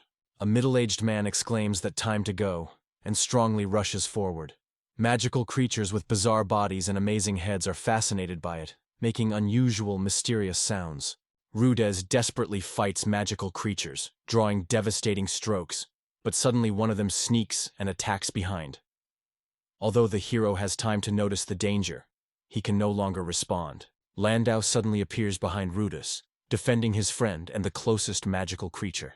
Chase breaks down the stairs after these monuments, aiming at their weapons in them. Several monsters became a target for his arrows. One of the magical creatures watches this with a frankly frightened face. But suddenly, the monsters begin to retreat, and one of them makes strange sounds that are clear only to them. Lando notices that magical creatures begin to grasp weapons. Ruth strongly states that this will not happen until he is on the guard. Suddenly, a woman's voice is heard behind the backs of men, who asks them to wait for a moment. The Romera extends forward, her eyelids fall, and it causes a flame to break the enemies into small debris. The girl focuses on the palm of a bright flame. In a moment, it releases a fireball that explodes with a terrible roar, covering enemies within a 6-meter radius. Those who have time to react cleverly will be able to avoid the worst consequences through skill and rapid reaction. Romori further stands, stretching a forward hand. Chase returns to her and says that cooperation with her is a real pleasure. The team is confidently moving forward. One of them looks around and notes that for them, this place was a kind of composition. Lando takes a step forward and reports Mr. Rudis that there is a passage that leads even deeper. The middle-aged man is to investigate him first. Chase goes closer and asks Orr to wait a little. Chase's face is full of seriousness when he voices his request. The team gathered before entering a narrow tunnel. Chase notes that it smells clear here. Chase plunged his hand into the backpack and took out a wooden pole 10 meters long. Step forward, he carefully waved it, carefully exploring the walls for traps. Suddenly, arrows were snatched from the walls with a frantic speed. They swept through the room and roared into opposite walls. Chase goes in front of the whole group, looks around and wonder. It turns out that the arrows were poisoned. They were only miraculously not to come across this trap. Rudeus, walking after Chase, warns him to be careful. However, Chase, glittering a complacent smile, carelessly replies that there is no control and threat. Chase states that having a remarkable traveler's experience, he instantly recognizes any approaches. No trap will stop it in the way. With these bold words, he confidently goes forward, heading the first. He looked around without stopping, not watching where he steps. Suddenly, one of Chase's feet hit the trap. The boy's eyes were wide open. Chase looks around and screams with horror, not understanding what is happening. Suddenly, his legs break away from the ground, and he rapidly flies forward, as if picked up by invisible force. Romero recognizes the jelly-like cube and is genuinely surprised by the appearance of such a creature. Meanwhile, Chase, without hesitation, flies into this cube, extending his hand to his comrades in an attempt to contact them. Rudeus rushes forward to support his friend. Suddenly, he realizes that the poisoned arrow was only a cunning maneuver. The real trap waited quite close.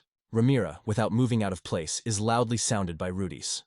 At this time, the team looked around and notices that people in black cloaks are silently observed from the top of the boxes. One of the team members notes that it is a trap. Their arrival was found in advance. Everyone fades hard, preparing at any moment to repel the attackers. People in black cloaks extend their hands forward. Ramira commands his soldiers behind her. Suddenly, someone directs the radiation of the spell and produces a fireball that flies directly to the command. However, the remains itself does not deviate. It remains in front, face to danger. The command is covered by a magical fiery layer, and they instantly flash, rushing with pain and filling the air with piercing screams. Strangers remain in their places, silently watching what is happening. Rudeus, without delay, begins to crawl through the flames and calls for someone to wait for him. The face of a man is full of fear. Suddenly, Rudeus's hand appears from the fire. He immediately recognizes her and looks sharply. At this point, Ramira turns to a man named. The oar lies with a Nitsi, pressed to the floor. In his mind, the images of people who have just been alive are asleep. Ramira, Chassel, and Lando. Suddenly, a hoarse laughter is heard, and Rudeus raises his head. The stranger is genuinely surprised that Rudeus is still alive, and with annoyance notes his endurance. He acknowledges that he has lured them in a trap, considering themselves a coward. Lando confidently appears before Rudeus, with a powerful flame raging behind his back. Rudeus was stunned. He clearly did not expect to see a young man in front of him. Lando turns to Rudeus with a neglect and cold states that he is alive. While everyone was swallowing potions against acid attacks, he chose protection against fire. Rudeus looks at a guy who stands in front of him. Lando suddenly recalls something, gets a small medallion, and says that he will not need it anymore. At the same moment, the thing that the guy just dropped finds himself on the ground before Rudeus. The middle-aged man looks at the find, is astonished and surprised. The Rudeus sharply lifts the head and shooks with rage, insulting Lando and calling it a vowel mucous membrane. Lando throws his head back and explodes with a loud laughter, shouting that Ruda just has to look at his face now. A middle-aged man cannot believe it in any way, because Master Lando is one of the key figures in the Brainius house. He is a respectful priest, who, like the narrator himself, sincerely worships the divine Luria. The Revdus again lifts his head, calling Lando with a scum and irony asks who he really is. Lando smiles wide, takes my hand and lifts her to her face as if he wants to hide her behind her. The oar explodes with surprise, turning to the guy, and exclaims that it is impossible. A dark-haired man appears at the very place where Landos has just stood. Or is aware of, before him, werewolves. The werewolf laughs loudly, declaring that he likes to deprive him of the lives of those who manage to get angry with impunity. The man falls, and blood flows abundantly from his mouth. A werewolf appears suddenly. A book was hanging above his palm. He laughs and notes with delight. Everything that was recorded in this volume was surprisingly useful. The small book contains statistics on the whole world. The werewolf, flashing in a fiery flame, holds his foot firmly on the breast of an elderly man. Meanwhile, Rudis, barely breathing, is barely heard by Ms. Charlotte to forgive him. Meanwhile, Yukido Band wanders the forest, not knowing about the hidden threat. Charlotte goes beside them, her face is tense, as if she holds her care or anxiety. In the underground altar of the Temple of Evil stands a man dressed in black. He is called the Great Goddess of Death, Nephilia, and it is said that a glass of blood will soon be filled. Suddenly, this human turtle spoke, turning to the master of the Supreme Priest. However, she does not have time to agree. The priest cuts into a conversation and interrupts it. The skull adds that in front of them, Shami's goblin shaman from the Fort Amo, his lord. Shamanin wants to communicate with this man. A man with pointed ears rotates to the skull and is interested in the fate of Shamiza. He is clearly worried that no news has come from the Amok fort. Handing his hand on the back of his wolf, he thoughtfully says, "Great," and disappears. The man went to the room where the mirror hung on the wall and slowly approached him. The man extends one hand forward and the other confidently squeezes the staff. Suddenly the mirror flashes bright light, but it remains stationary, standing in its place. The goblin suddenly arises in the mirror. His view is pointing forward.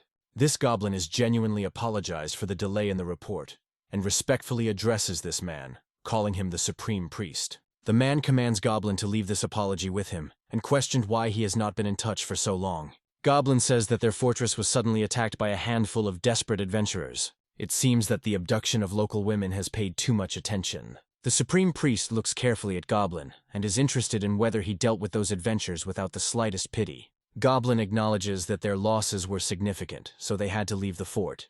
If they had remained, they could lose everyone captured by terrorists. The Supreme Priest states that the fortress does not matter. In the end, as soon as the rite is over, the whole country will absorb death and ruin. The Supreme Priest again appeals to Goblin, demanding to tell the sacrifice. Will they have time to bring him someone before the last time? There is very little time left. Goblin assures that it will have time in time. His warriors are already walking through the mountain passages of the Black Fog. By the night of the full month, it guarantees that all the victims will be collected. However, the priest warns that if the promise is torn, Goblin's head will be at stake. Goblin nods, making it clear that he is completely renouncing the intentions of the High Priest. And suddenly he remembers something. He asks to convey the priest. It seems that his posts were launched by spies from the kingdom of Renable. Suddenly, the Supreme Priest opens his eyes and looks at the place where Goblin stands.